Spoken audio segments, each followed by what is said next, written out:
Greetings, PUBG Mobile players! The long-awaited Frost Festival is about to commence. In the new version 2.9, we'll be introducing battles filled with a frosty atmosphere. Snow Battle is coming to town. Furthermore, you'll also get to experience updates to World of Wonder and Classic Mode. So let's dive right into it. In the Frost Festival, we'll be bringing you a series of snow-themed content, including a new Snowy Village-themed area, fun interactions with snow pals, and snow-themed items for more gaming fun and excitement. When miraculous December comes, the frosty world will undergo some magical changes. Stay tuned for updates. Don't miss out. First, let's take a look at the new themed area, Snowy Village. The village covers a wide area of 280 by 150 and has loads of supplies. It's located near Stalber in Erringdale, Iceborg in Livik, and Goroka in Vikendi. In addition to the buildings on the ground, the underground area of the Lucky Ice Tower is also worth exploring. Make use of the two-story layout to experience a completely new battle experience. Sound the bell in the Lucky Ice Tower, and you can even summon rewards. Additionally, the village also has a snow rail, which can help you quickly move around and gather supplies. It allows you to navigate flexibly between different areas of the village and also swiftly relocate to advantageous positions during battles for your team to counterattack more effectively. Of course, you should always remain vigilant to avoid becoming the target of an ambush. What's more, the village also features a special two-seat vehicle, the Reindeer. It's also a great choice for transportation as it allows you to swiftly move all over the map. For intense battles, we've also prepared festive and practical battle equipment for you, the Snowball Blaster and Snowboard. The Snowball Blaster can be used in many ways and has loads of functionality. When you aim it at the ground or a building, it can create a snow pile cover for you. When used on enemies, you can temporarily transform them into lively snow pals to restrict their movement. When facing bodies of water, you can use the Snowball Blaster to freeze the surface so that you can walk on it. It's definitely a practical yet entertaining weapon. After transforming into a lively snow pal, you will be unable to use firearms to do battle. You'll only be able to rely on basic actions such as walking, running, jumping, and swimming to evade enemy pursuit. It takes some time before you can revert to your human form. Let's build a snowman together. The snowboard will also bring you a whole new experience. Apart from helping you glide and move on various surfaces, it can also be used with the Snowball Blaster. Explore the many possibilities and use these two items to have all kinds of fun. We've also designed various interactive mechanics, such as searching for snow toddlers, lucky ice, and the snow blast zone. When you encounter a lucky snowman on the map, don't be in a rush to leave. There are 4 lost little snowmen hidden near the lucky snowman. Search for the 4 hidden snow toddlers and bring them back to the large snowman. You'll then receive a token of gratitude. There are lots of lucky ice scattered across the map. Shatter the ice to get the supplies inside. Try using a melee weapon to break the ice more easily. Furthermore, you'll find that snow has engulfed some red zones on the map, and the falling snow will bring about many interesting effects. Players within a snow blast zone will be transformed into a lively snow pal if they're hit by the snow. If the snow lands on the ground, a snow pile cover will be created. In this World of Wonder update, we'll be introducing a brand new transformation skill gameplay and a catch me hide and seek gameplay for you to enjoy the transformation skills to the fullest. Of course, you can also use this skill to create more interesting creations. We've also added a Snowy Village map template to celebrate the Frost Festival with creators. Additionally, we've also made some updates and improvements to gameplay devices, game parameter settings, and the editor. For more details, please follow the official PUBG Mobile community. We'll continue introducing the latest WoW content to everyone. As for Classic Mode, we've also made some improvements to vehicles, firearms, creation mode, emotes, settings, and more. First, we've enhanced the designated marksman rifles. Some DMRs can be equipped with the full auto mod to fire in full auto. We've also improved the attributes and handling of some vehicles to enhance your driving experience. We've also added a new garage mechanic. From now on, you can choose your dream ride during matches. Meanwhile, we've also added a custom SFX adjustment feature. You can adjust the volume of some sound effects to whatever best suits you. As for creation mode, we'll be introducing some quick view features for watching the victory dance and fireworks displays and the new Frozen Kingdom themed performance in order to provide players with more possibilities for creative content. Furthermore, we've expanded the emote backpack. Now you can equip more emotes before entering the battleground. That's a wrap for the main content in this new version. In addition, new content will be added to the Popularity Battle event, Metro Royale, and Season Rewards. For more details, follow our official PUBG Mobile community. Snow Battle is coming to town. Winner, winner, chicken dinner. 분위기 있었어. 그러면 다 ямар гурван багийг том өрсөлдөж гэж бодож байна. GG, Alpha 7, Alter Ego. At least a little bit of an anchor point to play around with going forward. That's Meki. Is it going to be able to obliterate Bra here?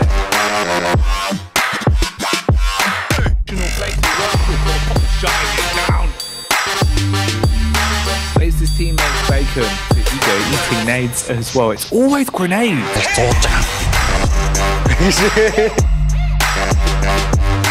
Couldn't have said it better myself, Jack. That is absolutely insane. It's so crazy. Contact found with a nade, hefty damage. That's a chunky one. And Tops so quick with the reactions. Hold this off.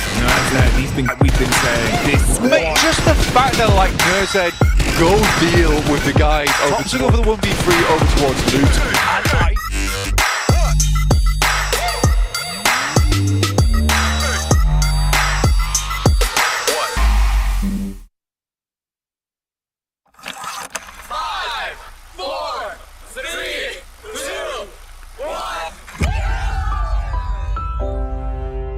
In the past 5 years, we have witnessed the birth of countless excellent teams and players in all 5 major regions. They are still remembered by us to this day. At the same time, we also remember our fans who loved us from the very beginning. On the occasion of this 5th anniversary, let's turn back the clock to the starting point of PUBG Mobile esports, the Southeast Asia region, where all the stories began. As the first world-class event, PUBG Mobile Star Challenge gathered professional players from all over the world. With continuous development, the 2019 PUBG Mobile Club Open Global Finals is undoubtedly the most exciting event. 2019 Fall Split Global Finals, ladies and gentlemen, give yourself a round of applause! Among the countless rising stars, one shined particularly bright. Bigatron Red Aliens, a team from Indonesia, Bigatron Red Aliens! just got first place in the PMCO Southeast Asia Fall Championship, earning the chance to compete in the PMCO Global Finals in Malaysia. In the subsequent prelim stage, intense competition kicked off immediately. And finally, they advanced to the Grand Finals in 2nd place. BTR demonstrated impeccable strength in the competition. By the end, BTR was leading the lobby by a significant 106 points, bringing the first ever championship title to the SEA region.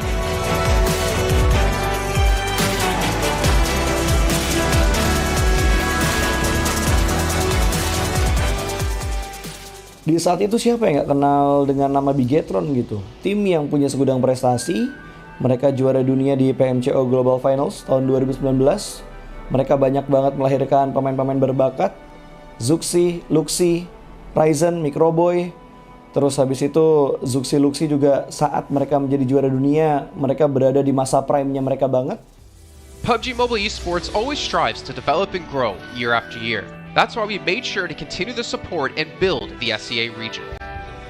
In 2020, the improvement of the competitive schedule introduced the World League, which later became the World Invitational. We also launched the PUBG Mobile Pro League, where even more outstanding teams joined the competitive stage. In the 2020 PMWL, BTR once again clinched the championship in the East.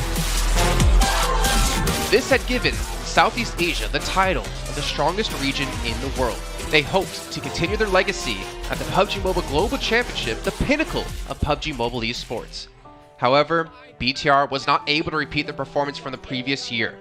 Two teams is going left. This round, winner, chicken dinner, Nova XQL. With the rise of Team Nova, Countless brilliant moments were had, but this also left many players with regret. After BTR Red Alien won at the Global Championship in Kuala Lumpur, we thought C region was the best. We thought nobody could beat C region except maybe RRQ Athena, maybe Illuminate the Murder, maybe Mega Conqueror, but C region was the best at the time. And we get to the league. We heard of a team called Nova. We thought maybe this team is not that good. On the contrary, they owned all the teams. They were very good. Let's move forward to the year 2021. With continuous efforts, more teams and players joined the Pro League. For example, Xavier, who placed third in the 2020 PMWI East League, also secured second place in the PMGC East League. FaZe Clan also made their debut on the world stage. Có thể nói 2021 là năm thành công nhất của Dingo Xavier trên đấu trường quốc tế, khẳng định vị thế và tên tuổi của Việt Nam vô cùng mạnh mẽ. Còn với FaZe Clan, đây là năm đầu tiên họ đặt chân đến với giải đấu cao cấp nhất của PUBG Mobile, nhưng lại khiến tất cả những đối thủ khác đều phải dè chừng và e ngại. Undoubtedly, the year 2022 has brought the greatest changes to the SEA region. Vampire Esports emerged, dominating 2022 PMWI, winning both the main and after-party tournaments, while also setting records for most chicken dinners, most eliminations, and more. They were not only facing competitors from the SEA region, but from all over the world. Everyone was talking about VPE and wondering if they can maintain their performance at the Global Championship or if it was just a stroke of good luck. On the last day of the 2022 PMGC Grand Finals, VPE won 3 chicken dinners alone, moving from the bottom of the table to 6th place, achieving the best result for the SEA region. They pulled off another miracle, but sadly, it was not enough to win it all. In 2023, VPE continued their impressive performance. They once again won everything at the 2023 PMWI. 2023 PUBG Mobile World Invitational Champions, Vampire Esports!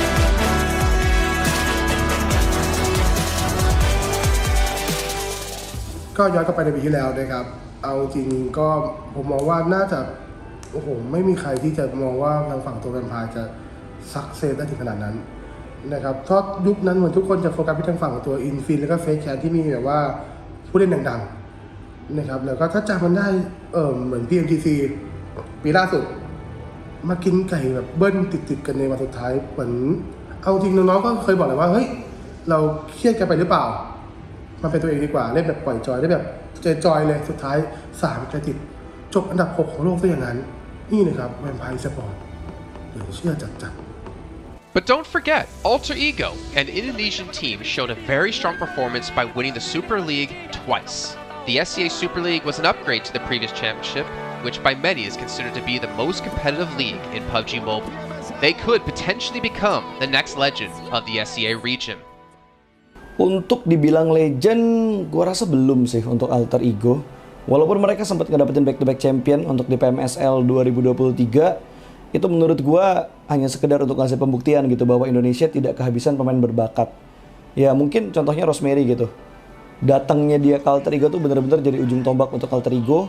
Dan gak berhenti di Rosemary. Masih ada Alpha juga yang didatangkan oleh Alter Ego untuk mengisi kekosongan atau kekurangan dari Alter Ego. Dan gue rasa PMGC 2023 ini akan menjadi ajang Global Championship pertama gitu untuk Rosemary dan juga si Alpha. Jadi wajib banget kita nantikan performnya mereka di PMGC 2023. Dan please di notes pastikan tonton Alter Ego sampai akhir. Of course, there are many more teams we haven't mentioned, but these teams will all take part in the 2023 PUBG Mobile Global Championship. So what do you think?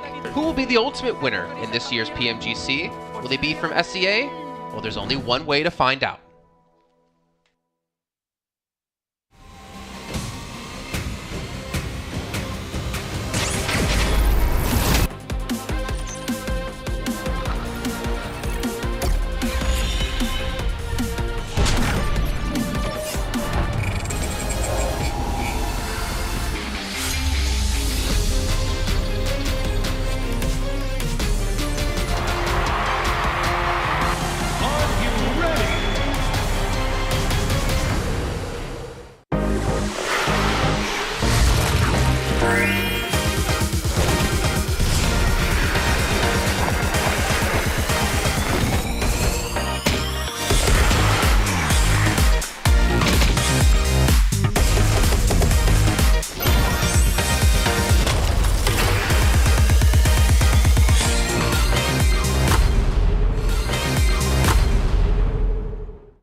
At the beginning of 2020 PMGC, PUBG Mobile fans from all over the world were looking forward to the clash between Nova and BTR. However, multiple teams from the South Asia region showed incredible strength and had shot up the leaderboards in the season. On the 5th anniversary of PUBG Mobile Esports, let us turn back the clock to 2020 and revisit the story of the South Asia region.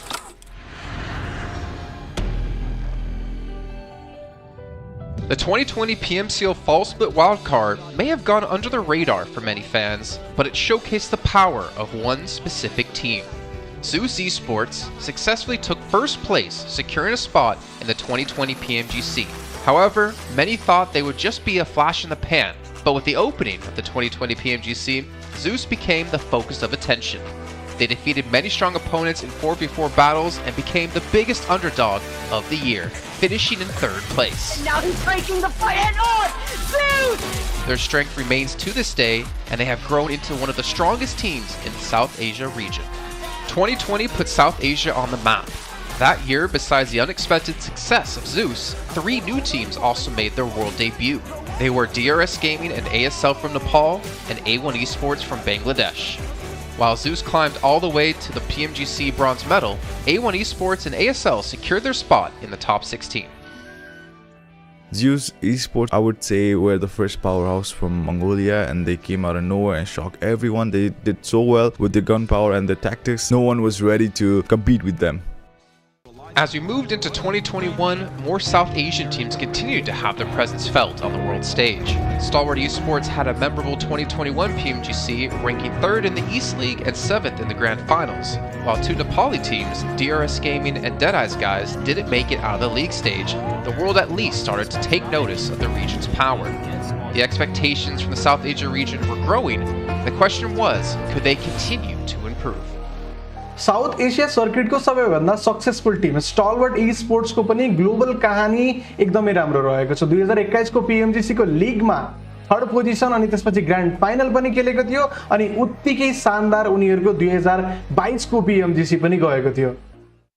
In esports, it's the determined, the relentless, and the driven that succeed. This was the mindset of many teams in South Asia, and that is why they continue to grow in 2022. In the 2022 PMWI, Stalwart Esports took 3rd place and Action was awarded the MVP. Later in the year, 5 South Asian teams, Stalwart Esports, DRS, Skylights Gaming, Train to Kill, and IHC earned their slot at the 2022 PMGC. DRS and IHC had a rough start and were placed in the brutal survival bracket after failing to progress in the opening matches. However, they both incredibly broke through in the last chance round and progressed into the top 16 Grand Finalists. DRS found their stride in the finals and ultimately took 2nd place. Torn apart there, DRS now have that control on the northern side flank. This was the highest rank ever achieved by a South Asian team in the PMGC. And alongside their success, STE took 4th place and IHC took 5th place. Furthermore, STE Player Top won both the Finals MVP and the Gunslinger Award. Jakarta for top! The South Asia region showed they can compete and beat the very best.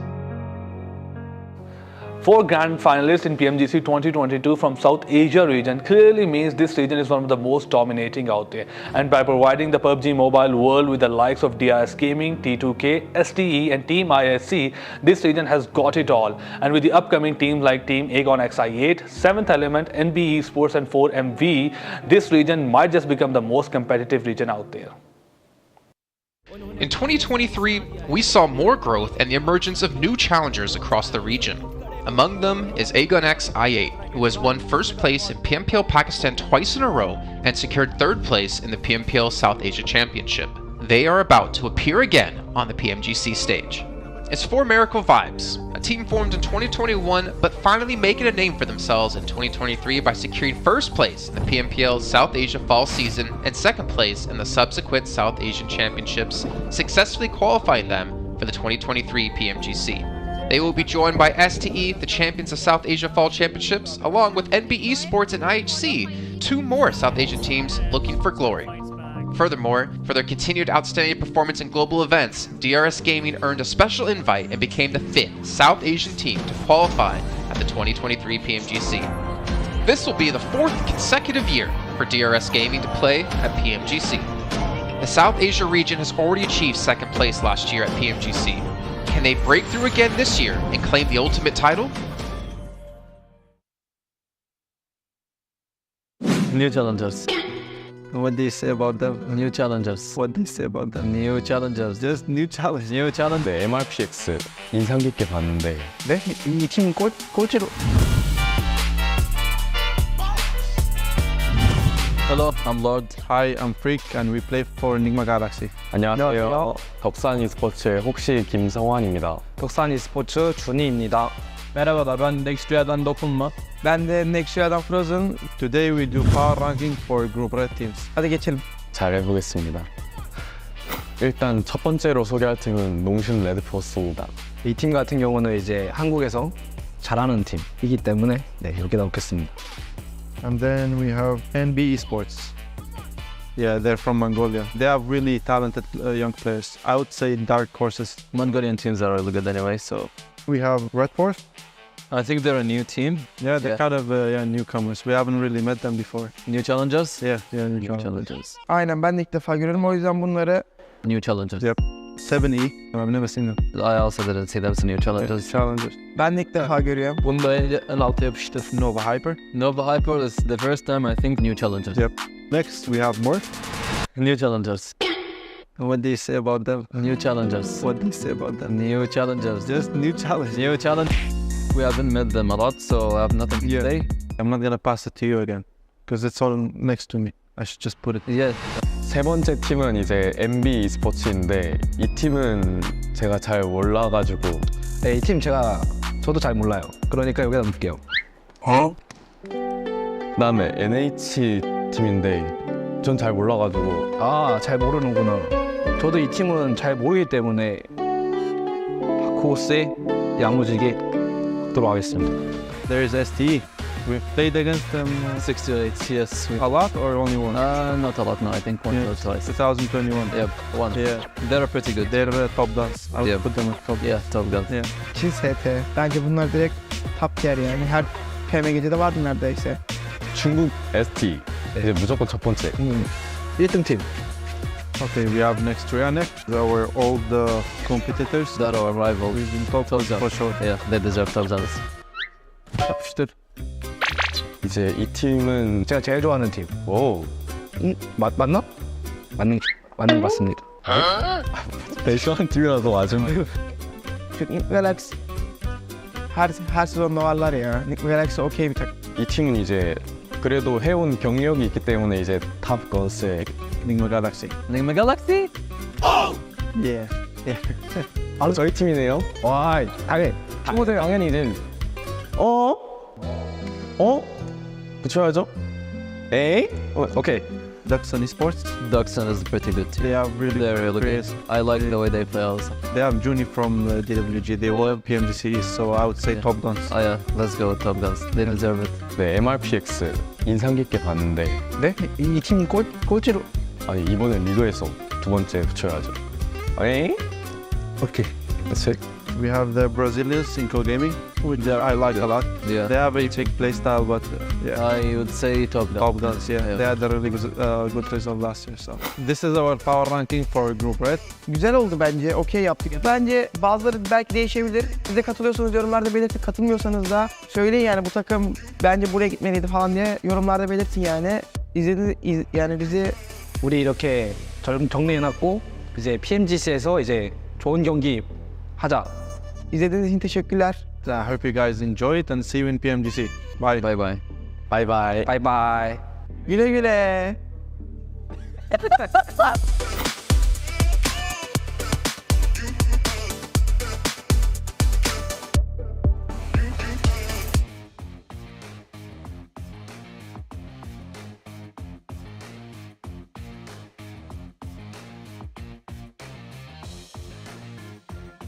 And we are back for a third day of PMGC 2023 League stage with me, your host in PJ Battle Arena, Malaysia. I'm Chichu, and on stage with me, we have one of the best teams out there, dominating definitely, Enigma Galaxy, Lord. So how are you feeling, Lord? I'm feeling good. Yeah, I can see that you're feeling okay, I guess. Okay, we're gonna start the question straight away. All right. The past 2 days, right? You guys have been showcasing such consistency. We can see that how you read out the circle almost every single game. You got yourself at the top 5. Now, it feels like you found yourself the perfect formula. Can you spill the tea for us? Just a tiny bit, it's just a secret between us. Like, how did you work around the circle? When did you figure out the formula, especially yesterday? Well, basically, it's about all last year PMGC because we entered PMGC and it was the new old system. The new zone system. So we were not like used to it. It was really hard for us to practice on it. We didn't have enough time to practice on it. So we spent the whole year since last PMGC until now. We spent the whole year on practicing on it, and we managed to perform really good. And we also used the advantage of us being a consistent team. So I guess every sort of formula of the pattern of circle, you kind of got the answers to it for now? Yep. Wow, there you go. I think that's Einstein for you guys. Maybe there is some secrets I don't want to say. Hey, spicy. Okay, within a year you had such drastic change. You mentioned about you been practicing for an entire year for those circles, right? But your performance compared to last PMGC is so big. Yeah. Like, I remember you guys got last place in the last chance qualifier, right? And I want to know what's the main factor, the biggest factor that affect this entire year that make you achieve such results today? Well, in my opinion, the big factor is changing a player, which is Coops. We needed always a player like Coops. We always needed a player who push first, like who can do the job for the team. So I think he's the big and main factor for us. Also, as I mentioned before in the first question, that we got used and we practiced it on like the new system. You mentioned about somebody can do the job for Coops. What kind of job he's actually doing? Everything. Including what? Like he pushed first, he gives plan, he also helped me, he helped the support, he helped the IGL, he does a lot of things. Does he cook? No. Okay, Unfortunately, he doesn't. I guess that's not in the job scope. In real life, he's a lazy guy. Oh wow! But in game, he's really active. I think there's a lot of love he's showing for Coops right now. But yeah, now last question for you. Nigma Galaxy has been dominant, and we do know that you guys are super good at defending your compound, right? Especially yesterday on the third Erangel, 6-8 tried to crash your compound, but you guys always swiftly, out of nowhere, just eliminated, obliterated them when they try to push you. So how did you do that? And do you have any messages for all the openings out there who try to crash your compound for the next few maps? For the message I will say it at the end, I just want to mention something that whenever we take a compound, we set a plan how to defend it exactly. Which side is the most dangerous side to push, to get pushed from. So we actually like set a plan, and each player can watch each other. So if one side of a compound get pushed, everyone can help this side. Like everyone can focus on this side. And the message for the teams, they're welcome if they want to push us. It's fine. We're okay with it. That's too nice of you. Are you sure there's like, what if there's more than one team trying to push you guys? Doesn't matter. It's just going to be better points for us. Wow. Advantage. Thank you so much. Humble but yet sassy. I love that. Thank you so much, Lord. I wish you all the best in the tournament. And we do have lesser maps now. I think it's around only 12 more maps to go. And this is where I call it the Judgment Day, where we get to see the stretch of the gap. Who will dominate? Who will get that top 3?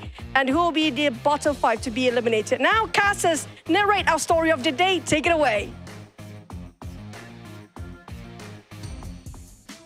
Judgment Day has begun here, day number 3. I like that. By the way, I will say that is the greatest interview that we have had in a long time. What's up, everybody? I'm Hot Jukes here with Seven and Cameron Davis. Seven, how are you feeling today going into day number 3?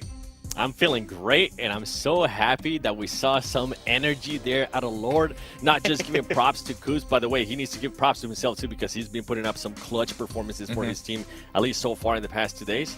But are they going to continue to defend like that? Are they going to be getting some free points? I can't wait to see what's going to happen today.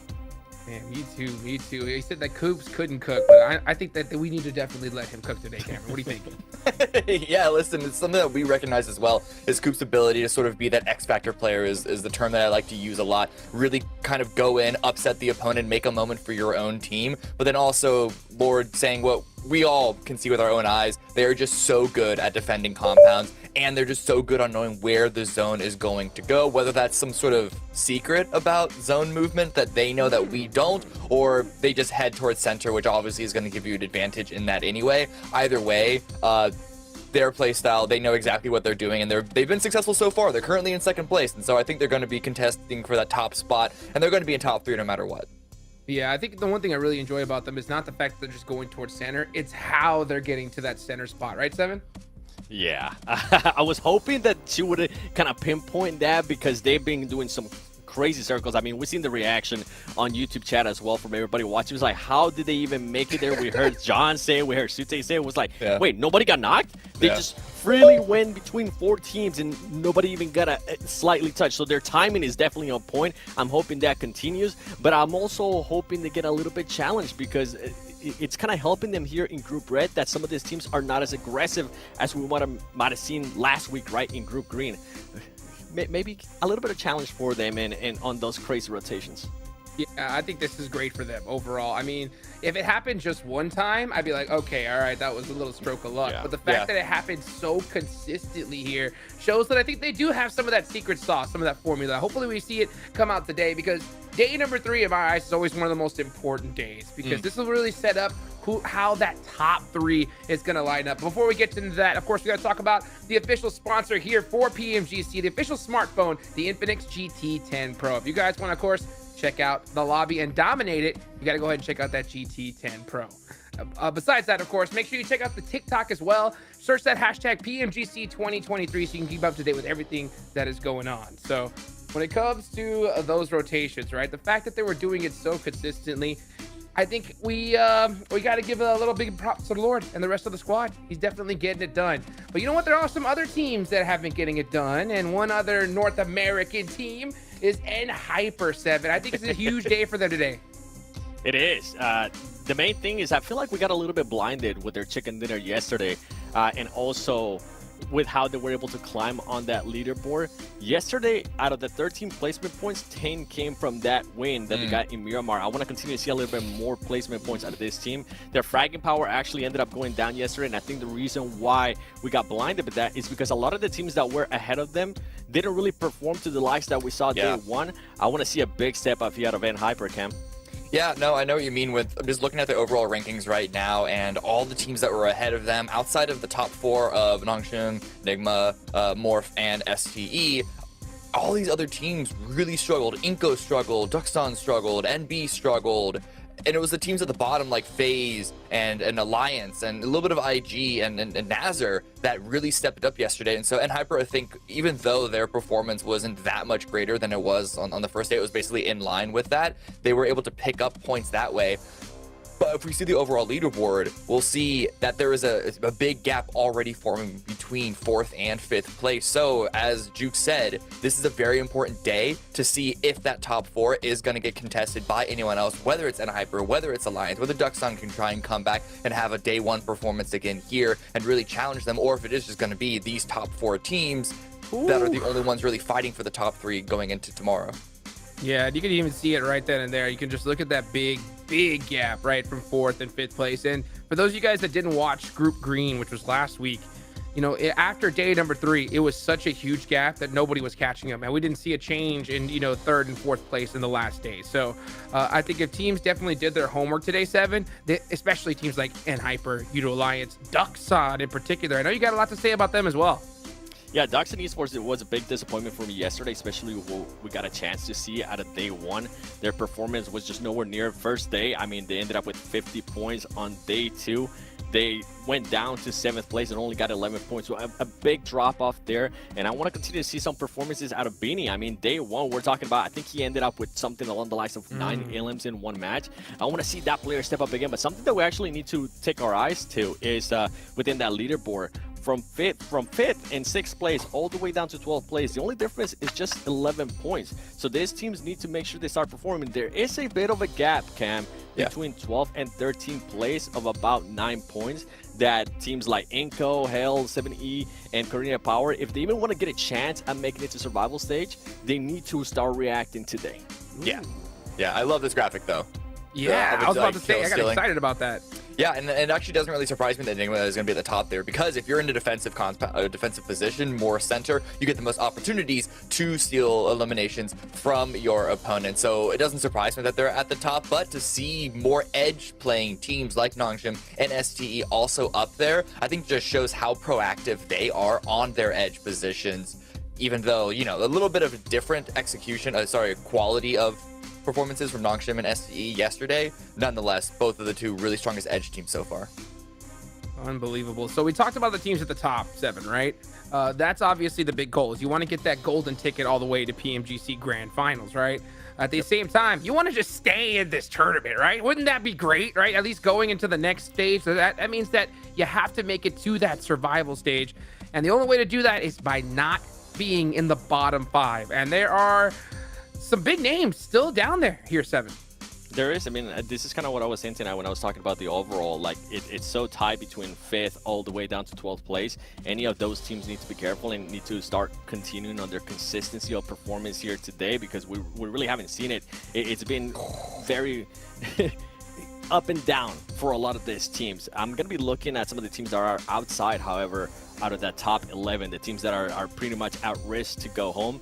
And IG is definitely one of them. I mean, they did have a great performance yesterday. We saw them being able to get a chicken dinner and back it up with 11 plays. We saw them get 2 4th-place finishes with an average of, I think it was 7 elims, something like that, which is a great performance considering I think this was the last place team out of day 1. But not only them, Inco, this was a team that even yesterday, at the beginning of the day, we heard them say, yeah, we're going to continue to be aggressive. We're going to continue to focus on that center circle. And I feel like right now, at this moment, from what I see from watching the map feed yesterday, it's not working for them. Every single time they try to push towards the center of the circle, everything backfires. I want to see a little bit of variety within their game plan today. You know what, we need to, because 2 of their Brazilian brothers are already in the big show, right? We had 2 teams from Brazil qualify. That was Alpha 7 and, of course, Loops. But now, I mean, we have 2 teams at the bottom, but it's still so crazy, Cameron, at the fact that it's possible that we see the 5th place team not making. Wait, 5th place what?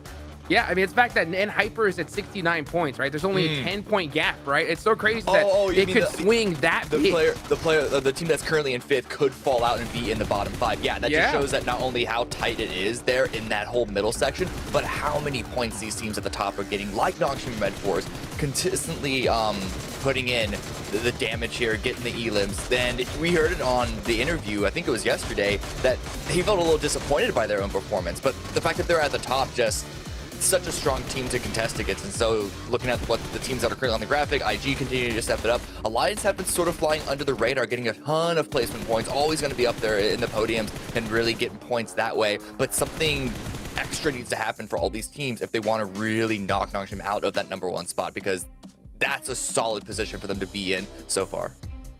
All right, well, here are the top Sandhawk performers. We're going to start off with Sandhawk, going to 3 Erangels, and of course finish off with a couple of Miramars towards the end. And those Miramar matches, 7, we've seen some big, outstanding performers, and I know that you have one name in mind in particular. There is, and it's going to be 628. This team, I was a little bit worried about the performances on day 1 in Miramar, and then yesterday they were able to start at least a little bit hot with a great start in Sandhawk. Hopefully they're going to be able to do that again here today. Hopefully we're going to be able to get a lot of eliminations, because yesterday they were able to get 7 eliminations. And I want to continue to see that throughout the day, because I felt like it was a bit of an off performance yesterday for what a lot of people expect STE to do. They're a very aggressive team, and I feel like it got a little bit too much for them. We saw some great third parties yesterday, and I hope that continues. But I also want to start seeing them position themselves a little bit better towards the half of the match. And that way they can excel even more with their fragging power towards the end, when sometimes you could say that the elims become a little bit easier, especially with what we saw earlier with those stolen eliminations for some of these teams. Yeah, for STE, both days so far, the first Miramar is the only round on the day that is an objectively bad round for them. The problem with STE yesterday is that none of their rounds were amazing. They had a lot of really, really good rounds, but you always need to have 1 or 2 rounds if you're trying to get these top spots here in these lobbies of outstanding play. Not just good, not just great, you need absolutely amazing, and we didn't see any of that yesterday. No, we did not. So we're going to start off in Sandhawk today, guys. This is This is crazy because we're now at the second half of this tournament. And this is that final hour. You got to be able to clutch it up and you got to be able to get it done, especially in a map like Sandhawk. So, Seven, I want you to take a look at the leaderboards and I kind of want your opinion here, okay? Okay. How far down, where do you think the cutoff is for it to be possible for a team to make it into top 3 if they did well both, today and tomorrow? Ooh. Okay, I'm gonna be an optimistic here. Okay. I'm gonna go against with what I'm actually thinking here because I want to see more than just one team challenging when it comes down to the end of tomorrow. And I would like to say all the way down to 6th place. I think Euro Alliance, as Cam was mentioning, they have been quite consistent with their placement points, and Hyper with what we've seen out of them in regards to their elimination points, being able to at least get a chicken dinner yesterday. It's nice to see that they can definitely finish the game off and get that chicken dinner. And at 6-8, I mean, I expect them to come back. This is such a strong team that I'll be absolutely shocked if they don't end up in the top 3 by the end of tomorrow. Yeah, Cameron, I see the wheels turning in there, bro. I see the wheels turning. Tell me. Seven said optimistic, so I was expecting something down like, oh, even FaZe could make it into the top 3. But yeah, I mean, down to 6th place, like that's, I mean, I could see why that is considered optimistic, though. I would call that optimistic just when you look at the points overall. Nongshim at the top, 122. Alliance in 6th place with 68 points. That's almost twice the points from 1st down to 6th place. So it's a huge gap, a huge push for those teams down to 6 in order if they want to make it to the top 3. And it's not just about them performing well, it's about the teams at the top, multiple teams at the top performing poorly for that to happen. So I honestly don't even think that's really that much of a possibility. I think at least 2 of the current top 3, top 4 are going to be in the top 3 at the end of tomorrow. I think we're going to need to see amazing games by NHyper or Alliance in order for one of those teams to get upset, because at the moment it is just looking like it's going to be Nongshim, Nigma, Morph, and SD as the only teams in contention. 100%. Well, you know what? It's time to get the day started, baby. Let's head into Sandhawk. Let's take it on over to John Allen and Zute. I always love a good dose of Jukes and the boys in the morning. We are excited for this 3rd day of Group Red, a judgment day to be sure. Are we going to see that top pack, that leading group of teams start to extend that lead, or can the consistency of the 5th and 6th place teams keep up? We'll have to wait and see, but we're going into Sandhawk Zute. Yeah, today is one of the most crucial days, right? Today is the day where all of the teams looking towards the top 3 are really going to start, implementing different changes if they need to. Today is almost a do or die, because once you head into the last day, if you're still in the middle of the pack, you're almost potentially worried about just qualifying to the survival stage. So today's the day for everyone who has a shot, who has a chance at making it into the top 3. That's their main focus and goal and drive today. And so I was telling you earlier, I feel like today's going to be the day where we're going to see the most amount of changes in the lobby, the most amount of upsets potentially, and I can't wait to see what happens.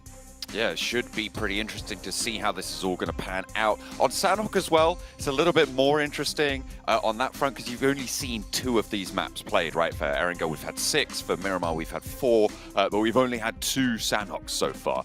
So there's a limit to the amount of research that these teams will have been able to put in. Fortunately, there were some quite, I guess, replicable circles on this map previously. A lot of focus around that group of players moving through the bootcamp to quarry area, so hopefully teams have looked at that and figured out paths through that sort of a rotation.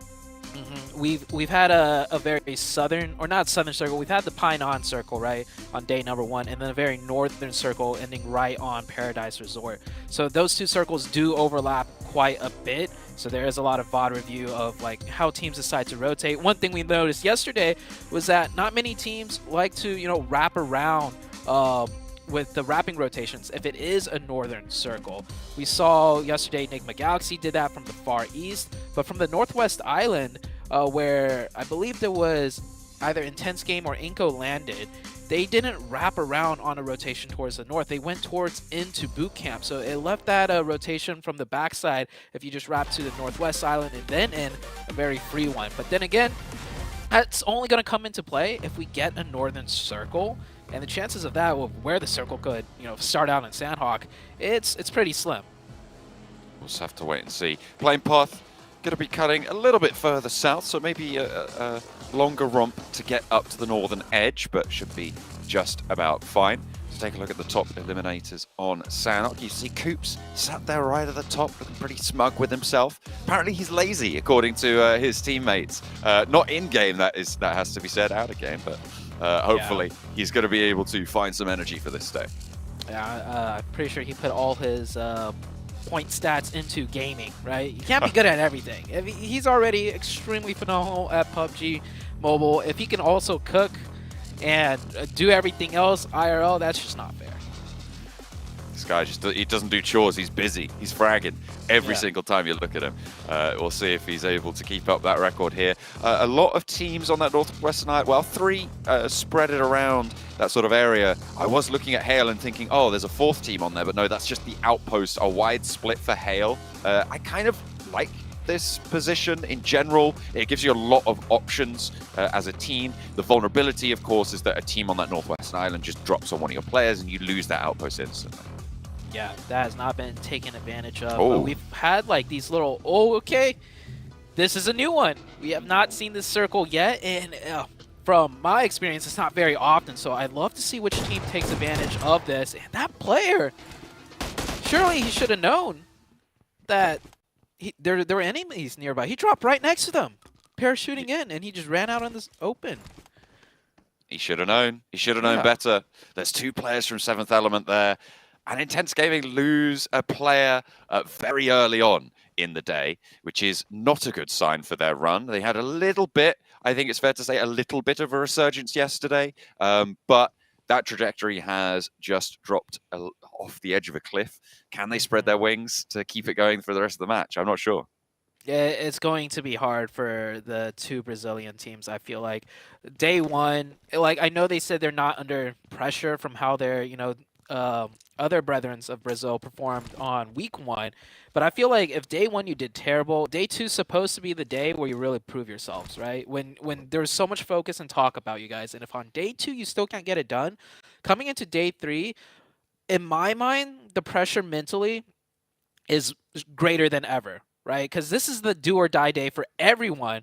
And you've already essentially failed in a day where teams are really thinking like, okay, we'll give you some slack day 1, but no excuses day 2. And they still couldn't really get much done after day 2. They'll need to keep their wits about them, but luckily they are on that northwestern island for Intense Game. Not the same story for Inco just yet. They're still over by Ruins. It looks like NB have taken a casualty. That's on the crossing. Some teams making that move early. Well, mostly NB, but you've also got Nongshim Red Force crunching in behind them. And it's going to be NB out almost immediately, splitting the points between Nongshim Red Force and STE, who are already over in Hut 10. Yeah, NB rotating in from Paradise Resort. And that was a very fast rotation by all means, but it just goes to show you got to time it like at the perfect moment when teams on this island might be focused on one another, right? Driving through, they're the first team to rotate, so everyone else still just is like taking their time. They're all still set up near the roadsides, looting, so they just really felt the brunt of the force of Nongshim and STE there. Here comes another rotation from Next Ruya, taking it through the southern bridge. We'll drive past some of 7th Element. Where are they going to try and end up to, though? 7th Element, very split up. I feel like whoever's up there, it looks like it was Divine. He's got some work cut out for him here as they do stop at the compound. It is open. And this is a great spot to just hunker down for the next couple of zones. This is an interesting rotation from Next Ruya. I mean, normally the team that they have been facing over in the European Championships, Gladiators, who take this position on circles like this, would have an outpost looking down towards this compound. So the fact that they've gone straight into this position, I find that to be quite interesting, but it's hopefully going to be valuable to them. They haven't been slowed down. 7th Element didn't camp over on the bridge. That actually allowed Inco in earlier. We didn't quite catch that one, but they did get across on that bridge. Alien will have seen that happen, but didn't interact with it whatsoever. But now Inco have managed to move to that northwestern side, and they might give a little bit more trouble to 7th Element. Sorry, to Intense Game. Intense Game. Down to 3. Inco with 4. Oh, that's a nice door pop right there. Spots both enemies. Trying to set a trap from... Oh, Squash needs to watch out. The other player just pushes right out and gets the knock. His team was not covering that door side, and he will go down. Trades back and forth here. The two Brazilian brethren just really duking it out here. Tense game still with 3. Great knock from the nade. Adrian on to Becker. And I feel like Inko, yeah, just down to Nenebeche. I said Inko might give trouble to Intense Game, but it's the other way around. I guess they just didn't quite figure it out what was going on there. And that is really, really unfortunate on this northwestern side. Taking out the countryman. In the meantime, I'm not entirely sure how Nongshim Red Force managed to find themselves on this western side, but they have managed to get through there. Next, Ruya trying to hold off now against NASA as the push up the hill towards the compound starts off a little bit riskily. Nade in through the window. Dokuma just calmly stays by the windowsill, sees it go straight on past, and a lot of damage pouring back over towards NASA. But Frozen has already fallen for next Ruya, which leaves them on 3. Yeah, NASA really feeling a lot of third parties, I think, from distance too. Forced down the hillside. And this just goes to show you can rotate extremely fast really early and still not be successful, because we saw the first team that rotated was MB Esports. And they were taking out. Some other teams rotated, found that timing, made it up the hill, and now for everyone else, they're just feeling all of the pressure. And Nongshim cleaning things up here, up to 3 elimination points on that western side. They'd have a nice control on the west if the circle does continue to shift there. And so many teams still trying to break onto this northwestern island. Hale, they controlled that trifecta from the drop. They did regroup, of course, to this northern side, but they're under pressure as Duxan have managed to get across the river. This shouldn't have been allowed to happen with the number of teams all looking to get through, but they have managed to make landfall on that northern side. Is there going to be a third party coming through? Because Morph are moving up from the south side and Hyper as well. Yeah, just look at that mix of teams on the south side. Almost everybody tried to come in through the south. We did have NB try and come in from the north side. They were taken out, but other than NB, I don't think anyone else tried to take that northeastern bridge. Nongshim, yeah, somehow made it across, I guess. And that's a huge circle shift to this north. If it pulls away from the water to the 7th element, have full control of the mountaintop. They have got a decent set of outposts there. A really solid position on the north side. There's that hill off to the northeast as well that's, I think, at the moment under the control of 628. Off the top of this mountain. A really solid position, especially if there's not that much threat from the northeast. But here comes next Ruya, right onto Nongshim Red Force, who have tried to send back over towards the mountain, and it's going to go the way of Nongshim. They managed to keep all 4 of their players alive. Only Wings getting knocked. They're into the hunting tower there. The watchtower, and they will be able to go for this res as well. This spot may not look like much, but it is a great spot when there's so much chaos going on. They are already up to 6 elimination points with 4 players still up, and they still have vehicles to work with. So if they do need to full send in further north, it could very easily be done, because we can see from the mini-map, everyone's still stuck on the south side. Everyone is still fighting on the south. Still trying to make their way on in. They'll need to skirt the edges. Nasa trying to hold off against Duxan's duo, QX and Zipyan, both trying to move on past, but it's not going to be that easy because you've got Nigma Galaxy playing as that backstop. All 4 of their players are alive. Freak on the bridge still, though, as Morph careen their way through. He's going to give that info over. There's a player up on high. That's immediately going to be handled. Morph take a risk taking that high ground angle, but with their backs to the blue, needing to find an opening, it was going to be hard every single time. Ralph down, though. Lord with a sliver of HP. Luckily, Coops has the off angle here. Rocky goes very, very low, and Freak from the bridge is still in action. They haven't managed to get across, and that's going to secure Ralph for the time being. In the interview, we saw they really have a good understanding of how to defend compounds, having the perfect split. Well, it's not just compounds here. This is wide open terrain, and they led Morph right into the perfect trap. So many angles immediately, firing from all sides onto Morph. Morph didn't stand a chance there. They didn't have an opening given to them. They were baited in, allowed through by Freak, but he shut the door just as quickly. In the meantime, Hale and FaZe are going head-to-head. 2 players from Hale and only 1 player still up. And sorry, 2 players from FaZe are up and active. Mormon potentially going to get rezzed here, but in go Hale. They get the 1 flush. Mela steps out for a 1-2 punch with the DBS to close down the fight. Yeah, just rushing into buildings near impossible with the DBSs in play, but they ran out of util. They felt like they had a moment. They tried, they went for it. FaZe holds it down. Morph cut down just to the singular player now. Forced to heal in the blue zone. doing whatever he can. Still 11 teams left, so no placement points anywhere close yet. And taking a look at the minimap, another team that made a great rotation, like right up north, was EnHyper. So EnHyper find themselves in a nice little pocket as we are about to head into the next circle shift. And look at that southern side. I was saying so many teams were south, and there were, John. They just all got taken out pretty much.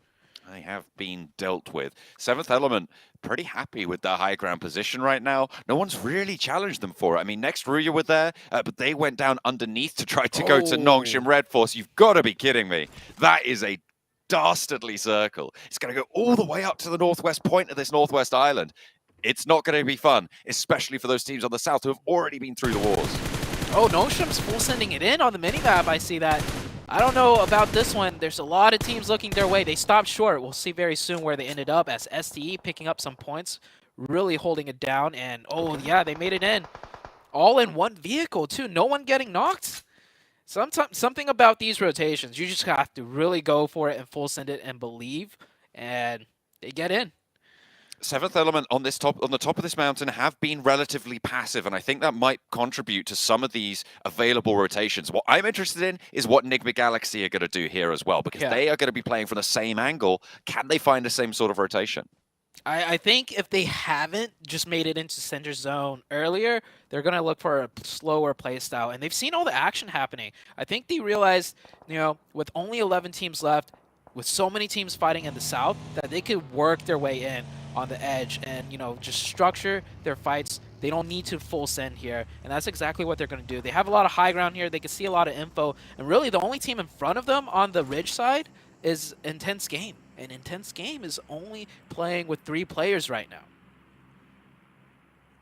They lost that player very, very, very early on, remember, right on the drop to Seventh Element, who were able to pick up one of their players who, frankly, as you highlighted, should have known better than to be going wandering out in the wilds when they knew there were quite a few players around. But either way, they've managed to somehow, by hook or by crook, get into this strong spot. The circle, though, does give them that leeway. 6-2-8, I'm looking at them as well from Hatin. I like this position. I think they've got a great split going on right now on the northeast side of the island. Well, I say the northeast side. It's on the south side of the circle. That's just how dramatic it is. But I really like this position from 6-2-8. I don't think it's under much threat, and I think they have a lot of power to move through as well. Yeah, this is great for 6-8. They're into the late game with 4 players up. They will have a difficult task if it shifts hard to the west, because EnHyper is going to have full focus on them, and no one else is really going to fight into EnHyper because they'd have to get past Nongshim Red Force and Intense Game and 7th Element up on top of the hill. So EnHyper is going to be able to full focus STE if it does come down to that. STE is such a great fighting team, though. There's a chance. But they also need to worry about Kanina Power. Kanina Power is swimming in the water on the north side, and they can pop right up at that ridge at any moment's notice, so they need to watch out for that. I think they're going to be aware of Kanina Power's presence. They were sharing Hatin before, and I'd imagine that 6-8 had their wits about them enough to know that they were there. But in comes Udo Alliance to try and challenge Hero, who will go down. That's the forward point for STE. Udo Alliance coming through late on that northern bridge. It will center over onto this compound. So if Udo Alliance can keep all their players alive, can keep themselves nice and sequestered safely in this area, they might be in with a great position here. And 6-8 have just waned somewhat now. Kanina Power with a little bit more of a chance as 6-8's attention is drawn forwards. Yeah, 6-8. I really disagree with that split that they were holding. They had a player here at this compound, and it's open. And even if this circle shifts away from Hatin, that compound that's having a huge fight right now would be dead center. So 6-8, a huge opportunity missed in my opinion. But let's see what 7th Element here can do. They've crashed in. They lost a player on rotation. They're down to 3. Udo Alliance here also with 3. Whoever wins this compound, it's going to be a huge position for them further into the late game. Are there going to be any third parties here as well? Because you've got a lot of teams out to that western side who are going to be looking over. That ridge line that is on the left-hand side of your screen right now is giving them so much cover, so much maneuverability. It's really, really important for them to be using that to their advantage. And they will be. A lot of damage getting thrown in just from the utility. 7th Element not going super aggressive here, but they've lost one of their players. GokuBot is down and flushed. T24OP maybe looking to heal. And the Molotovs to slow things down. Olio trying to crawl back, but it won't happen. Yeah, Divine's still holding back on the high ground on top of the mountain, trying to provide whatever sightlines he can, but at this point with the blue zone closed on, he's got to make a move soon, and I think they're just stalling for time just in case Divine finds an angle. But soon enough, it will have to come to him coming down the mountaintop. It is a 3v2 situation, though, for 7th Element. Once the fight breaks out, and the circle slowly closing. I'm hoping Divine has a vehicle to use, because if he doesn't, he's not making that cross. I'm not sure what happened to Enigma Galaxy, but they are out. I imagine they went for a fast push and got cut through very, very quickly. They went against Intense Game. I think it was a head-on crash. Oh, okay, right on that northwestern point, and they sort of fell down there. Okay, I mean that kind of fits with the pattern we've been seeing from Enigma Galaxy. Finally, they are punished for it. Nongshim, Red Force, though, I like this position on the southwest side.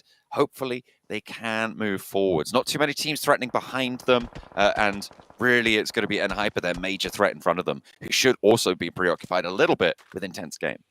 Oh, so he does not have a vehicle. He will get that zone on the tippy edge. Imagine a hardship down south where he's still in the next zone. That would be a blessing for 7th Element, but that is not the case. It pulls away from Ha10, and all I could think is 628 could have 4 players up right here at this compound, and it would be perfect, but it is not the case. 628, though, still have a way to carve in from the north side with the ridge. They do need to worry about FaZe on their backside towards the east. As for everyone else, they're pretty much in the zone, besides a few solos out of Morph and Duxon. I think if 628 had regrouped a little bit earlier, I liked the split that they were holding, but it just stayed there for too long. Too long, right? Yeah. That was the major issue for it. They got a lot of control. It didn't have too much threat. But then, you know, they allowed Udo Alliance to get across that bridge from Hatin, to sail straight on through and just take down their forward point player. Ooh, Far does he from have a ideal. line? He's looking through that gap. Almost had a potential knock right there. And I like the way 7th Element are playing here, like extremely patient, because you never know when Divine can potentially find an angle. If the other team, you know, gets a little antsy and goes for a push, he can finally chime in and help. Otherwise, there's no rush here. This is such an isolated 2v2 that you don't want to be the aggressors and make the first move and make a mistake, especially when you're out of util. Divine did get spotted and flushed away there, though, unfortunately, by Enhyper on the center side. 628, they're in the drink, and it will be Diego to try and take down the last player, Shing. 4-6-2-8 out in the blue. Sorry, not out in the blue, out in the water. Sunan on the land, still alive for 6-2-8 in the building, so can survive a little bit longer. FaZe behind them in Hudson, though. That's going to make things a little bit tougher. Yeah, 6-2-8 really struggling here. Trying to stay alive, but with FaZe coming in on the backside now, it's going to be tough. Intense Game and Kanina Power both looking this way, trying to pick up whatever points they can. And, oh man, does not look good for STE here. Gonna have a very, very difficult time, but they've made landfall. FaZe are pushing in now. But down the hill they go, and straight into the sightlines of Diego. This could be a lifeline for STE, as they are going to be able to hold on the bottom of this hill, and FaZe, they're just torn apart. Diego doesn't have that sightline over towards STE directly. That shack gives them some cover. They can regroup, play on as 3, but they've still got their work cut out for them, as the circle, yet again, goes to Enhyper. Yeah, this zone is... I love the way these zones are playing out. Pretty much the teams on the north are going to focus on each other. And the other two teams, Nongshim, Red Force, and Hyper, they're pretty much in zone. They're going to sit. I don't believe they're going to try and peek out and try and get, you know, more aggressive here. The Udo Alliance and 7th Element fight now finally forced into effect with such little of the compound in zone. Only room for one team here. Intense Game have found 8 eliminations, by the way. Ooh, okay. Straight through the window. Going for a little bit of a duck shoot there for 7th Element. Takes down one of the players from Udo Alliance. But Intense Game have got 8 eliminations so far this match, just holding on that northwestern side. A really big turn up for them to secure higher placements over on that northwestern side. We said that match didn't start out super well from them, but they have definitely been able to pull this one out of the bag. Yeah, with 3 from the very beginning, they really made things work. And I do believe with 8 eliminations, 4 of them are from Enigma Galaxy. So I don't know how Enigma Galaxy lost the 4v3. It might have been, like you said, one of those full sends, and this time it finally got punished. Intense Game playing really on point here. I thought with losing one player that early to such a, you know, amateur mistake would get them, you know, a little bit worked up and riled up.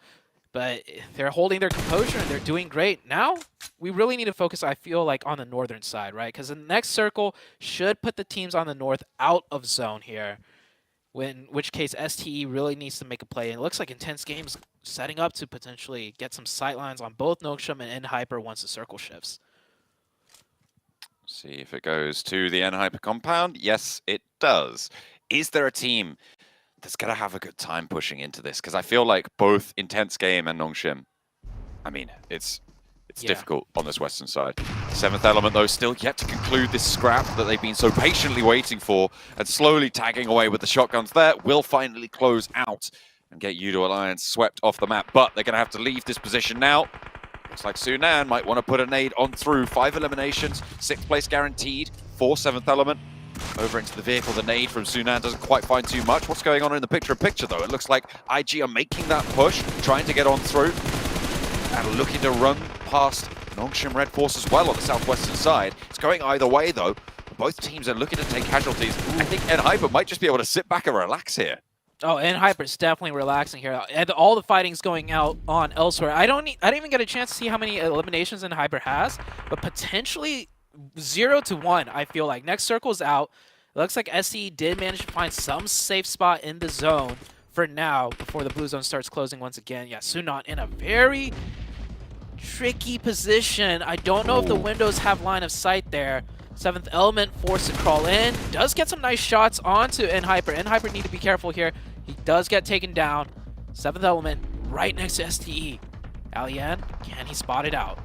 He for sure knows there's a player there. He saw that nade go over his head and will be checking these bushes, or certainly should be. Might spot an ankle there, should spot the projectile, immediately stands up. This should be Sunan down. No, hang on a minute. No! It didn't go his way, but Sunan has been eliminated in the meantime from across the way, and now it's over towards Hyper. 5 eliminations on the cards. It looks like Nongshim Red Force cowering back behind that wall. Might be able to get a res or two off, but IG not so lucky now. 2 teams remain, and Hyper have it right on their doorstep. A really solid start to today. They haven't pushed out to deal with Nongshim Red Force just yet, and it has allowed one of their players to get back up, but that's swiftly dealt with. Koi now trying to push on through, spots the player around the edge. Can this DPS make something happen here? There is an off angle though, and it will be dealt with.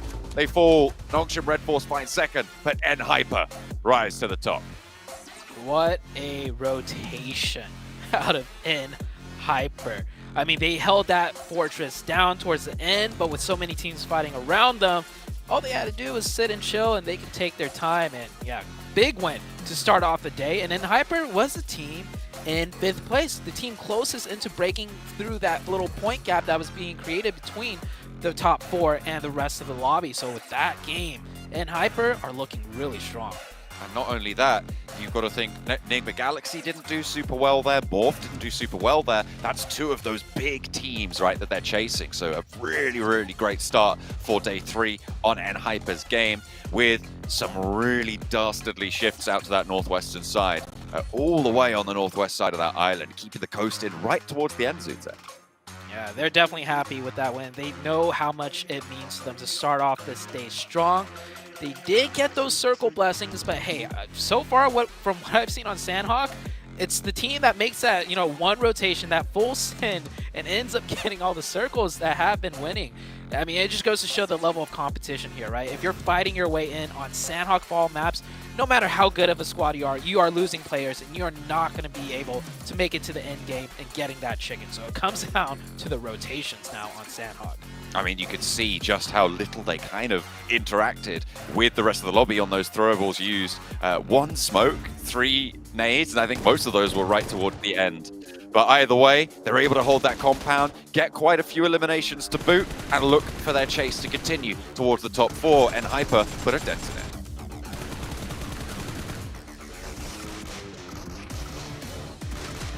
Enigma Galaxy Lord at the top of the show said that he had the formula, that he has been putting in the work for a whole year. Oh yeah, where was that in your formula, right? Psych! Goodness gracious, what a shift. That definitely mixed things up for a lot of squads regardless. Wow, I will say, I really loved their defense on Morph. The way that they held that bridge down was textbook. Probably one of the best bridge defenses I've seen in a long time here, Seven. They did, and I mean, let's talk about Hyper. Let's give him some props because we're talking about the formula that Lore was talking about. We're talking about all the crazy rotations that Enigma Galaxy has been able to do. Well, guess what? Hyper just did that in this match. They rotated so late into the island northwest, and they were able to just finesse their way into that compound. Ultimately, ended up getting Sunblast, but at the end, we're able to showcase why I kind of have some hope in this team. And I got a response too, Cam. GK. With that amazing performance, 5 elims out of 500 damage, that's what I've been wanting to see out of him. Yeah, I mean, really good conversion, which is what you expect from a team that's just hiding out center. I'm sure a lot of those eliminations were stolen from the chaos surrounding them. 9 elims is definitely a good amount to get, especially if you are getting blessed in the way that Hyper were. It's very feasible that if you keep getting zoned, you just don't have that many options for eliminations. So they're able to get, you know, as much as you could expect out of it. But IG, 11 elims, this team is trying so desperately to get out of the bottom 5. And then, of course, Nongshim Red Force. They were also part of that bless that helped Hyper. But when you're already at the top of the 122 points, you get 14 more. The teams below you, they're still not going to be particularly happy about it. Those 9 eliminations at Chicken Dinner are massive, especially considering the fact that Morph didn't get any points at all. So that's the team that tried to catch her top 5. But what a jump from Intense Game. Wow. All the way tight. From 12th? It was tight. Yeah, they were in 12th place all the way up to 6th. Crazy. This is exactly what we were talking about with how tight that middle section was from like 6th all the way down to 13th place or 12th place at the time, I think. Just making that big old jump. Now, you know, there's still the boogeyman of the gaps at the top. It is still, even with that win, a pretty sizable gap between 4th and 5th, and then another reasonable gap between 5th and 6th. But if this is what we were saying at the top of the show, if anyone is going to be challenging these top positions on the overall leaderboard, they need to start off with good games and continue to have them. So for the next 5 rounds, IG and Hyper, it is all up to them to really push it.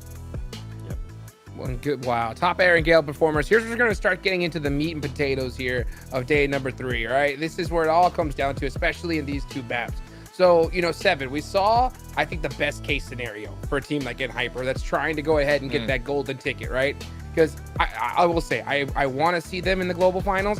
I don't think we are if they make it to the survival stage. It's going to be that tough, right? So when it comes to getting them into the top 3, I want to hear your hypothetical stance. What do you need to see from them for you to feel confident they're going to make it going into tomorrow? Consistency when it comes down to placement points. That was my main concern at the beginning of the show, and it's going to continue to be the main concern. And yeah, you got the chicken dinner. Can you follow it up throughout the day? Can you follow it up with good performances? Obviously, I'm not expecting another chicken dinner out of them. If they get it, I'm not going to be mad. I'm going to be super happy. I mean, I am an NA fanboy after all. But that's what I want to see, consistency out of them. And I want to take a second because we got to give some props there to Nongshim Red Force. Yeah, they did end up getting blessed by the circle, but the way that this team was able to play that Sandhawk, it was so freaking beautiful, man, because they saw that 6-2-8 completely blocked out that north bridge, and they decided to rotate south, work their way under Hatin, and then pretty much worked themselves around all the way to the west side of that island, took a fight with Nextruya, won that fight, and ultimately they were able to manage their pace of the game. They were able to end up getting blessed on as well and end up putting up good numbers, and that's why I honestly don't see anybody, even Enigma Galaxy, being able to challenge Nongshim Red Force for first place. I feel like Nongshim Red Force is going to stay at that first place with the way that they've been able to perform. They definitely have a heck of a cushion in order to do so. That's for sure. I mean, it's even bigger than 3rd all the way down to 5th. So as long as they have just consistent points on the board, yeah, it's going to be definitely hard to catch that first place. You know, now, you know, I want to talk a little bit about those bottom teams as well before we get into this. You know, it's so crazy how tight that gap is, Cameron, and to see a jump like that from Intense Game. So I think it's still possible from a lot of these teams to still do that. They just really need that one big game, right? The problem is, and we're going to be talking about gaps here in points because that's pretty much the big indicator of sort of the challenge ahead of any of these teams. IG made it up to 6th place with 74 points. Down to 12th place is a 14-point gap for 60 points. So that's a lot of teams within a small section, but then it's another immediate 11-point gap from 12th to 13th place where Inko is currently sitting. So for 4 of the bottom 5 teams, they're not necessarily within that tight middle section. Yeah, makes sense. Well, if they want to get out of it, they're going to have to do it right here and right now. Let's go ahead and get into Eric Gill, guys. Let's take it on over to John Allen and Zoo. Hey man, Kanina Power can do it. I believe. I think they've got it within them. They might be like 1 million points behind, but you know what? They're my boys from Europe. We're going to be hoping to see them turn up. Although, to be honest, I will temper my expectations for that because I don't think that's very likely. A really interesting discussion about the chase conditions for a lot of teams in that sort of middle pack, but it just seems so difficult to keep up with these teams. Even when Enigma Galaxy and Morph both have bad games, there's still just this massive gap. Yeah, and it's just, I feel like it's a problem of there being a big gap between the top 4 and the rest of the lobby, because we keep saying top 4 a lot, but at the end of the day, it's the top 3 that get that golden ticket. So there's like a gatekeeper in that 4th place spot too, where like if you're gonna get close into that, you know, point range of making it into top 3, that 4th place team is going to be looking to stop you and have their own slot into the top 3. If they make top 3, then that 3rd place team falls into the top 4. So this is getting really difficult for a lot of the teams, and at the end of the day, it just comes down to you need to get the points, either get the chicken dinner or get the elimination points, and it's not going to get any easier from here on out. Definitely not. As we are past the halfway mark as well, we are careering ourselves towards the end of this tournament, or this phase of the tournament, towards the end of Group Red, faster than I'm sure a lot of these teams would like, and maybe not fast enough for teams at the top as well. They want to close this one down here and now. But Noxian Red Force have looked to extend a decent little lead for themselves in first place as well. I feel like they are a team that is definitely it's their tournament to lose at this point. I don't think they're going to be, well, they're definitely not going to want to drop out of top 3, but I will wrap back to what I said at the beginning of yesterday, where I didn't expect them to be able to stay in there, but they have absolutely proved their versatility, proved their ability to do more than just go for a crazy little send and find a lot of points for it, and they have absolutely borne fruit from the seeds they've planted. Yeah, they make really good rotations. From what I can recall, the only game where they kind of full send and got lucky was the very first game of the week, right, on Sandhawk, where they rotated into Painan. But since then, they've been making these really good rotations, getting into the late game with those rotations, losing the circle, but then making great maneuvers and timings to keep fighting their way in. And man, today is the best day to get the craziest types of circles. First, we get the Northwest Island, right, on Sandhawk, and this one is even better than a straight-up military base zone, I feel like, because this 50-50 is going to be quite tricky for a lot of teams. I think the majority of the land area in this circle is the military island, but it's very difficult to measure. I mean, it is pretty evenly split, you're right. So we'll see where teams opt to go for. Likely a lot of teams, I think, given the propensity of this lobby to send very early, I think it's likely that we're going to see, I reckon, about 5 or 6 teams go to this military island really, really quickly. Inco already making their way over there on the parachutes. They will be playing out in that area. Kanina Power kicking themselves right now because military base is normally their drop spot.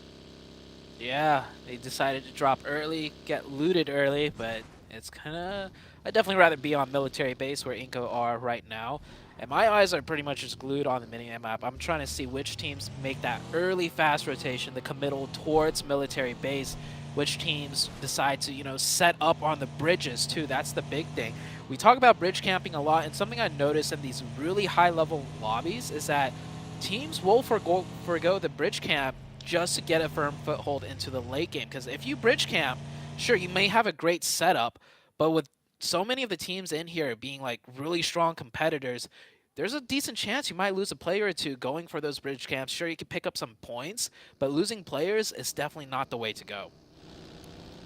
Certainly want to keep everyone alive as long as possible. And more often than not, when you go for those bridge camps, like you say, you might lose a player, sure, but you're also more often than not putting yourself on the edge of these next circles, and if you're not a super strong edge team, then it can come back to bite you. So not only are you sacrificing potentially players, but you're sacrificing point earning potential into the later game by being in a suboptimal position when it comes to the rotations of the map. It's also kind of predictable that there's going to be a team there, and everybody's going for a team to leave a bridge camp when it comes from it.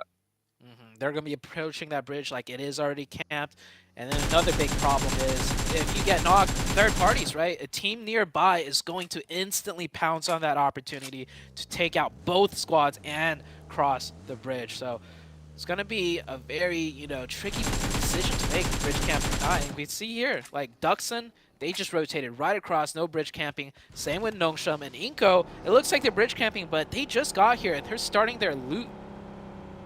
I mean, yeah, it looks fairly barren right now. Becker with the UMP. He's got a pump action shotgun on his back as well. There really isn't that much, but Nenebeche's on the warpath here. He only has a shotgun. He needs to manipulate this fight to get closer range, and I think Nenebeche's read into that. He doesn't have a helmet, though, so wants to be careful, but that's not going to help if you get careened down the hill. What a UAS crash there coming through from Nongshim Red Force. They take down Nenebeche, get this flush as well, and they're on the warpath for more. They're trying to send it all the way up to the building. They might just be able to get into cover here as XZY hops in through the window, takes a little bit of damage, but there just isn't the ammo in the chamber to be able to get these knocks in response.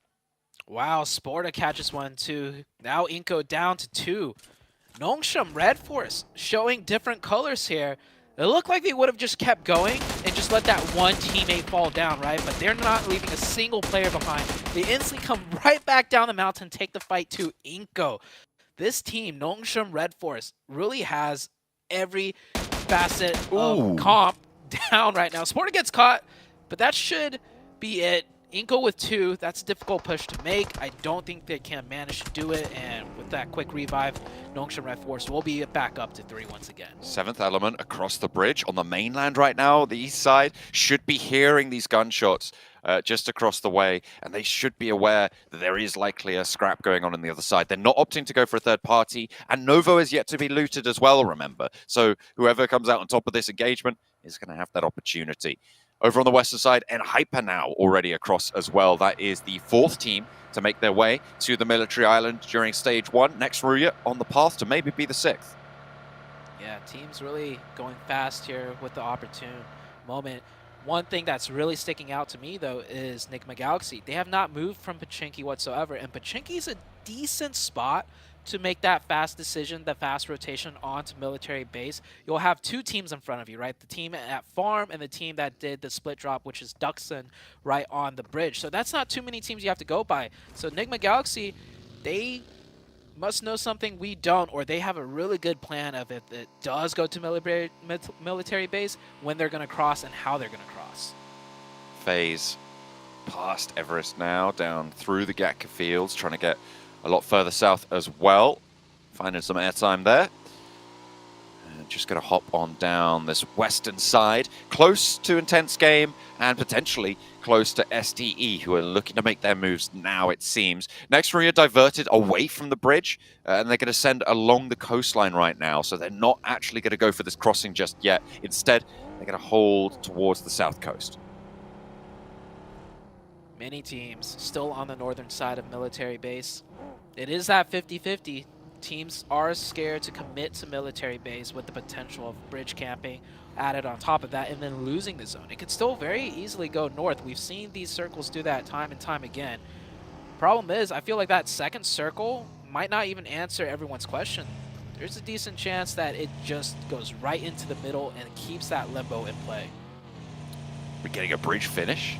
Let's go. See if it lands right on top of one of these bridges. Either side. Intense Game trying to move past STE at the moment. Seemingly going quite well, although a little bit of damage sent out towards Cielo, and they will slow down just a little bit, get some healing done. 33Z isolated from the rest of the STE roster and immediately realizes he cannot take this fight, repositions, gets away. They just want to keep that pressure on, but they don't want to lose a player like they did before. Remember on Sanhok in over towards Hatin, they lost Hero on that forward position by just staying split for too long in a suboptimal position.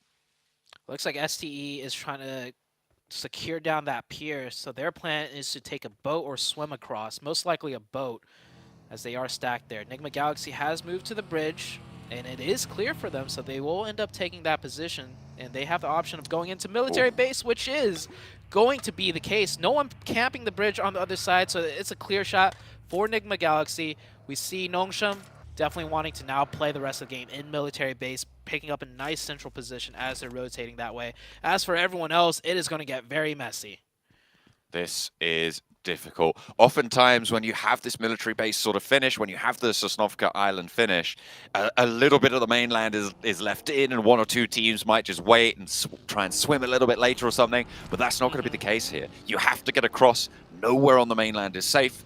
It's going to be a mad dash, and 4 teams over on that western bridge, about 5 on the eastern bridge as well. Everybody's going to be looking for something, but it looks like 7th Element are going to be first to get across that east bridge. Or are they just going to hold out everyone else there? We spoke about the possible benefits and downsides of going for that. Yeah, 7th Element down in 15th place. They might decide to just, pick up whatever points they can and see what happens. It is a huge risk versus reward, and that's what they need to do if they're aiming for the top 3 spots, though. If they're aiming to just, make it past, then they might just play it standard and rotate in. And there's a decent chance, I feel like everybody's going to just take that bridge, and they'll see enemies driving next to each other, but they're just going to keep going, because anyone stopping and taking a fight here is certain death for the first 2 teams, maybe even the first 3 teams to take the fight, because there's another team coming in on your backside, backfilling in, third-partying, and exactly this case and scenario right here. Goku Bot for 7th Element has stayed on the mainland. The rest of the team have gone south of the river, out of the gap of water there. Over the bridge they've went, but Goku Bot still just biding his time, maybe looking to pick up a couple of those points and add to their tally. NB, though, the major benefactor of this scrap. I think this is really heads up from you to Alliance. I mean, obviously it's suboptimal to lose 2 of your players, but the fact that they just go instantly, right, we've lost 2 players, let's cut our losses, let's get out of there as fast as possible. We know there's going to be a lot of pressure from other teams, and Hale will be the first to strike. Yeah, Hale third-partying this fight. That is the last team on this northeastern side. Meanwhile, on the northwest, on the minimap, Kanina Power, Intense Game, and FaZe have to cross. Enigma Galaxy has set up the bridge camp on the other side. Real tough going to try and get through on both of these bridges. Teams already through are laughing now.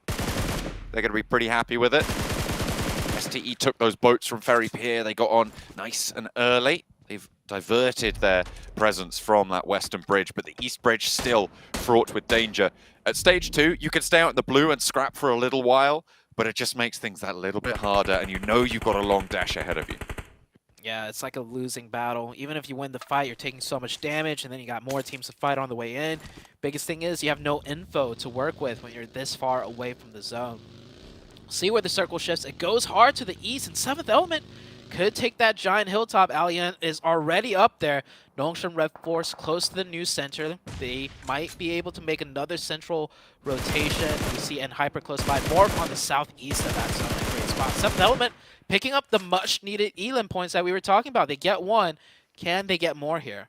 The fact that they have that outpost in Allian is their saving grace here. The detriments of taking a bridge camp are kind of assuaged by having that player, having that foothold. The question is, can Allian hold it off? Because Morph are going to look to potentially mount up there if they don't think there's a team in that position. So maybe Allian's just going to scare them off, try and go for that another way. But look at that western side. There is so much going on there. Man, I see Kanina Power potentially rotating east to try that bridge, while Hale just came from the eastern bridge to try out the western bridge. So it is not looking good for the teams in blue. And yep, they run right into each other. So that just goes to show military base, man. Definitely a difficult spot to get to. But who could get these Elim points? Blue Zone is taking, looks like Kanina Power is the brunt of the damage. Oh man, it's so sad that they didn't go for their regular drop spot. Meanwhile, over on the bridge, you can see in the picture-in-picture, Enigma Galaxy looking to hold strong against Intense Game, and it's looking to start off quite well. Can they keep it going? Because Freak's just been knocked in the meantime as Kanina Power are whittled down to 1, only Becca on that coastline. Enigma Galaxy still on the crossfire, a little bit too far forwards, but does have cover there. The trade's going the way of Enigma Galaxy again. And they're finding knock after knock here against Intense Game. So a good start to this scrap. Trades back and forth. 7th Element holding strong right now. NB Esports down to the 2. Taking a look at the minimap to see what has happened. Nongshim has moved into dead center at the power grid compound, just right below the giant hilltop. Inko have also made it into one of the bunkers that are very close to center, so that's the central teams for now. The bridge camp, so difficult too, because once you fight in a way where, you know, they're not going to get across, they're just not going to peek you. They're just going to sit still and deny the points, which cuts down on your time too. They find an angle on one, the wide angle from Alien. Alien actually came down from the hilltop. So they really are looking for the elim points. I like this out of 7th Element. They could play passive, go into zone, get another good position, but they realize they really need points, so they're going to go in later after they confirm these points, and they're up to 4 elim points. No one has taken that observatory position just yet, though. But getting back up there is going to be a lot harder for 7th Element now, with NASA where they currently sit over on the Western Bridge. Enigma Galaxy disengaged from that hold. Intense Game lost a lot of players, and now FaZe are potentially going to lose 1 or 2 in a scrap across the bridge. The circle shrinks over towards Inco, over towards Nongshim Red Force. Wow, great opening for Enigma Galaxy there. They ran right into STE, and that was definitely a huge advantage for STE, holding this and looking at their backsides, but they get the opening knock. Will they be able to confirm the point? Oh, this nade should be good out of Lord. Tosses it a little bit wide. Oh, cooked a little bit too much. STE need to start moving, because Lord's got another nade. If they don't do this fast enough, 33Z needs to find this final finish onto Enigma Galaxy. Actually, Enigma Galaxy has a 3rd member who just revived the first down player. So Enigma Galaxy now being a thorn in the side for STE, and the circle has shifted away from both teams. And it's Hero again getting caught out for STE. Don't want to see that as a pattern starting to emerge. In the last 2 games it has been, though. Stage 4, the blue zone still survivable. Enigma Galaxy going to make the choice to rotate around to the northern side. They've held this one long enough that the health bar on Hero is quite low. It's going to force a very fast response. I think 6 to 8 might be able to stay as 4, which is going to be a saving grace for them. But they're going to have to get on soon, and it might be that Enigma Galaxy can get ahead of it. Yeah, 6 to 8 being extremely cautious to go for that revive. They don't know it's only a 3-man team. If that's a 4-man team, going for that revive is definitely a big mistake. Shing gets a knock and an explosion. Now Enigma Galaxy forced to play along the wall sides, down to just Coops. Looking to get that revive. 7th Element, meanwhile, that's a great shift for 7th Element. We didn't really mention it shifted hard to the north, so the teams that were camping on that northeastern side, being 7th Element, don't have too far of a ways to go. We talked about this bridge camp early, right? And what we said was that it can potentially lose you players. 7th Element haven't lost any players, which is obviously the best case scenario. We said that it can put you on the edge, which is potentially a disadvantage in a couple of scenarios, but the shift has kind of mitigated that. So the fact that they've been able to successfully have this bridge camp play has been a great result, as you say, for 7th Element. They are looking to control with quite a wide split, it has to be said, on this northern side. They're potentially just scouting for openings, scouting for information, and trying to get further into this one. And Hyper, 1 player knocked there from a tricky position that they didn't really scout out. Next Ruya with 2 there, both being snakes. And Hyper need to be careful too, because 7th Element is very close by. If they engage in this fight and take another knock right here, 7th Element might chime in, and they are right now getting shot in the back.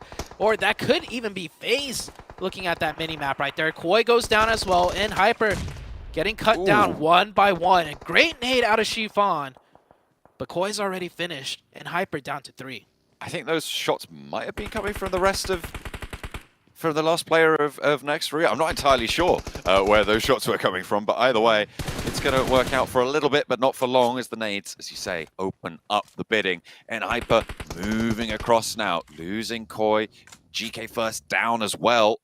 Not a great situation for them. A lot of these teams on the northwestern side have been shredded, including Enigma Galaxy as well. It was Duxan who crossed that western bridge very early, who were able to get through, who have survived in a decent position, keeping all 4 of their players alive and moving across this airstrip.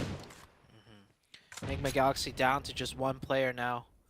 He is still on that wall side. Next circle shift goes away from Enigma Galaxy, not getting any circle luck today. We'll see how the rest of this match plays out. But 7th Element with 4 controlling the whole northeastern side. This could be a huge game for 7th Element. This position, though, for NASA is really, really strong for the time being. It's on that plateau that sits just underneath the radio tower, the observatory up top. So they will be looking to try and take control of that, I'm sure. And I don't think it's going to be that easy for 7th Element to make their way up. Alien getting knocked as well. Really, really difficult. They'll need to go on a rescue mission if they want to keep him up. But with only 10 seconds before the close, do they have time? Yeah, blue zone closing. Alien not in zone.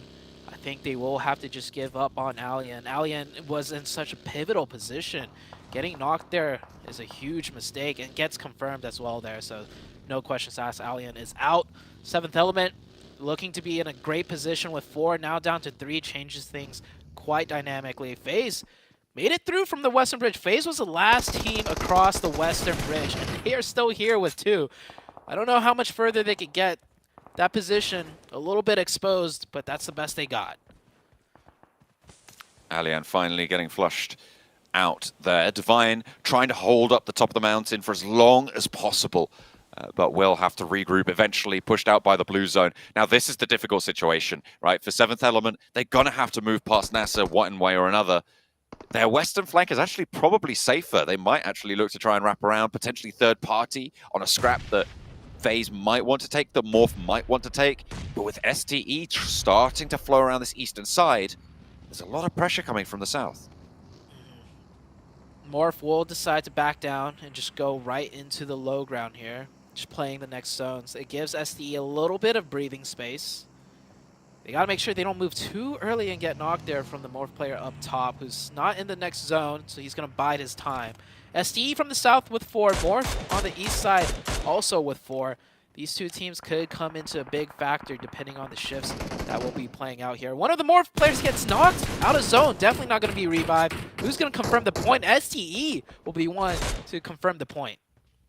STE needing to put a good result on to keep up pace with that third place bubble. Right now, they're sat 6 points behind with those 2 eliminations. That's down to 4. And they want to try and add to that with placement points, but there's still 10 teams remaining. A lot of solos and duos still in this lobby from the fights that we've seen on the bridges. On that western side in particular was the most brutal of it all. Duxan yet to make that push. Domino effect. I'm just wondering, what if Nigma Galaxy never camped that bridge on the west side? It could be a completely different picture right now. Or in this case, only one 4-man team on the west, and that is Duxan, the first team across the western bridge. So not being anywhere close to that bridge keeps them up at 4, which is great for them. But how many points can they get continuing into stage number 6? Morph being pushed off that side. That was a very disastrous decision to back off the fight. Now they're just being put into bad angles, exposed to every single team here. And the circle shifts down to the southwest. Goes over towards Nongshim Red Force and FaZe's positions. They're on sort of mountainsides here, very terrain-based spots, trying to use the ledges up and down around them to their advantage. The elevations going to be pretty tricky to handle every which way, but Rocky finds 33Z crossing out in the open. Should be looking to flush here. Xing tries to suppress. Actually, an instant response. Can they tag this res? It looks like they're going to go for it, and the smoke is already there. That is huge. Yeah, that is huge for 33Z. He didn't go and confirm the point. I'm very surprised. I think that one headshot deterred him just a little bit for re-peeking the same spot at the same angle, and that was enough. Just that one shot to the head missed him that 1 point, but more importantly, that one shot to the head saved the 4th player of STE, and they're going to need all 4 because they're going to need to breach into this zone, and it looks like Nongshim Red Force is going to be the team up to the challenge to defend against it. This is going to be 7th Element's opportunity here to go for a third party because NASA are having to deal with Morph. Cleon descending first and STE are striking them in the back. Rocky falls down and that's retribution. You knock one of our players in the open, we're going to take one of yours clean off the board. Now 2 players for Morph on the south side. 7th Element have yet to move. They haven't managed to see or spot or scout this is going on, but they look to go into the vehicles as Xenox turns the corner, opened up in a 1-for-1 trade, but that's going to play into the advantage of NASA for the time being. J7 finds the flush. Xenox is down, but Morph are eliminated. STE might look to try and go in as well, but they don't have to with the zone. Yeah, that's a great zone for them. I know they love third partying, but that's going to be a long distance to cover, and you're crashing into a strong compound, like you said. So they are not going to go for that head-on third party. Instead, they're going to find the lottery of points right here, and it's in the form of Nongshim Red Force trying to be so quiet and sneaky. But STE spotted them out, and easy pickings for them. That is 3 more elim points. Perfectly done out of STE. Should be a full reset back up to 4. We were talking about STE. Cameron in particular, they've been having a ton of good games, but no amazing games yesterday. This could be that amazing game that they need. I mean, they've been manipulating really, really well. I liked their early rotation from Ferry Pier in the boats to get across the military island. I think one of the very few teams to actually go for a boatation as opposed to getting across those bridges. It's obviously paid off well for them. They took on Enigma Galaxy. Now they've taken on plenty of other teams on this other side. And it's Sunan's turn to get knocked. Wait to get res. They've had 33Z. Get knocked out in the open, as well as Hero earlier on in their scrap with Enigma Galaxy, but they've managed to keep all four players alive. They're keeping it together. Yeah, when STE are playing correctly and not making any mistakes and winning their fights, they look so in form, so in control. Sure, they're getting knocked here and there, but the responses are instant, the revives are quick, the positioning is great. Let's see how much further they could get into this matchup, because Duxon on the west side still have 4, and if the circle shifts west, STE is going to have to cover a lot of open ground. So we'll see where the zone goes right now, and it does shift right on top of them. FaZe also getting a nice circle right there. 7th Element, Nasser, Enigma Galaxy, all the other teams need to make a move on. I think in my mind, 7th Element dropped the ball a little bit when they didn't third party on towards the Nasser engagement in the compound. And now maybe they're going to suffer for it. It's going to come back through. Inko, in the meantime, nades right up and into the sky. You need to cook those carefully if you want to find them landing on the top, because they can just fall straight back on down. You can see them bouncing kind of chaotically there from Becca. Vitali, with a better angle, gets a lot of damage onto Zipyan, but doesn't quite find the knock. Yeah, Duxon should just go aggressive here. They've been here for a while, so they should be able to tell from the audio cues it is not a 4-man team. They hear one running around. There's like at most 2 arms of util heading towards them, right? They need to just take this fight, finish it out, overwhelm them with numbers, and then move in. But Duxon will forgo that option. Now they're going to have to worry about their backs, because Inko's just going to try and backstab them as they move in. STE are worried about Nasser in that compound as well, but finally Inko breakout. Vitali going to move up with the DBS in hand, wants to play these close angles, but Duxan super passive. You try and break out, they've already lost 1. They go back over to these vehicles. It looks like they want to disengage, but they're going to get opened up on by FaZe, by STE. It's going to be such a hard progression. 33Z has been handling this position almost solo for STE this whole time now. 2 players for Nasser, down and a 3rd as well on the cards for 33Z as Star steps up and gets pushed back almost immediately, and that will be the end of Nasser. 7th Element might be able to push around because of it. Yeah, I did catch that. GokuBot actually did manage to catch one of the Nasser players, so it was a combined effort out of both STE and 7th Element. These circles still closing. Every other team pretty much in. 7th Element may lose a couple more players. Those players on the north not in the zone. Duxon, yeah, taking too much time. They had 4 players. They could have used those numbers to get some confirmation points and then bulldoze their way in. But they've just been getting whittled down, not making use of their 4 players, and pretty much free points for the superior positioning out of STE. STE with 14 eliminations, very easily gonna get more here. Certainly going to be looking for the shots over towards Divine, who's already been knocked, but FaZe are going to want to pinch that one away. Sunan has other ideas, though, as Mormon might go down to that nade. Looks like it might have just been a little bit too long, though, there. Not quite long enough on the cook. Ching steps up. Divine flushed out. That's a 15th elimination on the cards. T24 OP with the MG3 out in the open. Might have a shot over towards Sing, who's very low, slips down the hill as well, needs to dash for cover here, and actually gets caught. T24 OP able to capitalize on this position. 7th Element still need to push in, but Mormon's there, and he takes the flush. A deadly slip up right there. STE still have the number advantage, the positional advantage, and everything, but with 4, it's a guaranteed win. With 3, could get a little dicey here. Sunan, great knock right there. If Sunan also fell, that would have been terrible. Sunan gets the knock. Should go for the confirmation. Yeah, because Mormon could get stolen away from the 7th Element player. GokuBot out on his own, gets caught. There's still one more FaZe player that they need to worry about. Monza, low spy. Looks like he just got taken out, and it's a 3v1. T24 OP, last one up, out in the blue, behind the tree, gets a knock. That's the but power there's no of the way MG3. he can win this one. That's what you got with the LMG. He's going to go for the shots, but he's out of the zone. I mean, it was all done and dusted. He made it exciting, sure, but it was always going to go this way right up into the end. STE racking up a really strong performance. With the points that they get from this match as well, they're looking good to try and catch up to teams like Nongshim Red Force right at the top as well. They were sat 31 points behind at the start of this match. Hopefully they put a dent in it here with that performance, getting a lot of points on board, and I wouldn't be surprised to see them in second place now.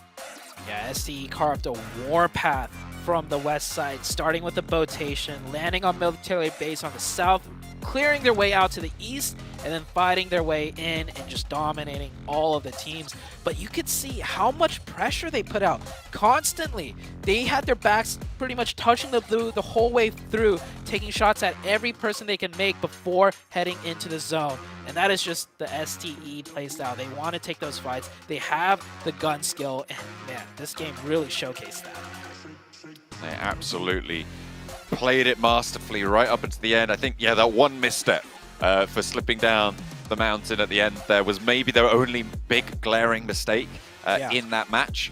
So I'm really happy with them. I agree. I agree wholeheartedly with you. And you can see it's a fairly even split in terms of the performance of every single one of these players. They all played their part.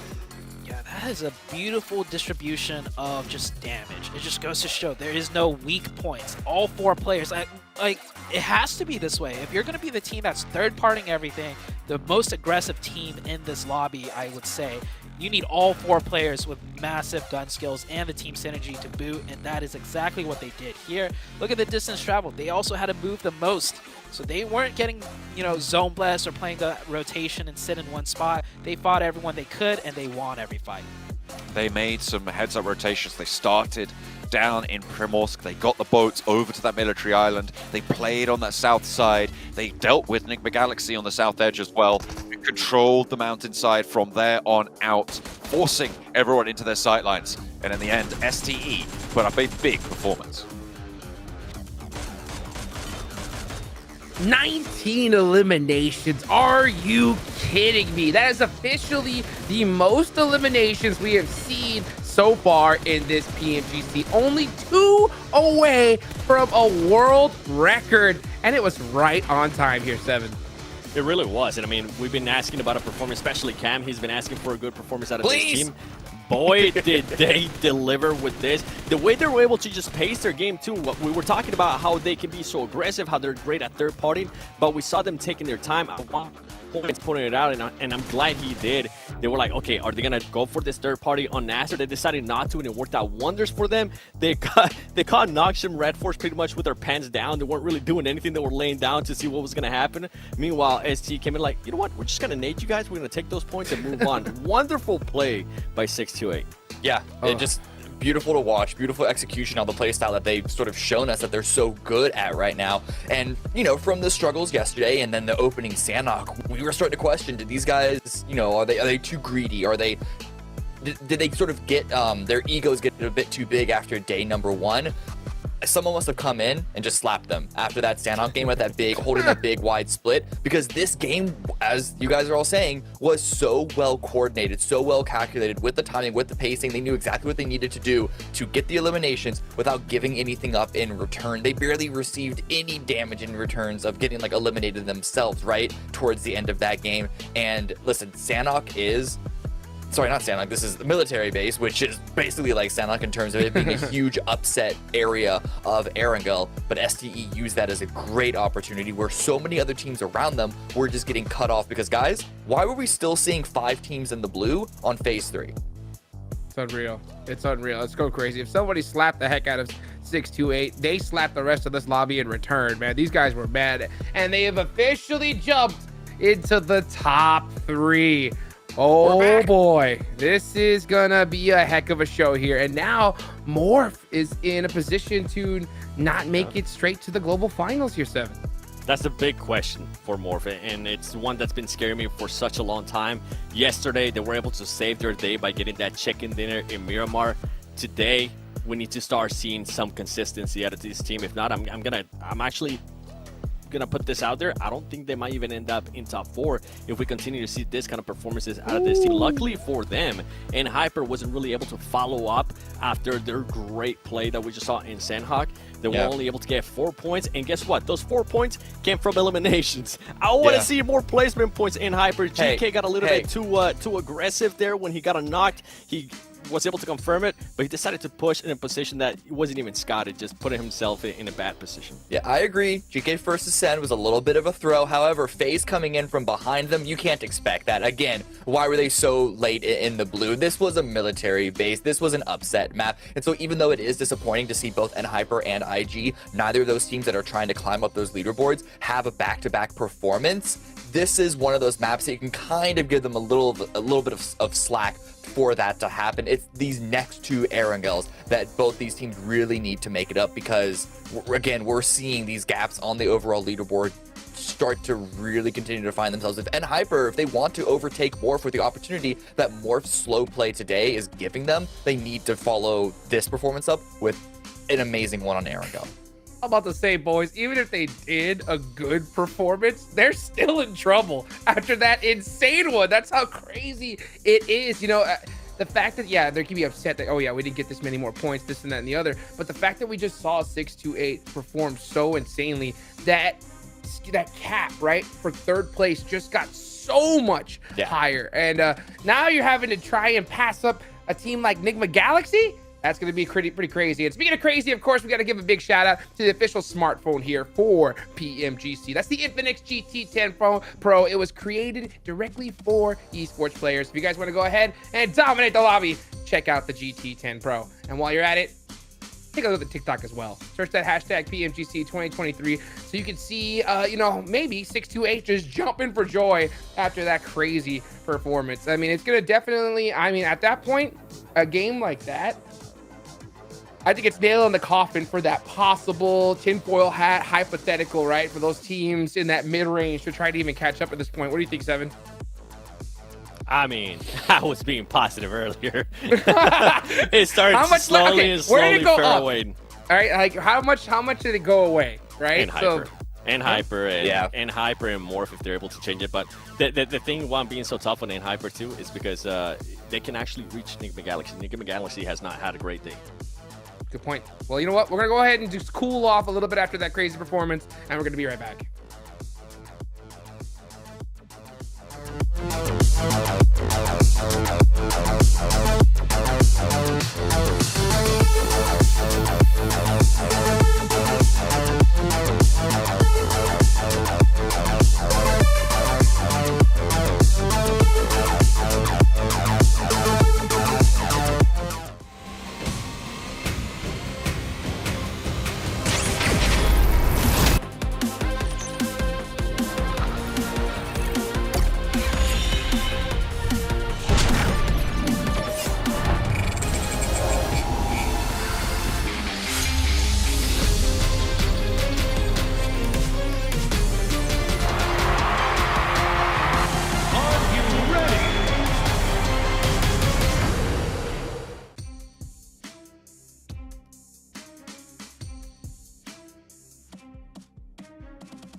And we're back. Here we go, guys. Day number 3 has been nothing but action-packed circle shenanigans. So, you know, I heard like what you said a little bit earlier, Seven, right?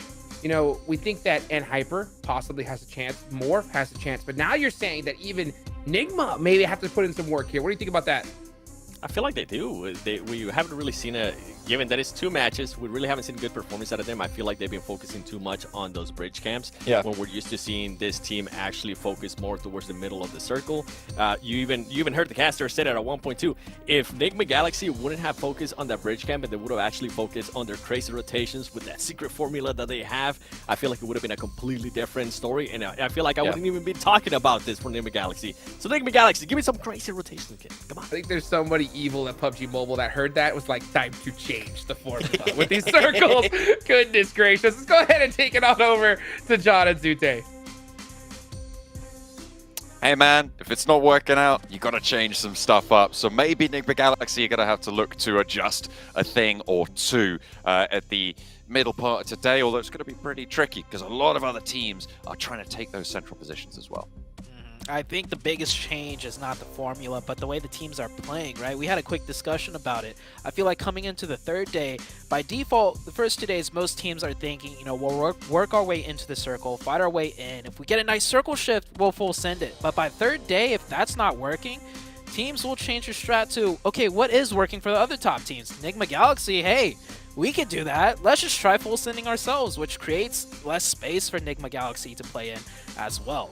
So it is, you know, the day where a lot of things start changing up. Teams will alter strategies here. And one team that hasn't had too much success is Nigma Galaxy, but we're only, you know, a couple games in.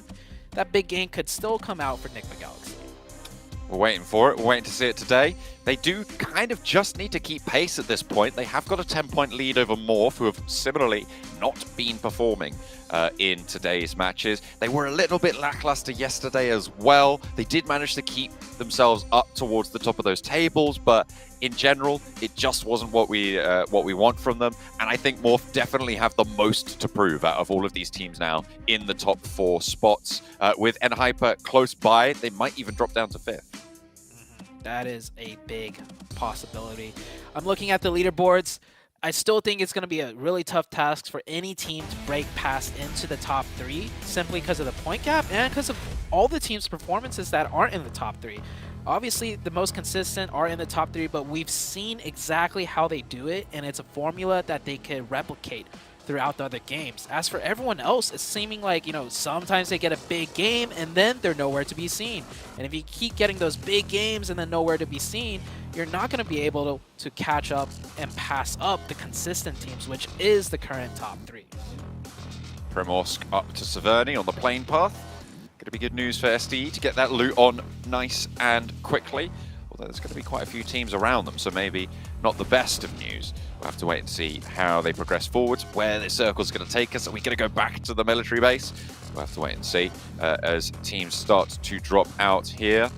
On the last match, I mean, I do just want to quickly talk again about Kanina Power, because this is, it is a big fall from grace, right? Like this is a team that, by all rights, have performed well. Sure, they qualified towards the bottom of the European Championships, but they have had their moments, and they have really, I mean, they've got a really solid roster. DGR coming through on this tournament hasn't quite had there's the sort of impact that maybe they wanted onto the team, and it just has not come through, and it feels like they had the wind taken out of their sails somewhat. The momentum, the morale just isn't there. You know, they're not even keeping up with the teams towards the bottom. They're at 27 points right now. Hale is at 51, sat a place above them, and it needs to be better. Hopefully they can learn the lessons from this group and take them back to the region to maybe develop for next season, because I just don't see them getting through even into the survival stage.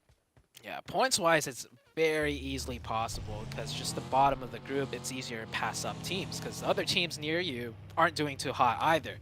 So statistically easy to do, or not easy, but very possible. But I think you're absolutely right. I feel like Kanina Power, I'll go out on a limb and say, even before the first match started, their mental was probably not in the best spot. Because like you mentioned, Kanina Power, fall from grace, they have what it takes, but to do this poorly, something was off from the get-go, I think. No, it's very difficult, obviously, to pinpoint exactly wasn't working for them, but either way, they are going to feel it on those points totals, and I'm willing to count them out at this stage of even making it to the survivals.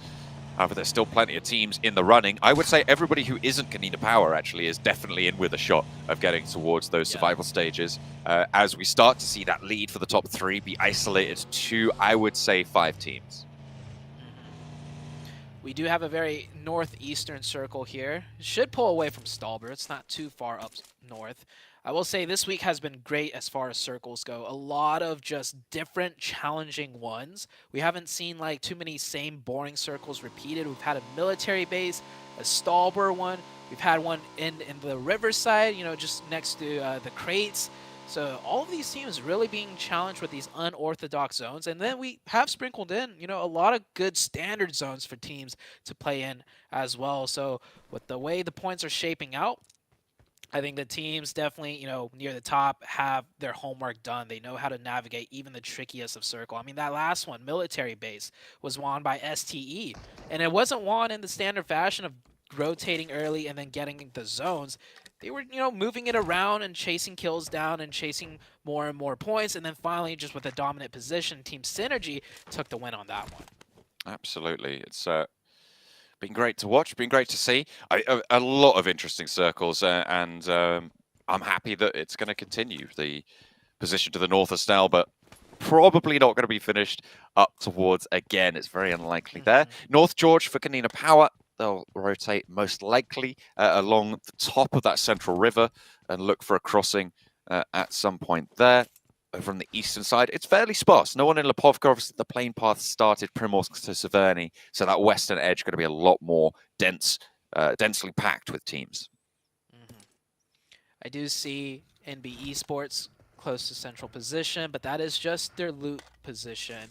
Taking a look at the timer, we are quite a bit, a couple minutes into this match. No team's really making a fast rotation center just yet. I see Intense Game on the west side starting to get a move on. Nongshim Red Force right here on screen from the south, moving up more north, looking to take some strong spots. And there's a lot of strong positions in this first circle, but this is one of those circles where it's like a little bit too dynamic with breaks in the map, where if it goes north of Yasnaya, it's a totally different battlefield. If it goes west, if it keeps the river in play, that's a totally different battlefield. That teams are looking to wait a little bit for that second zone to really prioritize what power position they want.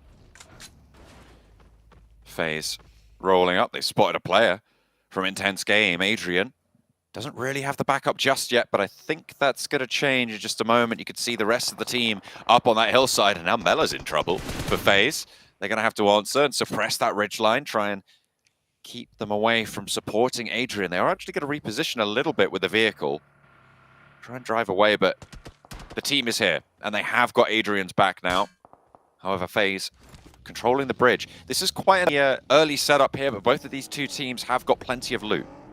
Yeah, and I do believe Kanina Power is within earshot of these gunshots, and Kanina Power is one team that desperately needs to third-party something right now for a couple of points, so this could get very messy. Onzen already has swam across the river. I don't think Intense Game is aware of this at all. As you can see, they've shifted towards the west side of the map, shifting into Kanina Power potentially, which is why that player's so low. Yeah, Kanina Power is here to third party. Becker opening on the open ground, knows he can't step out too wide. There's plenty more players in the wings, and Onzen will start to strike now. Adrian forced to try and crawl away from it. Mormon now on the northern shores as well, and it might be a little bit of a crunch coming through from Intense Game on this northern side. Kanina Power pushing in from that west edge.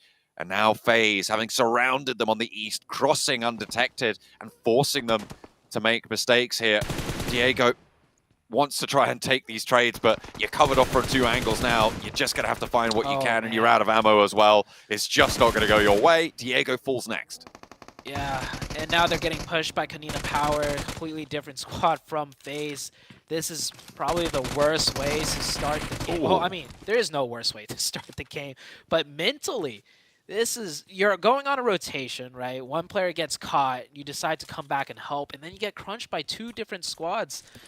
That's not good for the mental right there. In an Intense Game, this would have been a big one for them to kind of, keep pace up and maybe get some more points to have that conversation where you could be in the top three, but getting a big donut here in that fashion must be very demoralizing. It's not going to be the best of news. In 6th place, though, they are one of the safer teams in terms of those survival stage spots, but still very much at risk. Do not want to be putting those sorts of numbers up. You're right. NB shots over towards NASA, but it is just jousting at the moment. No one really looking to take a head off at this stage. Just damage the armor, absorb some of the medical supplies. You see SDE here rotating in from the far southwest, and SDE definitely saw that fighting. They're keeping in mind where those teams probably are, who was in the elimination feed, and I was gonna guess they're gonna go up north into the blue to maybe get more fights in, but they're staying on the south side. So with that knowledge in mind, they aren't going to look to do some third partying in the north. They're going to play their own game on the south. Next zone shift about to come out. And oh boy, Yasnaya finish potential. Ooh, that is Could be dastardly. Udo Alliance pretty happy about it though. They dropped there, they stayed there, they won't have to move too far at all. You can see immediately all of the vehicles being taken on board. Those hillsides to the south of Stalba going to be densely populated as well. You can see next Ruya trying to make their way through them. Morph a little bit higher on up. Nigma Galaxy, this is all the way on the south side now, playing around on these mountain splits on the God compound there, the overlook. STE on the southwest side. This is near Rozhok. They're trying to leave towards Hale. Yeah, this is a very isolated fight. The only team close by is Ducks, and they're a bit far away. This 4v4 is going to play out, and we know STE love their fights. No openings just yet. I did catch Hyper losing a couple players on their rotation. And Hale does have 4. Their 4th player on the north side of the river. That could be the ace up the sleeve they need, that off angle that STE may not be aware of. They're getting crunched in hard here. These 3 players just need to survive. Maybe their 4th player could get an angle. I'll try and sneak that one a little bit out wider. Next Ruya wanting to try and stick that res, try and stay alive as much as possible, but the mad dash for the north side of Yasnaya is going to result in Hyper getting 2 of their players in, GK first and FS. Both finding a little bit of sanctuary, but not much. STE with 33 down and Hero low. They back off. Xing taken very, very low as well. Hale doing well so far in this fight. They are forcing STE's hand here. 33 trying to crawl away, but I don't think they're going to let this one go. Just about to find the peak, but the heals have come through, and the speed of which they're taking this fight has slowed down a little bit. Fortunately, they find the flush from the off angle, and Hale are now 3v4. Yeah, the off angle from the north side, I'm pretty confident to say, is what got the opening onto the player of STE. And a nade to follow, STE getting cut down here. A strong fighting team, but all it takes is that one knock for the entire formation to break, and Hale are taking great advantage of it. Spray from Sunan through, but not going to find anything. They have repositioned away from it, saying somehow safe from the fire there, has just about found a corner that won't be lit up. As Tiger holding down these windows, they know where this player is. They should know where Sunan is. I don't think 628 are going to be able to replicate their performance from the last match as we hop on over to Kanina Power. This is on the north side, looking for that flank. Kanina Power wanting to try and keep this fight going on the northwestern side, but they've taken a knock against FaZe. Yeah, next circle is shifting too, so a lot of engagements here. Teams are caught on each other. STE, Sunan, last one up, is forced to rotate away, rotating into Inko, and Yasnaya still in zone, but a lot of the open fields to the east of Yasnaya will be the central focus point. A long slope that sort of goes away. Underneath Morph, it's basically sort of long, slopey terrain going all the way around for this next stage. I think NB probably have the best side of it in terms of the ridge cover that they have. FaZe still scrapping it back and forth with Kanina Power, and it's going well for FaZe right now. Kanina Power not really able to stand up in the face of it here,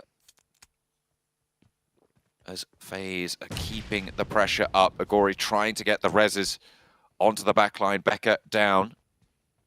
I want to try and pick it back up. Ventura's back in action as well in the meantime, and only 2 players of Kanina Power to deal with. Yeah, this should be another 2 points for FaZe here, putting them up to 6 elim points this very early on. And if you look at the leaderboards, FaZe is in 6th place. That's a good spot to be in. Get a couple more points, put your names in the conversation for a potential top 3. Good nade. Only 1 player left. Should be a clean finish. Shouldn't lose anybody. Onzum pushing in. Does get knocked. Should be a quick trade though. And there it is. Able to shut out Kanina Power yet again, who are only able to find 2 points on this match. Unfortunate news once more for the European representatives. But good news for FaZe, keeping all 4 of their players alive. And like you say, 6 eliminations this early on is good. The question is, can they sustain? Have they used too many nades? Have they used too much utility and expended that armor supply too far? We'll have to wait and see how much further they can go, because they are cut out a little bit, and Hale swinging in behind them. Nongshim Red Force on the south side, getting shot up just a little bit by Inko, trying to push them away. So Nongshim's playing this slow from the south. Nigma Galaxy is also playing this slow from the southeast side. Those are 2 big names we've got to keep track of. We do know STE down to 1. Most likely won't be able to do much this match. And Morph, the other big name that we haven't seen too much on, they're scrapping it out on the north side against Nasser, right just south of Stalber Hill. Going to be trying to defend that 4th position, although 4th is kind of probably one of the worst positions to find yourself in. It can be so demoralizing to be just on the edge of getting that direct qualification spot to the Grand Finals, but we'll have to wait just a little bit longer. They will be denied. Hale trying to move in behind NB, and right now all 4 of their players are alive, but 2 of them are knocked. And look at how difficult this is going to be. A single nade into this bathroom sees the majority of Hale completely dispatched of. Mondo around the edge with the DPS, steps out, spots the player on the inside. This should be it through the window, but he's not connecting with the DPS. Finally cuts the cross, and that's 3 points added to the tally of NB. A really good pickup as Hale are down to 1. Yeah. Hale getting picked apart there. Tough position to defend, however, when there's a team on the northern high ground, and that team on northern high ground gets the zone dead center. Ooh.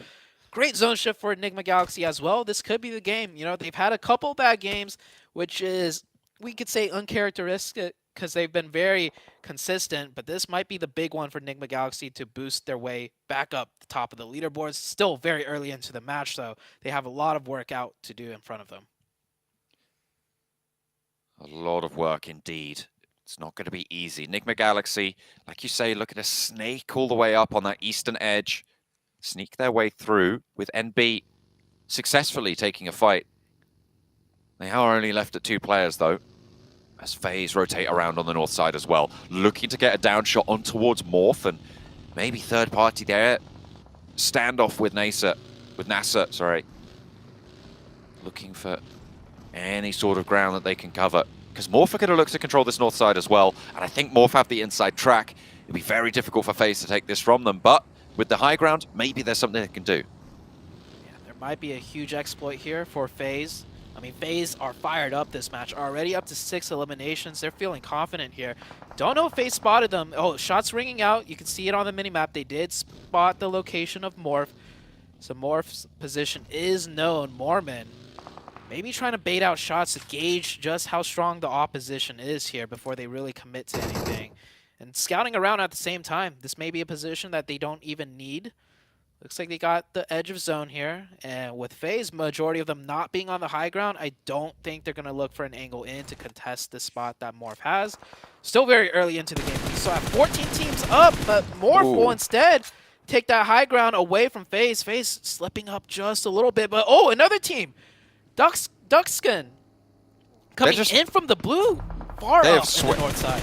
They've swept all the way around from this western edge and are looking to completely encircle this. They might have just taken Morph's position from them. This is really, really unfortunate timing, but brilliant for Duxan. They've taken that compound away from Morph, forced them into FaZe, and to be fair to Morph, they're very much pushing FaZe off that position as well, but they have had their position taken away from them. They'll have to move further south. The good news is that that compound not really going to be a priority to be able to hold on to for this next circle. Yeah. Morph needs to win this fight now too. 4 elimination points. 4th in the leaderboard. This would be a great fight for them to win. Duxan with the nades. And Morph in a way worse position. They're all kind of funneled into that bowl, making it easy for nades to come in. Cleon trying to separate off. Will catch the brunt of the force. Now it's a 4v3. Morph not able to do anything here. And you can see the positioning going towards the high ground. This could be over for Morph. Morph have eaten quite a few nades there, quite a lot of damage, but Duxan still have a little bit more to do. The res from Morph still potential to enact there. Boo-Boo looking to reposition on the south side here, get that low ground under control, the inside track to the next phases of this circle, splitting the difference on the players with the nade, but there's a weapon trained their direction instead, and Morph lose yet another knock. Is this a third party from the backlines? I think there might be an angle from Inko across the way, potentially taking shots out towards the backlines of Duxan. Duxan playing this way too passively. We saw just moments earlier, they had every advantage possible, but they were too worried either with the blue zone or a lack of confidence, and now they're getting third party, Morph readjusted, and it looks like Duxan will be the ones losing this fight. Enigma Galaxy, huge fight here on the south side, down to the scraps. It's a 2v2, no, 2v1. Last one up is Lord. Wings. Oh, and this is Nongshim Red Force as well. Nongshim Red Force will go for the revive. It will be a 2v1 here. Lord not able to do the same.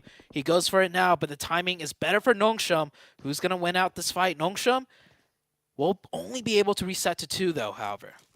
Wayne's going to push past the down player and immediately responded to. Lord didn't manage to pop a res here, but he gets the knock and the flush. Now Sporter with a nade, looking to cook through the window. I think they heard the pin pull. He steps out, he baits the nade to bounce off the window and gets back to cover. A second now invested as Lord swings through, spots the window, but gets back into cover, a sliver of HP, and it is Enigma Galaxy holding on by a thread of the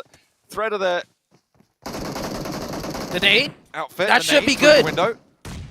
We'll look for it, and there it is. It's going to land straight on to Ralph. Finding the shot, finding the nade, and Sporter closes it down, but at the cost of plenty of their players. Oh, man. If Lord was able to clutch up that fight, they'd be in a great spot in the zone. For the next one, they would be getting that like almost full reset. But a pivotal fight lost. Only 2 elimination points, and they went out early still. Not many placement points either. Nongshan Red Force will continue on. Morph still alive. Down to just 1 player here. Looking at this, reset up to 3 potentially, but Inko shouldn't allow this to happen. Inko have all the lines of sight. No third-party worries for Inko. This should be easy pickings for some. 2 high nades. The first gets a flush. Is the other one going to find the players behind this rock? Because they did manage to get to cover. Picked up on the down player, so now it is just Yoru, but Nenebeche has got that angle from outside in the zone though, so it will have to be repositioned fairly soon, but Squash going to roll on in, get some info. They know exactly that he's in this smoke, and it's going to be very difficult to survive here. Tries to crunch it for the player there, but he steps out, goes with the DPS around the edge of the smoke, but Squash handles it, and none of the players from Inko go down. Inko keeping their squad up as 4, now in firm control of the entire northern side. Meanwhile, so many fights going out. We're down to 7 teams, only 20 players alive. So not many strong teams left here. A lot of teams down to 3, down to 2. 7th Element, I see they're down to 1. NB Esports earlier at this compound had 4 up with a really strong position. They're actually only working with a duo now, and FaZe is right over the top of them. So this could be a big game for Inko. I think they are. The only 4... No, they lost a player. Looking at the feed right there, they're down to 3. That is really unfortunate. So only NASA now with that full squad. Yudo Alliance trying to break out these open fields near Yasnaya. This is the open sloping terrain that we were talking about earlier on. There are some defilades over on the eastern side that Inko are sort of playing around, but that plateau that sits in front of them, it's just so hard to navigate. The east edge is going to be a lot safer for a lot of these teams, so I'm wondering what NASA can do now. Yeah, this is Nasser's game to really convert into some points, being the only 4-man team, and they get the high ground. They have the zone control on the edge side, but they have very favorable terrain working ahead of them. They just need to make sure not to make any mistakes to lose a player early on here. They need to clean up these fights, not lose a single player, and they're starting it with 1 position at a time. One of the FaZe members taken out, creating more control for the side of Nasser. A really important position to be able to take control of. A little bit of high ground, some hard cover from that shack. There is a FaZe player close by, and they might want to deal with that fairly soon, but are Inko going to have sightlines over towards it? Are they just going to rotate on through? Because Inko are going to have to make their move. Nenebeche is close by, and he's going to try and get that angle away from them, but he's spotted. Ooh. J7 takes down Nenebeche. Nice awareness to catch that out. There is that vehicle sticking out like a sore thumb, however, so J7 will pick that one up. Surely Inko can't do anything now with only 2 against the 4 players of Nasser. Nasser doing a 1-2-1 split. 1 player in the far back. Just watch everywhere else on the battlefield, because they know this is a prime opportune time for them to take third-party shots from distance, pick up as many elimination points as they can. Nades being traded right now between Becca and Star on this northern side. They have got more backup in this location for NASA. And Nade actually moves the vehicle there as well, but Star pushes forwards, wants to spot Becca, but there's a crossfire potential as Becca spotted. J7 finally moves on out wide, and a crossfire of their own is established. Squash struggling to land the shots onto J7, but finally converts. Hits the deck, gets the reload. Now turns his attention over towards the rock and pushes forwards, but he's the last player for Inko.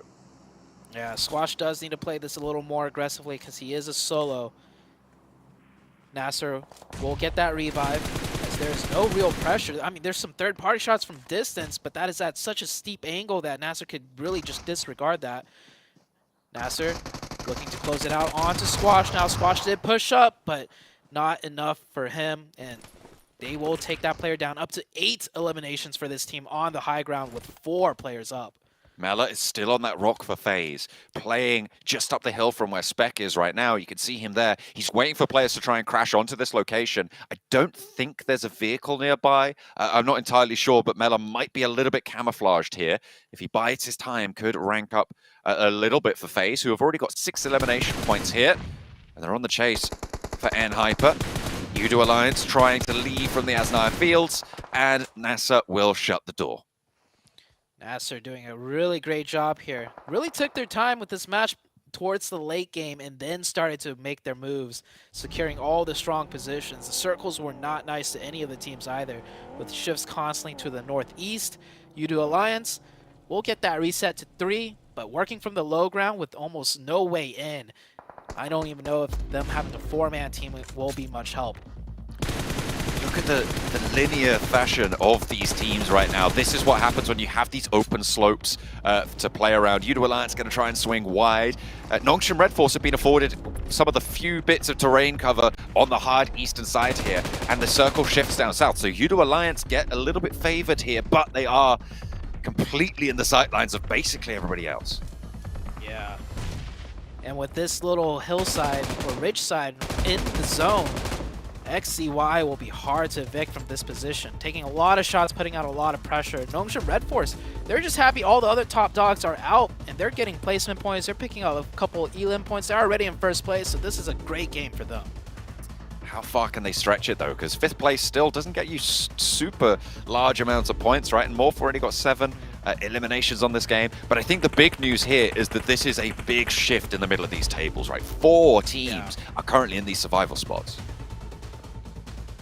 Nasser, how many more points can they get? Up to 9 elimination points. Another big win. I mean, this puts them into the conversation.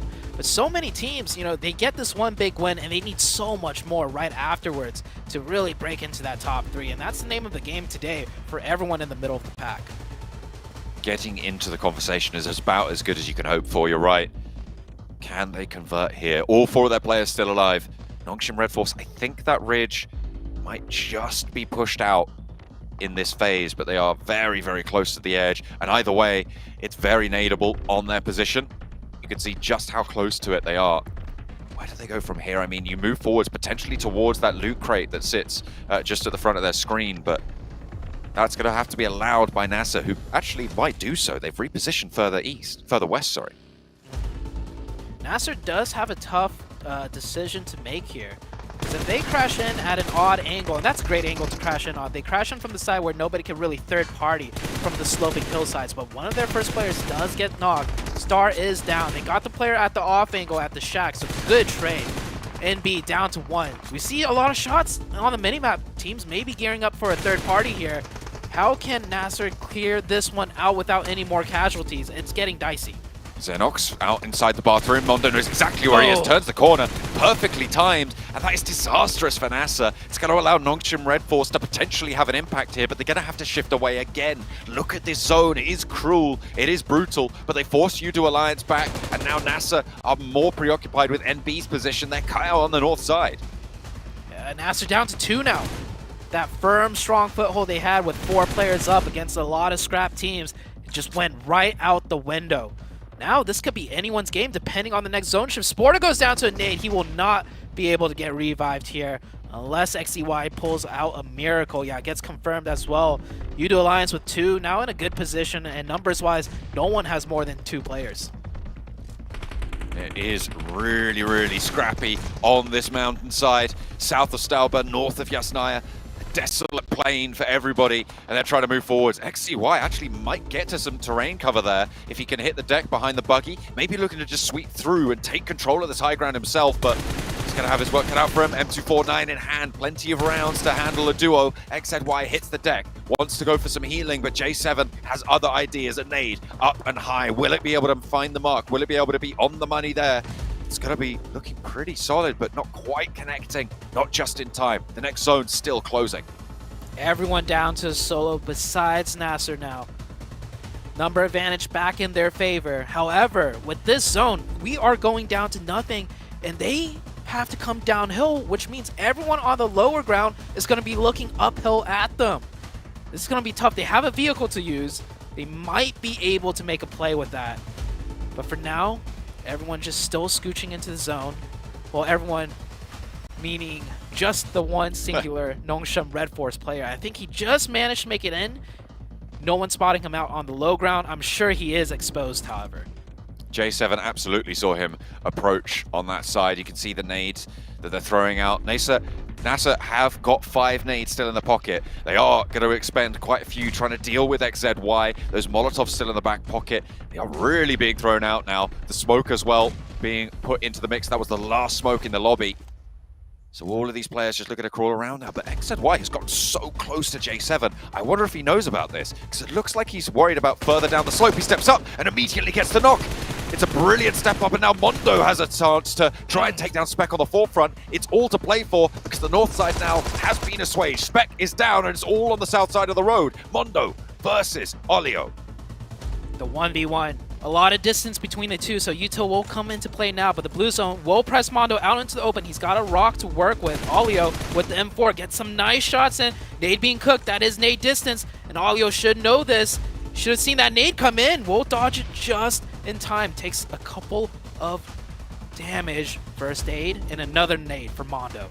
3 first aids in the back pocket for Mondo. 1 now for Olio. Another nade on target would give a massive advantage to Mondo. With the zone pushing in, Olio has to move. He knows exactly where he's fighting off against. He's going to cover off this rock. Has the M4 and the Bison in the back pocket to try and unload here. But no utility. It is just going to have to be aim skill. He's moved out wide and dodged the majority of the nades. Mondo takes a huge hit of damage there. Has to hit the deck, but he can't take the time to go for the heal and will fall down out in the open. The Bison switch to an Olio, makes it work. Pulls it back, and it's Yudo Alliance to extract themselves from Yasnaya and make it happen. A chicken dinner. What a game ending. We were on our feet the whole time. Anybody could have taken it. I mean, we thought it was going to be Nasser with 4 up, but they made a push down, which lost 2 of their members, and then it was anyone's game. Yudo Alliance ultimately, and the end come out on top. That 1v1 so close. The util, the first aids all came into play. Really, really solid to be able to just stay alive. I mean, it didn't look particularly spectacular, I have to say, from Yudo Alliance. They made some good crossings, sure, but they just allowed the lobby to wane around them and struck while the iron was hot. And what a clutch from Olio. Certainly silencing his opponents there. Mondo taking that hit of damage was so important for their progression to get this chicken dinner. Yeah, a lot of teams did not manage to get the points needed, though, to put their name into the conversation. I mean, it's great that some of these teams are securing the points, because come tomorrow, the next worry for them is just making it to survival stage. So it's a big win for Yudo Alliance. Nonetheless, NB Esports also having a really great placement finish. Nongshim Red Force, I mean, they are just kind of padding their points, which they need to, because STE was right on their heels as far as points was concerned. Absolutely, it's very good news for them to be able to stay alive as long as they did and keep that gap going, because Morph as well went down fairly early. Yudo Alliance, however, secure their first chicken dinner of Group Red. The Malaysian team are able to put those placements on board and stay alive right until the end. All right, y'all. Yudo Alliance get a chicken dinner right here. Hey, they're looking a little bit stronger going into the survival stage after this. No, I'm just kidding. Who knows? Who knows, right? Hopefully they can continue this on, right? A little sign of life. Like to see some hype from the players here, Seven. See, I usually don't mind hype, but the whole shushing, look at the camera, shushing, that boy's feeling himself. Brother, you're not even near the top 3. Calm down. Hey, winning a 1v1 is always going to be a good moment, especially on the biggest stage. Okay, the second biggest stage in the world right now. The biggest stage is making it to the Grand Finals. Despite this win, Dukes, they're not going to make it to the top 3, okay? Let's be honest right now. We're too deep into the tournament. The teams at the top have way too many points, that even though this is such a good turnaround for Yudo Alliance, a team that we really weren't talking about at all day 1, we talked about them a little bit day 2. Them, along with a couple of other compatriots from the bottom of the leaderboard, have been really climbing up. It's not going to be enough to really challenge the top 3 or top 4, what it is, for those top 3 spots, but they're being more stable in that middle section. The name of the game for so many of these teams right now, because of how tight it is towards the bottom, is just not be in the bottom 5. And Alliance have cleared that goal, I think. Yeah, you saw, a couple of teams that still had a contention, right? Honestly, it was just Morph and Hyper, right? Morph put up 7 eliminations at a nice little, placement point there. So they did something, and Hyper, unfortunately, going out super early here, Cam. Yeah, that just can't follow up. And I want to continue to give the acknowledgement that Sanhok is Sanhok. It was the most Sanhok of Sanhoks with that island. Military base is like Sanhok with the chaos, and then even up here north of Yasnaya is very open when you hit the end game. So there were a couple of teams that usually play center that we didn't even see them try and go to center this time around.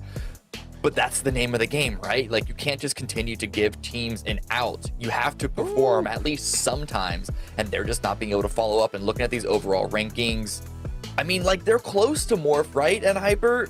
Not really, actually. I thought that was 109 for a quick second there. This is like over 20-point gap between them and 4th place with so few games left to play. We're almost 2/3 of the way through.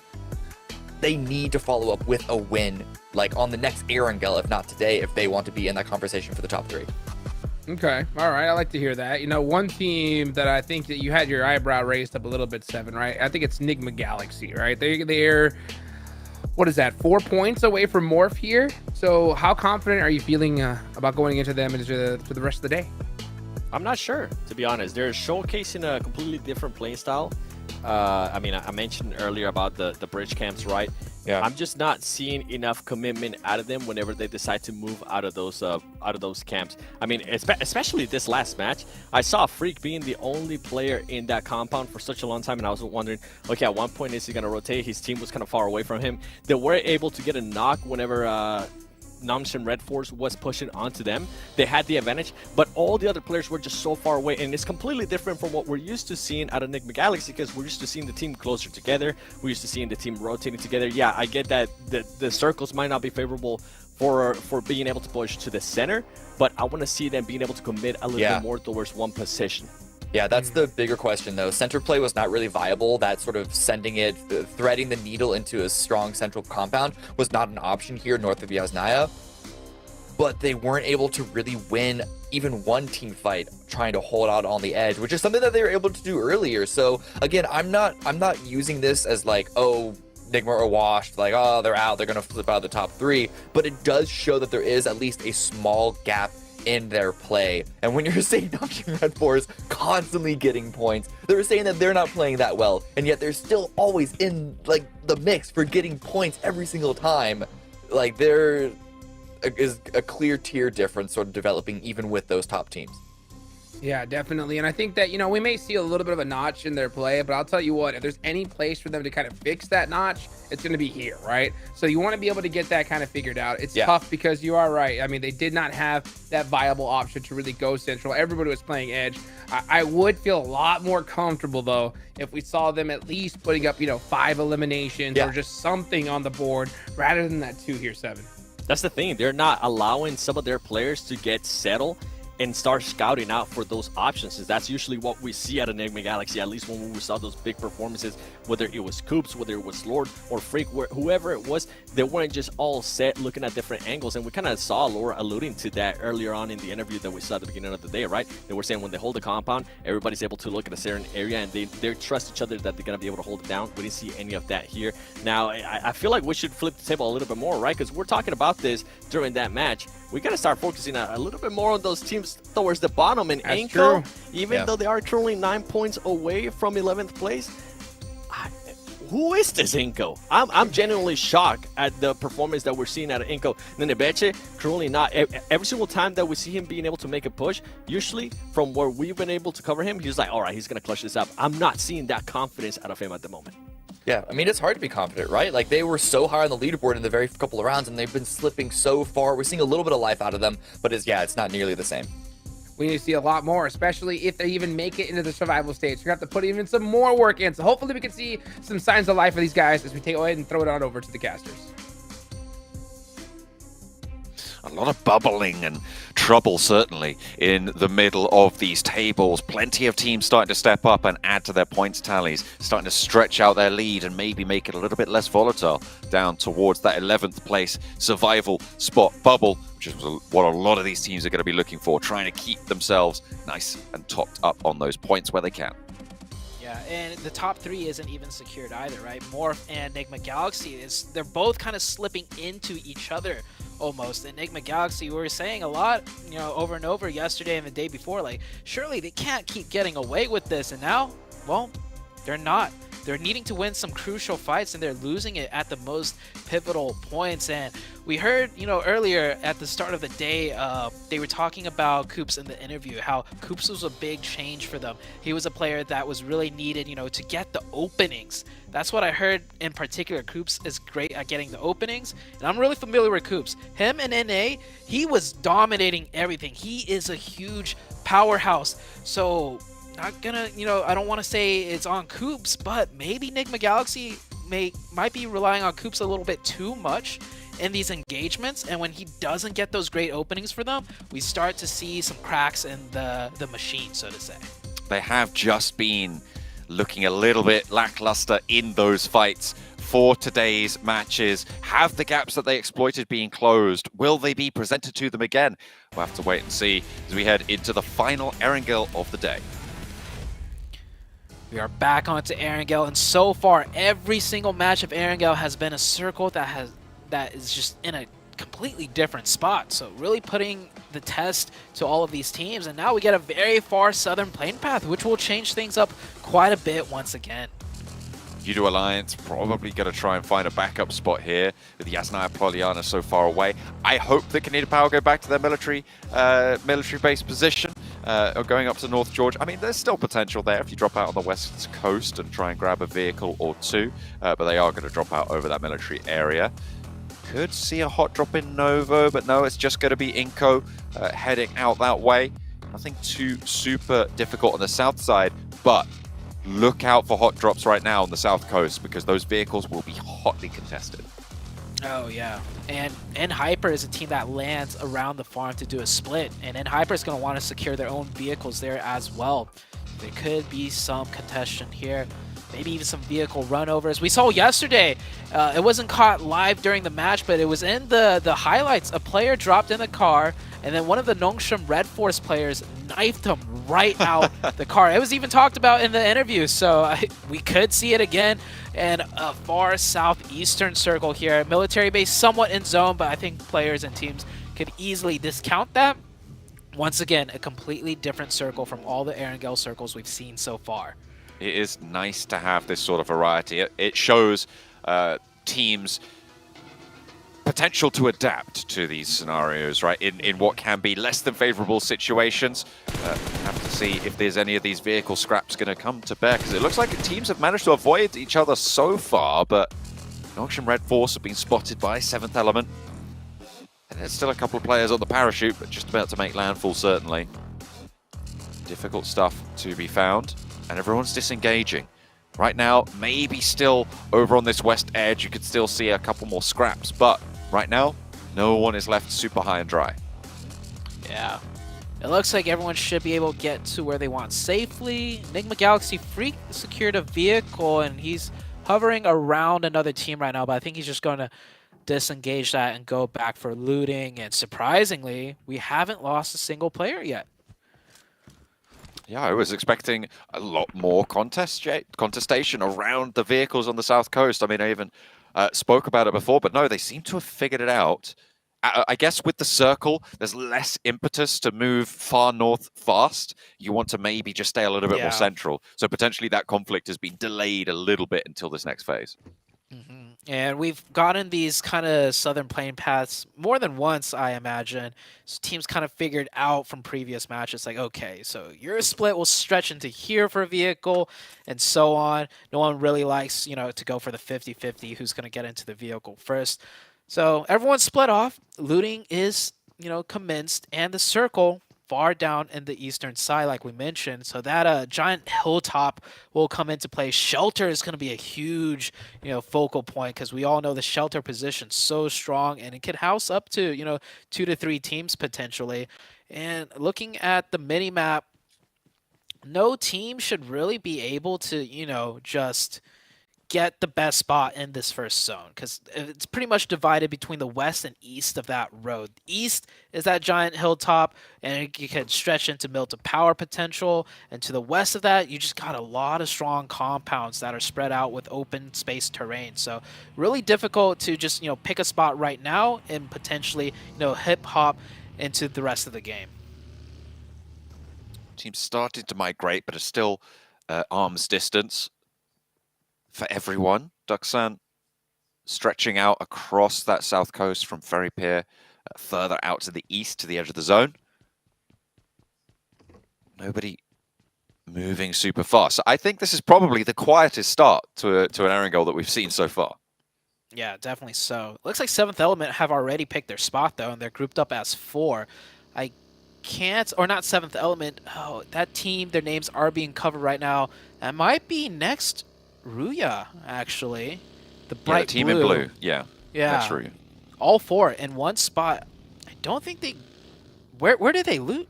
Oh, I think they looted Milta, and then immediately just went to that position and hunkered in. So there... It's a great spot. You can still have options, if you do end up surrounded, if the circle shifts off you. But I don't think it's going to be the best of positions to just hunker in all 4 players at. They might just try and survive it on out, try and tough it. But dangerous. A dangerous decision being made. Next Ruya is a team that has, I believe, so far disappointed. Yet again, this stage not going to go well for them. I mean, they're in 13th place right now. This is the European champions, remember. These guys came first over in the European Championship with the combined Türkiye and European region. And this is not the performance that you'd expect from that sort of a team. It's not even like they're trying to make plays. It just seems like they're denied every time they take a fight. It just doesn't go their way. Not having much screen time at all. It really kind of just shows that team has been just fizzling about. Kanina Power, another team that really hasn't... Well, I mean, Kanina Power gets screen time, but it's usually in the most disastrous of ways. Just getting picked off here now by Inko. And, man, it is tough. Kanina Power, last place. Palucci trying to salvage whatever he can there. Just driving off into the distance. Trying to get away from it. Agori most likely going down here. And it will just be flushed away. Nenebeche just checking his angles before he steps up for the flush. That's the first elimination we've seen this match, which is a little bit slower than maybe we're used to. Kanina Power will suffer it. And they will hold a little bit closer to Milta now on the south side. Fairly central in the circle, so they've got a little bit more time to play with. Many teams now just making their way in here. Center of the map is being heavily occupied. NB Esports and Hyper close by, but not really dead center. And I can't even really make out the 2 teams. I know Nexuria is one of them, but another team just completely covered up by the names of other corresponding teams around there. So many teams getting that central focal point, but it is that split, east or west. That's a big question. And hopefully it doesn't go south, because if it does, I mean, we're keeping that bridge in play. We're keeping an urban town of Milta in play, which is going to get very tricky for everyone. Yeah, it would be pretty nasty, to say the least. STE making their way in from the western edge right now, behind Duxan. They do have a backstop still yet to rotate through. I believe that's Sheng still waiting all the way out to the western side. So they aren't a full 4 just yet, so probably... a little bit hesitant to take a full scrap, but they're in the next circle. They're going to slow down a little bit, maybe take some overlook, take some information gathering peeks over towards the buildings that Hero is moving past now. I don't know if it's on purpose, but it is a strategy to have the last member, if you're especially if you're an edge fighting team, right, like STE, to have the last player rotate in very late. So when the team does engage in a combat, they get like about 10 seconds of information, and they can really pass that valuable 10 seconds to the last player to pick a perfect off angle. So we'll see if it comes into play. Nigma Galaxy, man, they're great for their rotations, but looking at that minimap with how many teams, oh boy. Enigma Galaxy, I'm imagining a fast Eastern wrap potential. I mean, that would be the perfect rotation for them to make, but this is a tough one. We're going down towards Milta Power. STE pick up a point over onto Duxan in the meantime, who have lost one of their players. This is, you're right, a hard southeast shift. These maneuvers are going to be really, really tough now over near that Milta area and maybe into that urban environment that you spoke about before as the eliminations start to pack themselves into the feed. You can see they are going to come on through. Morph actually taking a knock and a flush to Kanina Power as Kanina Power have made that move nice and early. Yeah, this is a classic zone too. Like, it's not very common, but the strategy involved in, you know, figuring out how to get the best power position here, or there's so many power positions. You have the wizard towers just, you know, elevated at different distances. You can still have that high ground of the forest. And then, of course, Milta Power, mini Milta Power, this compound in particular, so many strong positions with different dynamics involved. This is going to be a great match to watch. Sure is going to have plenty of twists and turns, I'm sure. The lumberyard at the top of that hill on the south side currently being vied for by plenty of different players. Inco wanting their slice of the south, instead playing on the east side of Milta. NB defending against a roll-up coming through from NASA. One knock already, and Fist goes down second. Two found from NASA, and this is a really solid start. Can they convert here? Because the nades are starting to get cooked, and this is where it gets dangerous. The Xenox playing forwards does manage to get back inside the building, and there is a knock sent back their way over with that nade from Mondo. Spec on the off angle needs to be careful. This is attracting a lot of noise. You can see two teams looming overhead already. That is FaZe and Udo Alliance. Spec smartly goes down to just try and finish off the fight. It was a 4v2, but it stalled just long enough where, you know, a third party might be disastrous for both of these teams. NB now getting aggressive, and they have to. They only have two players. One of the players of Nasser gets confirmed. J7 goes down. He goes out into the open trying to pass back some info as a sacrifice almost. Now things kind of have stalemated once again, and they should know there's so many teams looming overhead that going for a full committal, a messy one, could be the death of both of them. The nade found there as well finds Xenox, and that's going to stop Spec from moving forwards. Molotov in hand, sorry, looking to drop a smoke there. Udo Alliance are rolling up on in, but FaZe have a third-party angle. This is really, really chaotic now on this east side of the hill. Trying to find these positions, trying to get into cover, has not gone well for pretty much anybody here. I don't think anyone's escaped unscathed. Udo Alliance tried to move forwards, but they lose that player. NB have lost plenty, but in come Enigma Galaxy, looking to crunch in the north edge. Yeah, this might be the full send rotation here on this circle shift in particular, when everyone's kind of stuck, scrambling to get their position. Can Enigma Galaxy pull off that staple rotation somewhere central? We'll see very shortly. As this fight still continues to rage on, the circle did pull away from Milta Power. It did go hard to the west side. We'll keep a lot of that camp in the top of the hill. I mean that it can be continuing to be a pivotal position. I like Morph's position on the northwestern side. It is a shame that they are down to two, though. They might have a better chance of it if they had a full 4 squad, and Hale might look to try and take that from them as they move around on that northern side. Seventh Element, in the meantime, scrapping it out and not having the best of times, as they will go all the way down. Unfortunate turn of events there over on the southwest. And Hyper, meanwhile, was down to a singular player. So that was the first team today that, you know, really made some noise with the chicken, that put their names in the conversation for the top 3.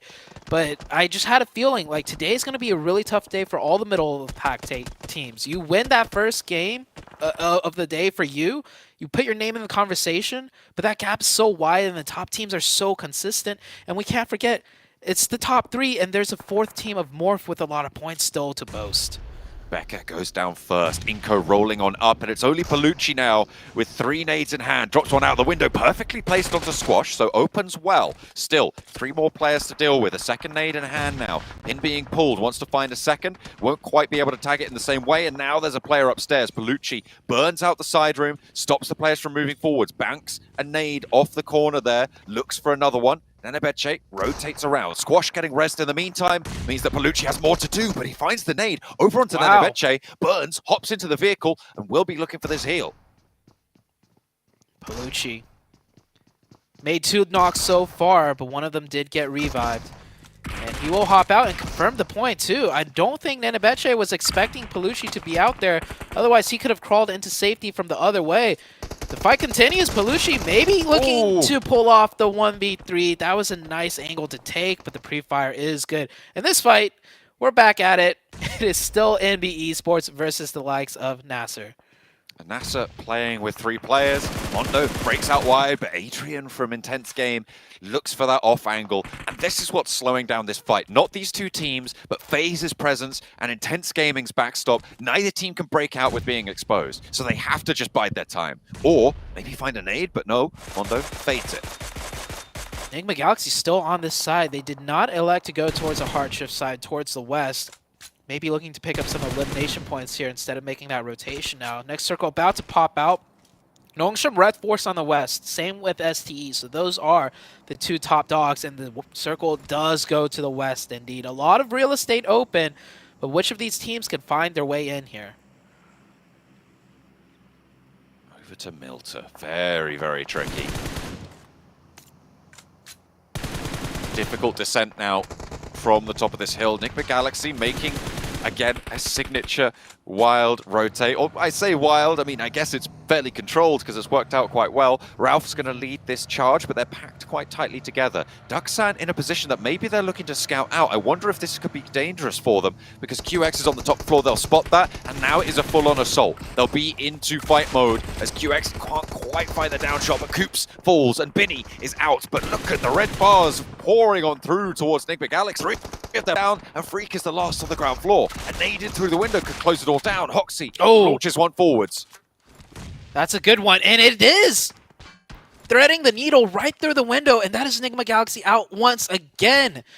Their rotations are good, but so far, we've seen it time and time again, they're not able to win the fight. And dare I say it, Coops went down first in that fight. So maybe it is really on Coops right now to pull the weight for Enigma Galaxy, and it is not happening. But it shouldn't be the case. All 4 players of Enigma Galaxy very experienced. It is just not working out for them.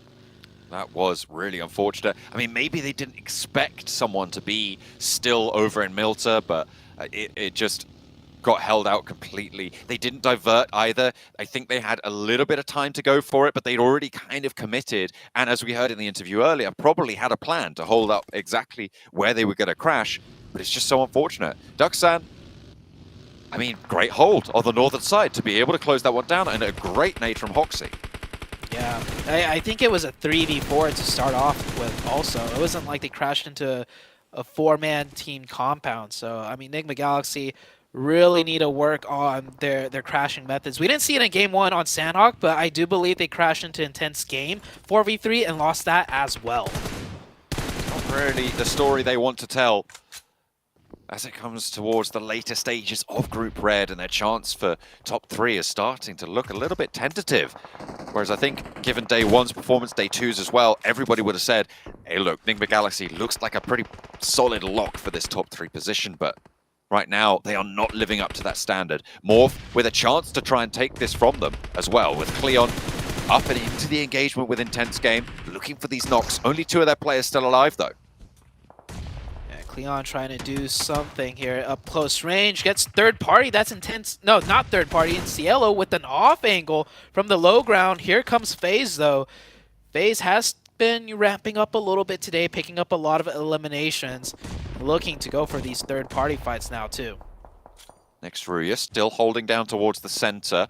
They haven't lost a player just yet, and actually on the outskirts that they hold, it's not the ideal situation to be in this location, but they still have got that little bit of cover that sits there, a little plateau as well, to try and fend off the teams from this northeast side that have yet to conclude their engagement. As you can see, Morph getting forced in, FaZe going to have to disengage, Intense Game as well, want to leave this scenario, and Next Ruya kind of sits in the way of all of that. Oh, Milta, here we go. It is going to be an urban ending. I don't believe we've seen one yet on Erangel, so this is going to be a nice one. completely different from what I thought it would be. I thought it'd be more like, you know, to the east, but no, we are going dead into Milta. Now, finally, STE has to make some sort of play. Have to push in a little bit closer. FaZe trying to roll on up into this north side. Can they succeed where Enigma Galaxy failed? Ventores is now already in the ground floor, and they have survived the first wave. No one's gone down just yet. Mela hops out the window, trying to get a little bit more information. But Duxan, they're already playing at a disadvantage, but they've got the shots down the stairs. Looking for these knocks, but QX can't quite find it. Hoxie, the two players from Duxan, looking to try and close it down. A 1 and 2 knocks over towards FaZe. You cannot take this building, seemingly, from Duxan. They are going to give everything to try and hold it down. On the north side of Milta, they have got a lot of control. 4 eliminations coming through from Hoxie. That nade padding those numbers, I'm sure. But QX on the top floor with a nade, looking to try and lob it down. FaZe on the ropes now. Nongshim Red Force also rotated from their position. They were in zone, but they take that warehouse in the distance. You can see right there. Next to NB Esports and next Ruya. A lot of fights going out in these compounds. Crucial fights, that is. If winning this one fight could mean the difference between 5 more placement points, depending on where the zone goes. Here's Next Ruya with some third party. Next Ruya has 4 players up, actually. They can really cause a lot of damage. They managed to move nice and quickly down to this point. They knew that there was a lot of scrapping going on in this area, but they've somehow managed to find a building all to themselves. Nongshim Red Force have lost a player or 2, I believe, as well, and they're forced into a position further south in that warehouse. They are playing as 3 right now. Hale have definitely got some noisy neighbors as well, as Duxan control their building. FaZe have struggled to get this from them, and they will continue to do so. A nade up the top of the stairs, though, might signal the go time. Is that nade cooked good? Is it going to bounce through? Ventores launches another one in through the window to try and keep them on their toes. And up the stairs he goes, pushes through, but the nades are going both ways. And there's a nade coming through for the backline. I think FaZe go down as well. Inko cleaned out FaZe with the nade from here, from this position. I caught it in the feed. It was Inko's nade, and then Hale finished off the other team. Hale close by with their nade, so wow, what a nade by Inko, though, from that distance. That was a, well, not a 3-pointer, but at that distance, she should get 3 points for that one elimination. Excellently found there. What a way to close down that fight. Duxan, in the end, will have to give up that building that they held so valiantly onto. Yudo Alliance on the south side of Milta, the only team on the south side of the road at the moment, Zute. They might be able to spread out a little bit longer. And remember, they're in 6th place right now. They are a little bit out of the way, but still very much a part of this conversation, coming off the back of their performance in the last match as well. Being able to stay up late here would be brilliant. Yeah, just a technicality, but Hyper is also on the south side of the road. True, sorry. Can't forget about Koi. He's still hanging on in there. But yeah, placement points are hard to come by here, and he's got to keep going. He should be able to get to that southeast side, and who knows, maybe a Circle Blast hard southeast shift. At the outskirts, I think this is when they finally need to commit to a push of some sort, most likely towards Yudo Alliance. That looks pretty cool. Vaulting over and straight to the vehicle on the move. I like that. That was a clean play to start it off. Can they clean it up as well with the swing that they're looking to try and go for? If they can get to the south side of the road, if they can get behind Yudo Alliance, that's their opportunity. 2 players up north on the northern side of Yudo Alliance's hold. They're playing a 2-1 split right now. Can STE find the gap in the middle, or are they just going to try and stop and play that backstop position? Try and isolate Olio on the back lines. It seems like they're already up and into the settlement, and they might have just been able to do just that. Olio alone will be able to find a shot, and Xing with range, actually on the roll-up with the DPS through the window, somehow just takes him down, and Yudo Alliance lose a massive backstop position. They don't regroup in the face of STE. Yeah, they should have seen that coming. STE was posturing up for quite a while. Olio should have recognized that and grouped up with the team, or had the rest of the team come support him, but they will lose that player. Hale now at the compound that Duxan fought so valiantly in 4, and now Hale's the one looking to be good here. Intense game, trying to breach in, not able to do so. Cielo last one up, and Hale has 4 players here. Nading just perfectly on point every single time. Hale, I don't even know if they took a fight there, really. It was just the nades doing the majority of the work, but either way, it's going to work out for them, and Hale will have control. 4 players on the northeastern side. They could look to push down now towards Inco, because it's going to be a difficult cross. Smokes are going to need to be enacted here. Get that train going if you want a valuable cross, but the off angle from Squash, so high value for them. I count at least 10 vehicles parked at that one compound there. So many teams want that spot, and I mean, you can't blame them. If you drive past that compound in vehicles, you smash into the wall, it takes you a couple seconds to hop over those walls into other teams. Yeah, that spot has to be your first stop, and you gotta take the fight there. So explains the amount of vehicles. STE making more progress onto Udo Alliance. A great nade from distance. Flax goes down, and now Udo Alliance just down to the singular player. STE just doing STE things here. Just one by one taking these fights, and Udo Alliance, they tried to hedge their bets, keep too much of their terrain under control, and STE read into that. They've moved through, and still no one's moved to the south side of the road. I mean, as soon as you do, you are getting shot from the teams on the north side as well. But STE can establish a massive amount of control. Let's see where this next circle goes as well. Flax gets flushed. STE really controlling the south side. Imagine the circle going south to them as well. That would be huge for the side of STE. But honestly, losing the circle looks like STE's forte. They just go everywhere and fight their way in. And look at that split STE's doing right now. Already setting up to control the north side, should that be the case. Where's the circle going to go? And it goes right on to STE, which could be worse for them almost, because now teams are going to fill in all at the same time. But it shouldn't be too much trouble. STE have nice angles every which way, and the other teams not in the zone, they got to fight into each other. I feel like STE are going to maintain this split until the circle starts to close with the high ground position. They have so much control to stop those teams from getting across, right? Having multiple angles to be that hard stop. They know that they're alone, except for the solo player of Udo. And Hale gets spotted by Xing, who goes even further up onto the high ground now. Inco maybe looking to move, but they're going to be slowed down by everything across the way. Might be able to sneak something through, but it's going to be difficult. Xing takes a couple of bullets, and I think that might be the time for STE to regroup now. From what I've seen, they're going to go as slow as they can. They want to take that high ground and shoot as many shots as possible. They do actually leave a little bit early. I'm surprised they will regroup. No one going for that crate, honking the horn right there, letting their teammates know, hey, we're back over here. And here comes the fights. The north down to the south. Teams know they're not going to be able to cross that road, so they're going to go for the Elan points now.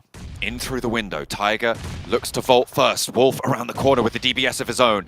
Staying quiet. Do they know he's on this angle? I don't think they've scattered it out just yet, but next Ruya looking to hold off against Hale to play as the north side team, but Tiger goes down first. Wolf traded off though almost immediately. The knock has not got flushed this time around, and next Ruya playing as in a 3v3. Wolf down, and it looks like Frozen wants to break out. Hale still gonna have to vault on through. They want to get the res, but next Ruya go down really quickly. The nades pour in through the window, and it's disaster for the next Ruya team. The Turkish squad having a real tough time of it. Sky only cooking a nade. There has been answers out their way, but they all go up in smoke as next Ruya fall last. And it is going to be Nongshim Red Force to close down that scrap, and everybody in that engagement is going to fall. Hale and next Ruya both eliminated. Yeah, Inco was chiming in from distance too. I caught a mini knock onto one of the players of Hale. So yeah, 2 teams just snapped off the face of the map. We're going into the next circle very soon. Everyone is in the zone, and oh yeah, and Hyper is still in this match. So they've made it up to top 5. Hey, that's placement points right there. Take those. So if you do Alliance as well. And they're both very, very close to that position where they're looking to challenge. Nongshim Red Force and STE still both in this one though. Inco looking to try and get the points on board to vault up into those survival stage places as well, because they've been a bit down on their luck as of late. A good late finish with strong elimination totals would be great news for them. This is phase number 8 too. So heading into phase 9, center of the circle's on the road, I think.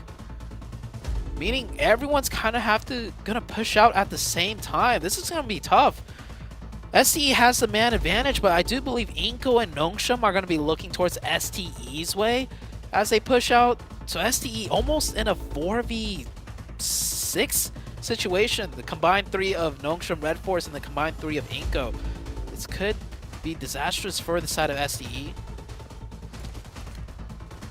Although they are in the wait most, it out here. They are in the most central position, right? So they don't have to peek.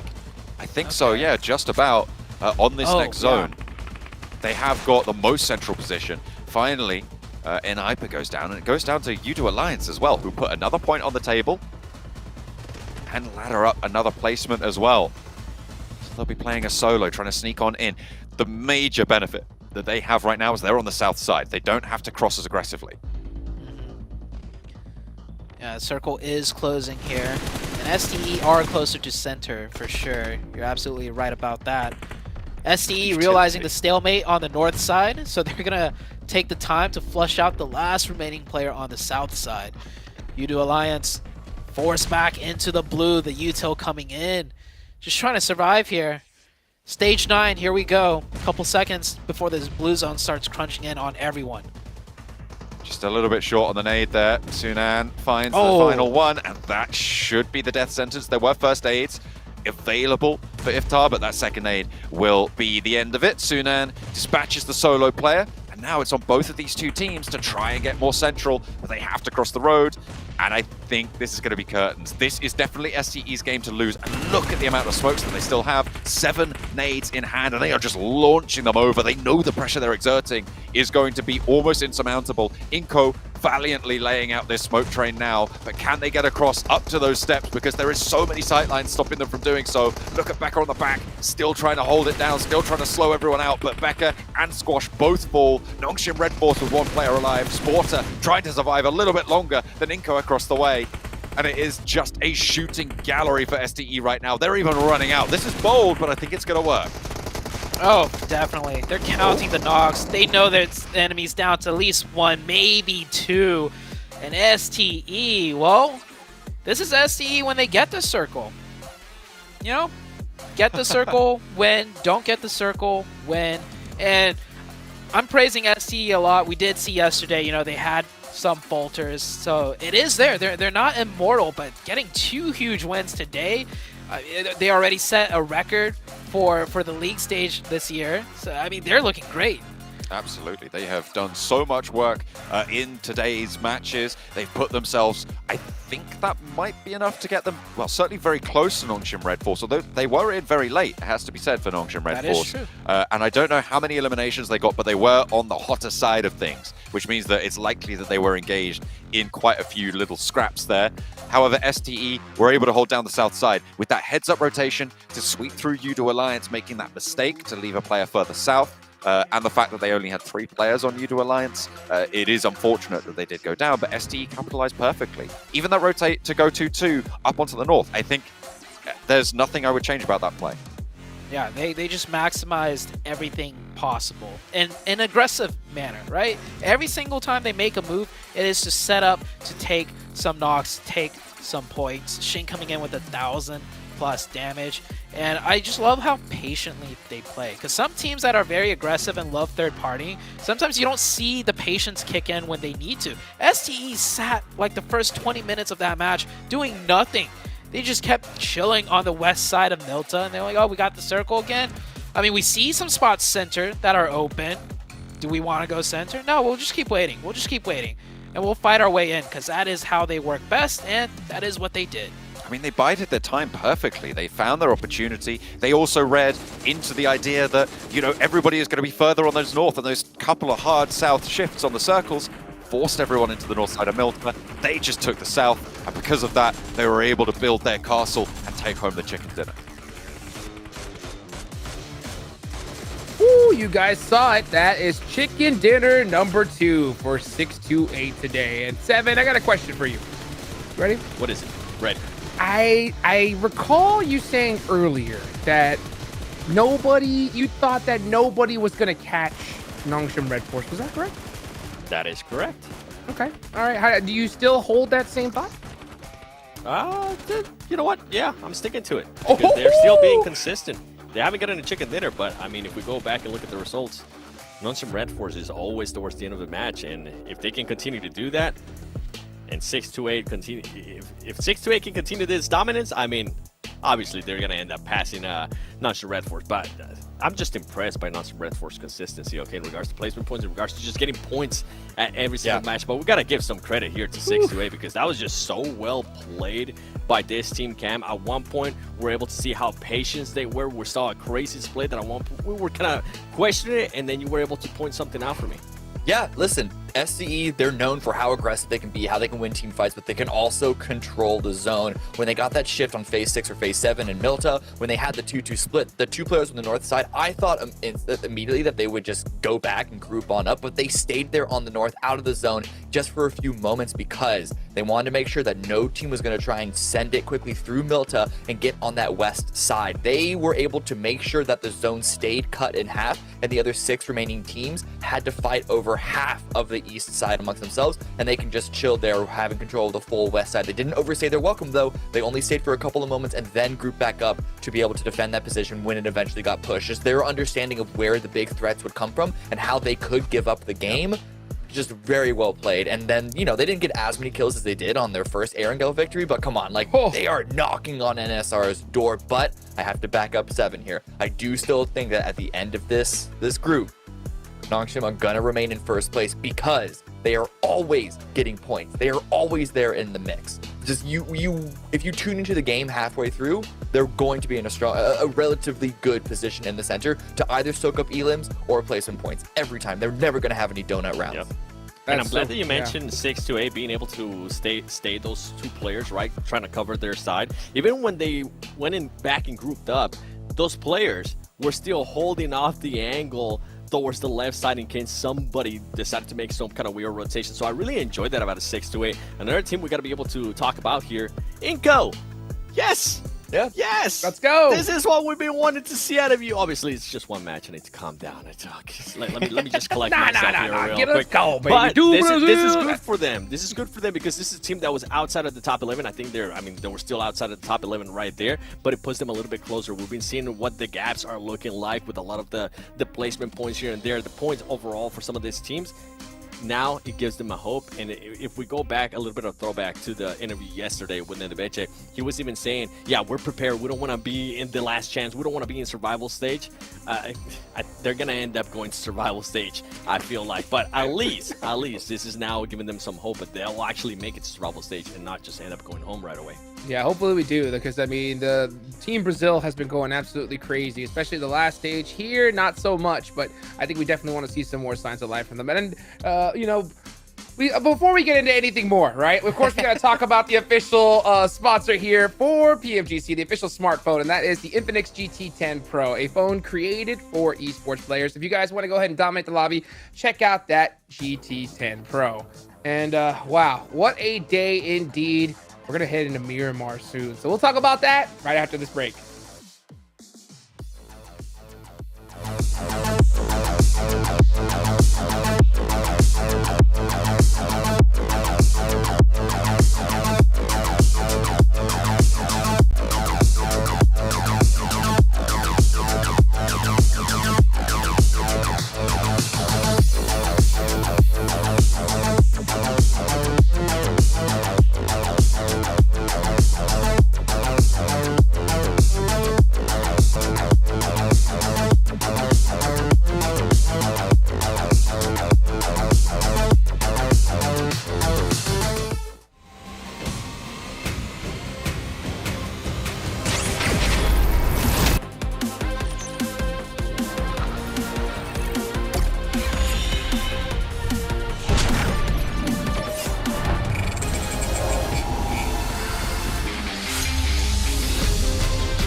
And we are back. Oh, and we're headed into Miramar. So we saw 628 absolutely dominate. And I will buy into what you were saying there, Seven, because they had a crazy pop-off match, then a goose egg, and another great game. But we are seeing Nongshim Red Force get a lot of points on the board. One team in particular that we know that dominates in Miramar is Morph, though, right? Yeah, I mean, with Morph, both of their chicken dinners have come from Miramar. I feel like they've been very reliant on Miramar. Today we did at least see some good performances out of them in regards to being able to catch some eliminations here. It wasn't as bad as yesterday up to this point. Now for this team, if they even want to be in the conversation for tomorrow when we talk about the third place camp, they need to have a great performance here in Miramar where they've been able to be strong. Now listen, they're only 4 points behind Nigma. Nigma's performance that we've sort of been teasing about, like are the circles messing with them, or are they messing with themselves, right? I think that's something that's still kind of up in the air, but nonetheless, with their lack of points that they've been getting today, it means that Morph not only have the two teams at the top been separating themselves from Nigma, that also means that Morph have been able to climb up a little bit with their 8 points that they got on the Asnaya game 2 rounds ago. It's looking like it is going to be a two-way fight for that third place position. So going into Miramar, if Morph continue to really level up their game and actually get more points on the board, like you're alluding to that they might be able to, they could overtake Nigma and get themselves a really good lead going into tomorrow. Yeah, and for Nigma Galaxy, I mean, they've been able to be strong on Miramar as well, so maybe this could be a bounce back for them, save the day as well. True. Hey, time to save the day, right? It's going to be done in the desert. Let's go ahead and take it on over to our casters for some Miramar action. More of that, please. We are going into hopefully another exciting round of Miramar. That's what we're going to be looking out for. 2 billings of that today. Our final 2 matches for the third day. STE absolutely standing tall, but they still have not managed to catch up to the top of the tables just yet, but they're right there. Yeah, STE's performance have been insane today. Sure, they had, a goose egg, but more, I like to highlight more just how consistent Nongshim are then. Because Nongshim, we haven't really talked about them too much today, besides the fact that they're just still first place. They're just constantly getting first, and this is the most adaptable team, I'd say, out of everyone. And we did see today, right, they could get aggressive too. We saw on that one Erangel match with Military Base, one of their players got caught, and instead of leaving him behind, the whole team turned around and took the fight. So Nongshim Red Force, they may not be as, aggressive as a place out as STE, but they could still do that, and they want, close range engagements 4v4 against certain top teams too with a lot of gunpowder. Nongshim Red Force, they are the team to contend with here. Torre Hamada down towards Puerto Paraiso on the south side. A little bit of an eastern lilt to this plane path, but should be quite nicely positioned for a fair few teams here. You can grab vehicles and head out to the western areas for the time being. Let's see where this first Miramar circle takes us, because we've had some quite solid excitement today, I think, on the circles. Overall, some pretty decent situations to spot. Are we going to have something crazy here? Maybe even a Puerto Paraiso near the islands, near Impala on that eastern side? We'll have to wait and see. We've had an eastern plane path like this just yesterday too, so teams are familiar as far as, stretching to the west, where which vehicles are open to take, which vehicles might be contested. So we'll see some drifting here, and all the drops looking exactly like they did the other day too. So no real changes, but the circle, that's always the big question here. It's going to go down southwest. I think we've had a circle not too dissimilar to this as well before, with Monte Nuevo a little bit more central on this. I think this is a little bit further south than the one we saw before on Miramar, but still should be, as you said, fairly researched in terms of rotational paths. Hopefully the teams can combine all of the knowledge that they've learned so far and read into some strong paths. I'm looking at Nigma Galaxy particularly on this south side and thinking about how they're going to navigate their way through those Chumasara Hills, the areas near Minas de Valle. Nigma Galaxy, they really do need to step it up here. They're still ahead, but they're just slipping. And they do well on Miramar, but yesterday was really Morph that really showed out on Miramar. So this is a good chance for Morph to pass them up and take that third place position. Nigma Galaxy, my biggest question is, how's their mental, right? Like, we've seen them make good rotations in the sense of if they won that fight, after they made the rotation, that's a great spot, because the team that beats them out usually ends up in the top 5, top 3. The problem is we haven't seen them win any fights on their rotations whatsoever today. It hasn't been the same team, really, who's shown up today. Morph as well, right next door to them as on the tables, currently in that bubble pop position on 4th place, just outside of the top 3, which is really where everybody's gunning for at this stage. The final 2 matches today, hopefully they're going to be looking for a little bit more. Plenty of assists, though, on Morph. They are top of the tables there. And looking for Miramara Limbs, they're looking pretty good as well. They've got Yoru sat right on top with 15. Quite a way ahead of the rest of them, all on 10. Yeah, and all 4 players in the top 4 from each respective team. Morph, Nongshim, Enigma Galaxy, and STE.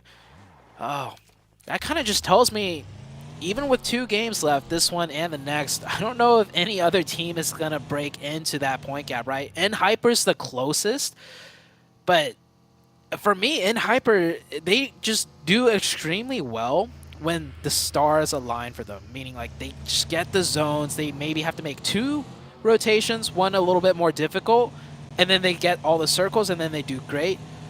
But, I mean, the same could be said for everyone else below nHyper. Yudo Alliance, FaZe, Nasser.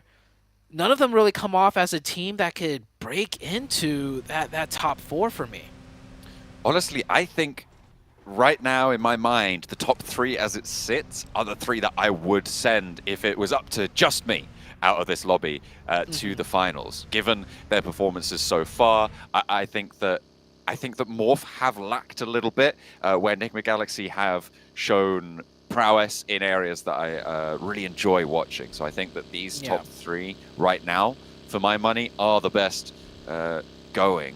But I'm willing to be proved wrong, and that has certainly happened in the past. It might indeed come to pass once more, but there is sort of those 3 sets of pairs right now towards the top of the tables. 1st and 2nd, 2 points apart. 3rd and 4th, 4 points apart. 5th and 6th, 1 point apart. Very, very close duels that they're going to be fighting on out, and to be able to break up to the next one, there is a significant gap, so they're quite isolated as well. Definitely so. Money definitely being involved as well. It's not just the top 3 that the top 3 are going for. There is the difference in the prize winnings. So we'll see which team comes out in 1st place by the end of this week. The team I would like to mention, though, is FaZe. FaZe started off extremely poorly. I believe they were sitting in 15th place at one point, maybe even on day 2. FaZe, one of the teams that haven't gotten too much spotlight, that I feel like if everything starts working out, they could pop off and maybe break into that, top 4 position. But besides them, it's looking pretty dire for all the middle of the pack teams. Got 2 games today and 6 more to go, so anything can definitely still happen.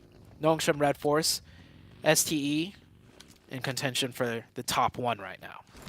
I'm going to be focusing a lot more, certainly I think tomorrow, on the 11th place bubble as well, because it's been very, very close and it's always super volatile, but it started to stretch out a little bit, right? You've got the bubble right now sat at 78 points with 12th place in 74 points, so a 4-point difference. You're starting to be able to discount teams like, well, I mean, Canada Power for sure, definitely not going to be able to make it here. Hail as well is starting to fade away from me, and 7th Element as well.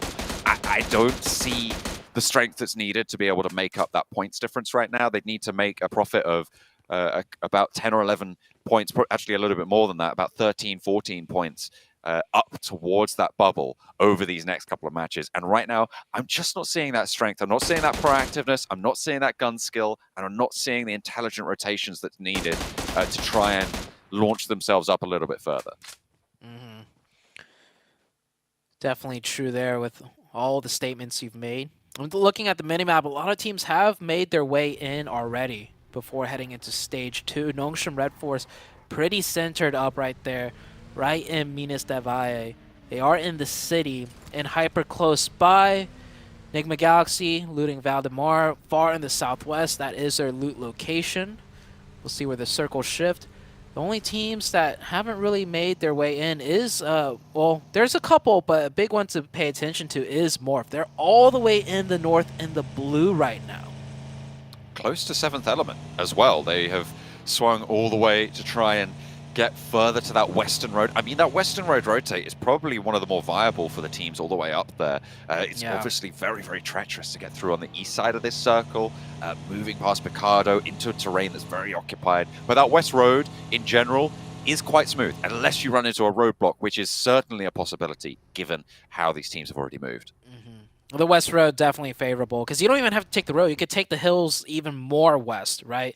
But all the roads east of that are just intersections with strong compounds, with a team potentially being there. And then even if you veer off meeting opposition, you're veering off into other compounds, which could easily house another team. So a lot of teams are looking to take that western path if the circle shifts there. So everyone in the blue on the north, I think they're waiting to see the second circle before really committing to something. And well, with that one, you could take that western road still, but that just leads you into wrapping into the south, which isn't too great either. This is classic Miramar rotations, one of the hardest things to do here. It is very, very tricky navigating these early circles.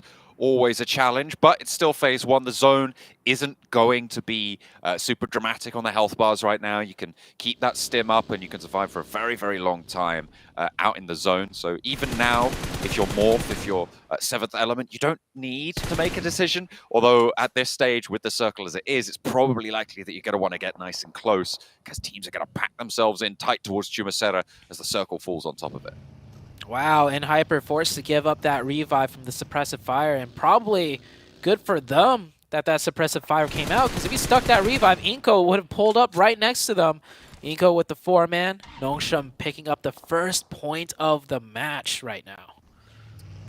Nongshim Red Force still looking to defend their top spot from the top of the hill. They've moved in right into the central glut there. Pretty much slap bang in the center of this circle, as are Inko. Both of them looking to try and control a nice slice of ground there. Everybody is really packing into Chumacera now. Oh, what a knock from distance for MB Esports. That was a very long distance knock and confirmation. Nasser definitely not expecting a team way on their backside out of the new zone. We'll lose one. Nasser's had some shines here, but I feel like the big one for me was that one match where they had 4 on Erangel towards the late game and they couldn't close it out. And I think that was their last chance to really make a statement here. Intense game, close up to Hero from STE. STE do have plenty of players in this angle. And there's a nade coming on through to find Cielo on the front. So Intense Game lose one of their players close by. Diego super low, hops into the vehicle, but Hero's more preoccupied with the flush. It's going to allow Diego to get that heal off, potentially, in the vehicle. I don't know if they think he's in the vehicle. I think they think he's behind it, trying to use it as cover instead. I don't think he's got a first aid either. It looks like bandages are being applied slowly but surely. Adrian from the backline spots 33Z and gets the flush in the meantime, though. Yeah, that is a big loss for the side of STE. If they manage to keep that player up, they not only have 4 players up, but high ground to oversight everything. They did already get 2, so getting the third should be good, but Adrian gets one in the backline. It's a 1v2 and a molly coming in. This could change very quickly into the 1v1. Sits it down right underneath and he is still burning. Is it enough to find the knock before the heal comes through? I think Hero might just be able to get it, but the nade is there. Forces the reposition, and it's now a 1 versus 1. The res on the backline can come through for STE, but this is not good news. Either way, they're going to have to get out of there with minimal supplies, with minimal players compared to what they should have had, which is all 4 of their players in a decent scenario. And there's an oversight position as well. It just gets worse for STE as NB roll on up from the west. Yeah, this is very bad for the side of STE, especially with Nongshim just chilling right now with 4 up. And we know Nongshim Red Force is such a consistent team. If you're not getting points, Nongshim is. So STE, they may have picked up 3 elim points, but probably not the trade that they were looking for if they're shooting for that top 1 spot. Not ideal. STE playing on us 2 now. The circle shifts out to the east side. And again, keeps a lot of Chumacera in. Maybe another urban finish for us. If it shifts that way. Treacherous terrain around Chumacera. It's a really difficult area to play. There's a lot of complex topography that sits in this area. Some really solid high grounds that are great to hold but difficult to leave. Some interesting side defilades that sit around the area as well. Yeah. With STE losing 2 players and Nongshim with 4, my focus has shifted to the 3rd place position now between Nigma Galaxy and Morph. So Morph with all 4 up on the northeast side, very clear of enemies. They have full control of it pretty much. So if they get a nice shift, they are good. Nigma Galaxy, however, coming down from the southwest, many teams in their way in opposition in a, like you mentioned, treacherous terrain for them to navigate. This is definitely favoring more so Morph than Nigma Galaxy for the top 3 position. Morph have got a little bit more isolation on their side. They will try and keep that under their control. Nextruya as well on the eastern edge might be able to stay alive if FaZe don't push them too hard, but I don't think FaZe have too many other options from the southeast side. They could try and push up but towards Kanina Power, but that's a lot of open ground right in front of Nextruya. It's going to be very difficult on the southeastern side. NASA just getting shunted out. I don't think you get much further here. There's so much open ground for them to cross. Okay, somehow get through, gets to the shack. Oh, 7th Element going in on a crash straight onto Hale. Hale do have 4 players, but it is a bit of a split defense. Can the brute force work? Hale pulling up on the reinforcement, and 7th Element getting cut down to just a singular player right now in Hyper from distance, popping shots off as well. Tiger still resable for the roster of Hale as well, so they can fold back together. They have managed to rebuff the push almost entirely. No one really looking to crash just yet and go for a third party. We'll see if they're able to keep all 3 players alive or if something is going to change on that front.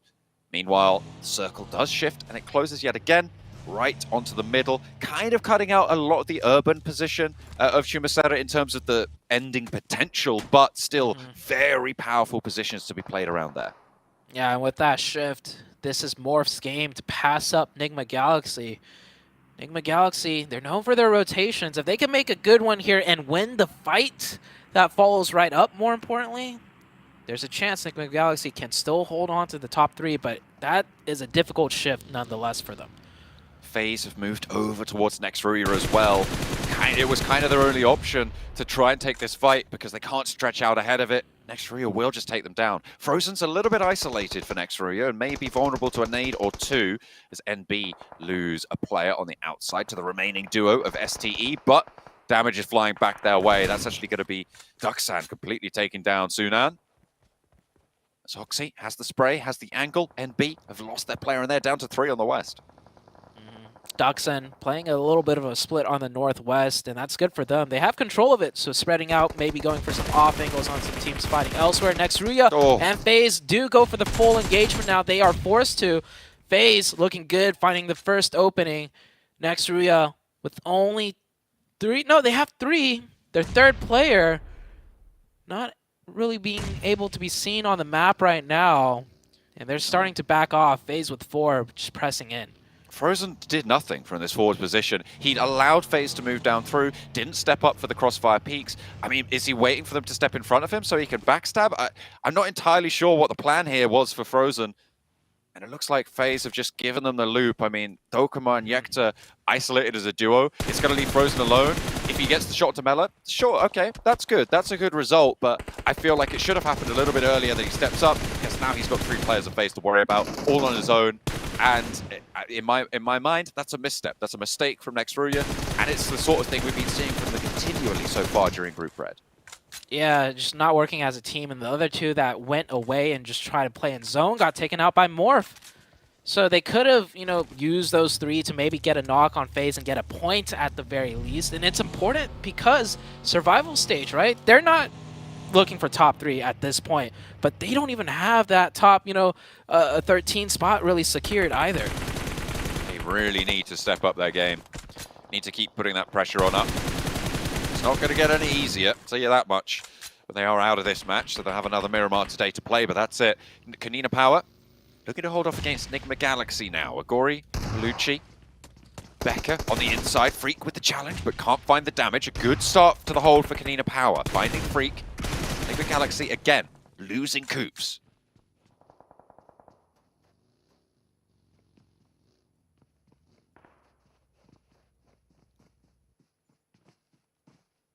difficult position as the Kanina Power team will restructure themselves. Look at the adjustment from Nongshim Red Force, though. They're coming on through to try and third party from the high ground and see if they can scrap it on in. Kanina Power have lost a player, though, and that is to Enigma Galaxy. So even with that advantage, Kanina Power are going to be at the disadvantage of having that high ground controlled. You can't really go for these pushes straight on through. FaZe have rotated out to the east side. They were trapped on the south, and Morph Split will continue to dominate on this eastern side of the map. Just playing quite split, with pepping on that high ground compound there that sits on the northern edge of this circle. It's a little bit vulnerable, but no one really in a position to push for it. I think Ducksan may be the only team with that opportunity to go on through on that northern side and maybe challenge the solo from Morph. He should be positioned in a way to back off too, because Morph definitely looking to control more of that eastern front side. More rotations coming in, and yeah, controlling that eastern front side pays off. They pick up 2 more points, taking out FaZe. Kanina Power now having to make a move, being surrounded by Nongshim Red Force. And so many other teams looking this way as well. Kanina Power are able to handle the roll-up from Nexus. Sorry, not from Nexus, from Enigma Galaxy. As it looks like Enigma Galaxy, yeah, they're just put down to 1 here, leaving just Ralph, and in fact, not even that, because they do get flushed away. So good news for Morph to continue to put more pressure on and open a potential gap here between them and Enigma Galaxy, as they have racked up 8 eliminations right now. FaZe swept away, and now the east side still dominated. U2 Alliance trying to hold on. They still have 4. They are also in a really, really strong position, in a really strong compound with excellent high ground angles. Yeah, that is probably the best compound to be in right now, besides Morph's position playing on the outside. Nongshim Red Force making a wrap towards the field with 4. That's surprising for me. With 4 players, I'd imagine they try to fight their way into a more dominant position. But Nongshim Red Force, so consistent, they can still ink stuff out from this terrible spot on the low ground. Trying to stay alive. It's not looking great, I'd have to say, as another player gets taken down by a U2 Alliance. They're just controlling. Look at these balconies. Look at the elevation that they have. The shots down just cannot be converted away from XZY, trying to hold it in for Nongshim Red Force. Trying to stay consistent. They've already outlasted STE, though. But on 4 eliminations, that gap would close by 1 if they go out here. Tizzy wanting to have a teammate to keep him in the fold of it, but in comes the backup. The buggy run down onto Xenox, and that is bold, but it's going to work. Sporter onto the inside, looking for NASA to try and close down this fight, and on the inside, they will fall in the face of Nongshim Red Force. U2 Alliance, though, still have these angles, and it's going to be so hard to make this work. Nongshim Red Force playing that so well, but I feel like Nasser really dropped the ball there. They threw 2 nades towards the player of XZY, and both of them just overshot way too far. The target was right in front of them, and that allowed for the backup to come in. Nongshim Red Force do it once again. They pick up elimination points and make their way further into this match, just keeping on that point streak going on. The Morph spread still dominates on the east side. And it doesn't get much better for U2 Alliance than this, to be honest. In their current position, they still have got excellent isolation and high ground control. The difficulty is that if they have to leave this area, it is similarly isolated, right? They have a very tough time ahead of them if they're going to have to leave. And Hyper trying to stay alive on the west side. They'll have to push a little bit closer, and they've only got 1 elimination so far. They'll have to do more than that to keep up with U2 Alliance. Yeah, U2 Alliance now passed them up, and U2 Alliance definitely going to stay that way. This compound's so strong, 4 up, still getting shots off. One of Inko getting caught, and Abeche looking to get revived and just out of sight. However, the other player of U2 Alliance on the other side of that wall should be able to find that angle. Nongshim Red Force, did they get that zone? No, just out of reach. They're going to have to move a little bit more. Morph, meanwhile, I mean, easy pickings for them. Up to 8 eliminations. Des talked about it, right? Morph, this is their best map, and they are showing it. I said I was disappointed. I said I didn't see in them what I saw in the other teams towards the top 3. And right now, Enigma Galaxy, I mean, they failed at their game plan today. I think there's no 2 ways about it. It just has not worked for them. And Morph are ready to capitalize. This is their opportunity, and they will be able to do it. A wise decision to keep this spread going for so long. I mean, even Bubuhu as a solo, they know nobody's going to threaten on the eastern side. They know that Yudo Alliance is such a stronghold. Ducksan trying to move south, but Morph just control them from this high ground compound. Hoxie is alive in the mix of it. We've seen what he can do with a nade. See if he can repeat that performance. You've got QX on the off angle, but there are only 2 alive coming on through for Ducksan. The shots come on through. 5 eliminations now for Yudo Alliance as they start to continue to ring out the shots. Yeah. Morph really want those points, so down in that dip, looking so juicy. And Yoru might have overstepped a little bit as he does get knocked in that elimination feed. However, Morph cleans up the side of Duckson, at least one of them. And Hyper getting taken out right now, eliminated in 7th with only 1 point. Nongshim surely must be stopped, and he does go down to Inko. Shots from Inko and Yudo Alliance, just too much to handle. Inko in a decent spot as well. They've got mobility along that ridge line that isn't afforded to Yudo Alliance, but they have the sight lines to worry about from that area. Morph wanted to keep everyone nice and safe. They haven't managed to fully get rid of Ducksan just yet. There's only 2 players now instead of the full 4 that was there before, and they can get this res with the carry. Yeah. Hale right now, the biggest threat, probably to Morph with only 3 up. They're just making sure their sides are clear. Inko doing the same, taking shots way out into the blue. No one's there, just making sure no one's hiding behind any bushes maybe. And we are going to go into the next zone shift before anything really major happens. I mean, Duckson just trying to stay alive. They will finally go out there. We're down to the last couple of teams. This is interesting now because Morph are isolated to the north side. They don't have a great amount of mobility here. They can move down. There's a little ridge that they can get across the road to, but I think Hale is really controlling that crossing at this stage. I think Morph don't really have a choice, though. They're going to play a little bit closer to the east side and get across where they can. There is a bit of a couple of bumps in the hills on that east side that they could use. You can see Bubuhu going towards that way right now. The position he stopped in just now is a defilade. I think if you go further south of that crate that dropped, and they could use a crate as well as a position. Inko, some of their players getting cut down here. I think Inko lost the zone. Yeah, Inko lost the zone inside that shack, so they're trying to make some plays happen. Gonna have to make a move. To be honest, Yudo Alliance don't have the best of positions, but they are still in the zone, which is going to be a major factor. They've actually sent a player out on that off angle. They've left Iftar all the way out to the east side to try and control where Morph are going to look to go, and Morph have in fact looked to make this crossing. Inko trying to slow Hale down, will find a knock. I don't think that Hale are going to go for this res. Actually, he turns around, he's going to cross back over open ground, and maybe they are going to go for it. I mean, I don't think they should, but then again, I'm not in the game. Tiger is the closest. Doesn't really have a vehicle. Sorry, he sat right next to his car, but hasn't got into it just yet to enact this. The smokes need to be there first. Yeah, I think the other player was just driving around to see when the bullets would stop shooting at him, to see if there is a spot in the zone that is out of line of sight.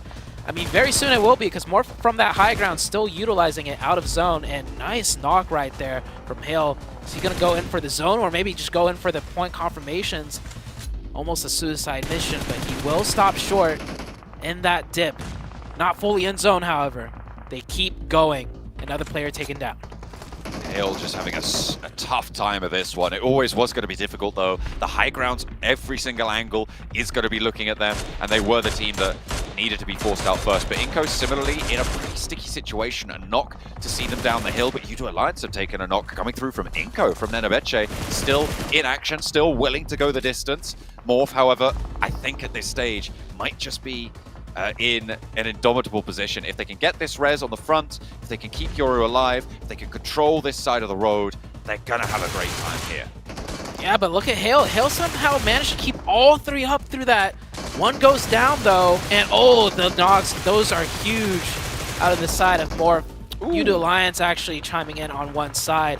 Player does get knocked. Morph needs to finish this fast, because if Yudo Alliance spring up now, they're at a number disadvantage.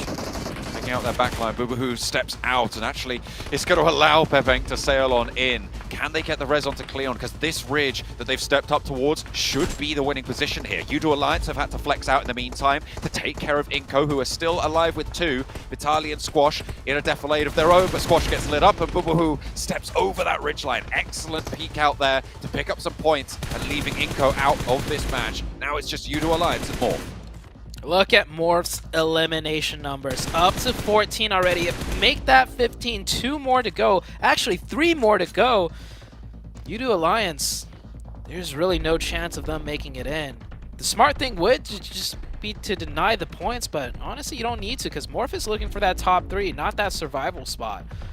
Let's see if Udo Alliance decides to make something happen and try and go for something, but that's just more points for Morph. Certainly is. I mean, Udo Alliance, it is out of the realms of possibility that Udo Alliance could jump up towards that 3rd place, but with Morph doing what they're doing here, with the lead that already existed towards those top 2, I don't see it being possible after this match. Udo Alliance will extract a little bit of blood there from Yoru, who will go down, but they'll have to trade it off for a full flush over onto Olio, and now it's just Flax spraying up towards Cleon. They know exactly where he is. And Boobahu will look for the close down here. A close run, steps up, gets the spray. The shotgun in close range is dangerous to deal with, but the jump through, the strafe is good to keep him safe for now. Keeping him penned in, making sure that he can't leave here. Instead, just steps out, and that's going to be a nice, clean sweep. Morph, able to dominate, control, and manipulate this zone from the eastern side. Everybody who went to Jumasera early suffered at their hands. This is what they wanted to see. They will now be in contest for those top spots. Yeah, great circles for Morph. Remember, they came in from the very far north. At one point I mentioned they're still in the blue zone when everyone else has rotated in. So they get a little bit of that circle luck, but they executed it perfectly, playing those splits, holding those angles, and controlling everyone. Not just that, you know, they got the eliminations too. Sometimes when teams get those favorable zone shifts, they play way too passive and they get a chicken, but not a lot of elims. That is not the case for Morph. No, it certainly wasn't. I think they got 19 eliminations that match.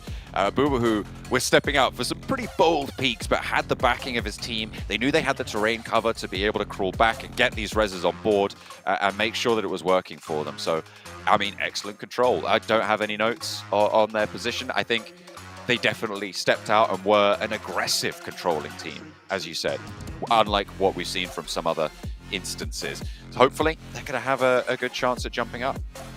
Yeah, one thing I like to make note of is that the player reactions we just saw just now, they're excited, they're happy, but they're not cheering. They know they passed up Nigma Galaxy. They know they're in the top 3, but they also know Nigma Galaxy is a formidable team and their work is nowhere close to done. So they're keeping their composure, and Morph, I mean, we still got one more Miramar game, and we already said this is one of their better maps. Could they do it once again? We'll have to wait and see. I mean, there is that last match of the day. Can STE still stay alive for that little bit longer next time around and keep them out of that 2nd place? We'll have to wait and see, but Morph put up big numbers to be able to close down the first Miramar. What did we say right before this match started? You gotta watch out for Morph, because Morph and Miramar, like peanut butter and jelly, baby. What a performance right when it counted. Oh man, Nigma Galaxy, you better watch out. They better watch out. That's tough. Watch out. They already got past. And there's already, I assume, a reasonable gap there. It's more about it's time to step up for them if they want to reclaim that 3rd place position. Good point. It's a good point. Yeah, it makes sense. I mean, that we know for a fact that after that performance, there's going to be a good, solid gap. So I can't wait to see exactly how much that is going to be. 28 points. Goodness gracious. The huge performances here, 7, just have been shaking up this leaderboard time and time again. Talk about dominating a map, huh? 3 chicken dinners now in Miramar. If it wasn't for Miramar, man, this team would not be anywhere near up here in the top 3, but I'm glad that they're taking advantage of it. I'm glad that they're continuing to just excel here at Miramar with their splits, with their rotations. Everything's working out wonders for them, 18 elims. But I gotta give some props here to Udo Alliance. This team has been consistent, it has been quiet, and it has actually climbed up to the ranks, and I can't wait to see what they're gonna be in the overall ranking alongside with Inko. Even though Inko's not gonna be pushing for those top 3, guess what? Inko's now starting to secure themselves some good points at trying to be within the top 11, because that's currently what they're going to be aiming at. top 3 out of the question, Cam. For them, it's going to be being top 11. Yeah, actually looking at the overall, Inco are top 8. They've even gotten to the left side of the leaderboard. So for the team that was just struggling after day 1, struggled at the beginning of today still, they jumped up. And part of this, we have to recognize, once again, how tight, how close the points were and still are. I mean, it's less than 3, it is 3 points between where Inco is down to Tucson in 12th place. But they're still on the left side. They're still making sure that they're not going to be in the bottom 5. I think it's a bit too much to ask for U2 Alliance to try and break into the top 3. They're going to have like multiple amazing games, like try and end out today with a win and get like 1 or 2 tomorrow for that to happen. But for teams like Inco and FaZe, like just maintaining their position out of the bottom 5 is the name of the game for them. And y'all's performance is going to make sure that they don't have to worry so much about that aspect of this group stage.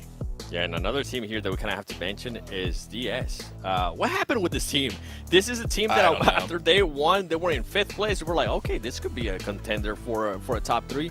Absolutely awful performances yesterday, absolutely awful performances today too. Hopefully they'll be able to react, because at this point, they're looking like they're going to be going home. Cameron, look at the difference between the top Miramar performers. I mean, look at the dominance from Morph. It's crazy. Yeah, like double the elimination points, double the damage. Placement points looking really good, of course, as well. It's insane. Like, you guys were selling me on Morph on Miramar already. I didn't see these numbers. Like, these stocks only keep going up. Like, I will buy high because it's going to continue to go high. There's no selling low here. It's just going up, up, and up. Man, I mean, the great part for them too is like tomorrow is going to end in Miramar, right? So like the fact that they're going to have that in their back pocket, I think is going to help them out a whole lot, because we've seen time and time again, Seven, right? Those final matches of the day in a tournament just be all over the place, right? Because you got teams at the bottom that, you know, they realize that it's all over, and then now it's possible that we see the teams at the top that can decide to look down and be like, hey, who are we going to destroy here, right? I mean, with the way some of the teams at the top have been performing, I wouldn't be surprised if tomorrow if for some reason first place and second place create a little bit of a gap between each other. I see first place, which is probably going to be Nonsham Red Force, starting to play a little bit more confident. We saw that out of them today, and they're continuing to position themselves, getting those points. I don't see that slowing down in any way, shape, or form. So if I'm willing to nitpick here at a Nonsham Red Force, is I would like to see them get a chicken dinner. We haven't seen them get a chicken dinner since, what was it, day 1 when they ended up getting 2 chicken dinners. I would like to see them being able to finish off a map, but I can't really complain much because this team's being able to get points every single match. Consistency, baby. Well, you do raise a good question, because you're right, they haven't gotten any wins. They've gotten a number of points, but like, what's going to happen when they reach the Grand Finals, right? Like, will they be able to sort of soak up all of these, shall we say, easier points throughout the mid towards the end game? Will they have the same opportunities when it's an even harder stage of this tournament? So I think with their positioning right now, how safe they are in the top 3, yeah, I actually agree. I think at this point they should start to maybe not completely rewrite their game plan, but maybe experiment, see how far they can push the envelope on trying to get these points and these wins. Well, you know what? As soon as you said that, the alarms went off in my head, man, because there's so many things to talk about, but we got one match left to go. Let's go ahead and take it on over to our casters. We're going to be closing out the 3rd day with another helping of Miramar, of course. Morph, brilliant showing in that last match. Excellent elimination count as well, getting up to 18 towards the end, taking some nice aggressive angles on their hold. See if they can keep this one going, because Miramar seems to be a playground for them today. Oh yeah, Morph really showing us Miramar is their map. We saw it on the stats, right? If you didn't, you could rewind a little bit, but their stats, eliminations, they had up to 58. I think the second closest was 27 of the next team. So yeah, they are really showing us they are the Miramar experts. And you know what? Maybe it's a coincidence, but back in the heydays of BTR, also reigning from Indonesia, right? They were known as the Miramar Kings as well. So region div when it comes to Miramar? Maybe so, but we got one more Miramar. This is the last match of the day. And, well, Nigma Galaxy, what really, you know, should be on their mind right now is they need the points, because if they don't get this, you know, a good game in here, they move on to survival stage, which is, you know, not too bad, but they had such a firm lead. To lose the golden ticket now would be, I don't know how their mental would be going into survival stage if that is where they end up. It's real tricky. I mean, the event that I will always remember was Gladiators just falling out of the top 3 right at the last moment last year at PMGC. They went into 4th place, getting forced into the survival stage, and people were very confident, you know, that we'd still be seeing the Gladiators through. But every single time that they had to go that little bit further, they just fell short by 1 mark, and they didn't end up going to the Grand Finals, which was really unfortunate to see that one happen. But that's just how it goes sometimes. You do really want to find these early qualification spots, get that money on board. The jump up, if you look at the money, it's a little bit misleading, because the jump up from 4th to 3rd place is quite a big jump, right? It's $16,000 in these group stages for 4th place and $38,000 for 3rd place.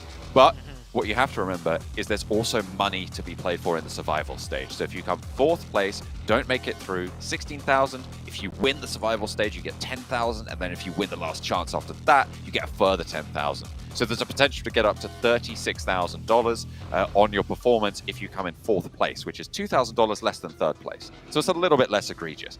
Let's talk about something that is egregious, though, because that zone's just popped. Yeah, that's a hard Southeast one. Oh, man. We haven't seen this one before on Miramar, not with this group. So another tricky one to deal with. And they're coming in from, well, they came in from the far north last time. Are they going to take a similar drop spot with a different plane? No, they're actually going to be in the far southwest. So Morph dropping in Videmar. They should get a nice little slingshot in on the south side. We'll keep that in mind. A little bit of a 1v1 hot drop here. Chiffon versus, that is GokuBot. GokuBot with only a pistol. Can he find a weapon? Gets a mini. But, oh, look at Chiffon's gear. Level 3 helmet, level 2 vest. Oh, that's all you could really ask for in a quick drop fight. And a teammate as well. Feel like that's even better. Steps out, red dot on the AK. It's going to be good for it. 7th element, lose a player, and a point found. Fair and hyper. Oh, another drop here with a potential fight. STE. Oh, Xing, very isolated. I see 4 yellow dots on that minimap. The rest of STE, close by, but not close enough. Hopefully they could get some vehicles to come help, but NB Esports taking this approach a little bit on the slower side. Oh, the back angle. Xing gets caught. That's unfortunate. He was isolated. He was split through and will go down. There's no two ways about it. No rescue to be found there. So STE playing on as 3. Not ideal, but they're still 156 points. I mean, their day has gone, I would say, quite well. They've had 2 chicken dinners so far, and they've looked pretty solid in situations where we've criticized them a little bit before. Losing a player early, I mean, it's unfortunate, but with the plane path and the circle as it is, it's going to happen at some point. So I'm not unwilling to give them the benefit of the doubt here. The question is, how do they play on from here as 3? Yeah, they need to do the best they can. And we saw that last match, right? They did run into a lot of opposition early. They got third-partied. The fight with, I believe it was Intense Game, didn't pan out exactly the way that they wanted. And Nongshim, I was saying, man, Nongshim's going to, widen that gap even more. But at the end of the match, Nongshim got 7 points, and then STE got 4. So do whatever you can. Every point counts. And just because you're down to 3 early doesn't mean the first place you're trying to chase after is going to get that many more points than you. So they got to keep their heads up, keep the confidence going, and stick to what works for them. Over on the east side, with the circle as it sits, some advantage to dropping on the southeast side. Impala was dropped on towards FaZe, and Intense Game were in Puerto Paraíso. You've also got Enigma Galaxy, who obviously split on that south side. This is their opportunity to come back strong today, because it has not been their day. They have, as I said in the last match, failed at their game plan, quite frankly, and it needs to be better. So hopefully this last match can turn it around a little bit. We've seen it from other teams. I think Morph were able to do it yesterday, where at the end of their match, end of their day, they just sort of put in a strong performance to keep them up there and in the conversation. Vitali for Inko gets shut out almost immediately. Divine still has more players to deal with, though, as Becker is right next door, turns away and won't go any further in. Yeah, he's going to turn tail and run, maybe into the sightlines of FaZe. these fast rotations are working out for 7th Element here, picking up a quick elimination. They did lose one also, so not the best trade, but looking more so for the points, because 7th Element, they're not at that cutoff yet for survival. And I think at this point, you might even want to just trade a point for a player. That's not good whatsoever, but you want to get some points to make it into that cutoff. Alian, some shots away over in the distance, but FaZe have got a little bit of a scrap to get on towards Impala. They're trying to break out, and then Hyper are their challenger right now. A nice nade from Mela finds the final tickle FS to find the knock, and that's an isolated player as well. It's going to need some commitment to go for this res. Commitment from Hyper to get across this open ground, but Inco have a little bit of a sight line over there. Can need a power potentially as well. Might be not too far out of the question. Next, Ruya is sending down the east coast to the east of Impala, and they will be potentially rolling up to this scrap as well. Yeah, this is currently a 3-way fight between 7th Element and Hyper and FaZe. It looks like they will give up on FS, and it seems like this has kind of been in Hyper's thing. They're playing it more on the safe side. I don't know. I feel like in Hyper kind of need to switch their mental and just aim for that top 3 when it's still somewhat possible, which means they need to play much more confident. They need to take a little bit more risks, right? And if they start doing really poorly, then go into the default safe mode to make it into the survival stage. But you heard the desk say it. If Hyper can't make it in here, the confidence for them to making it into the finals through the survival or last chance, not very good. So starting to fade these opportunities. I mean, not super long with a format. 24, it does go by quite quickly if you're not paying attention.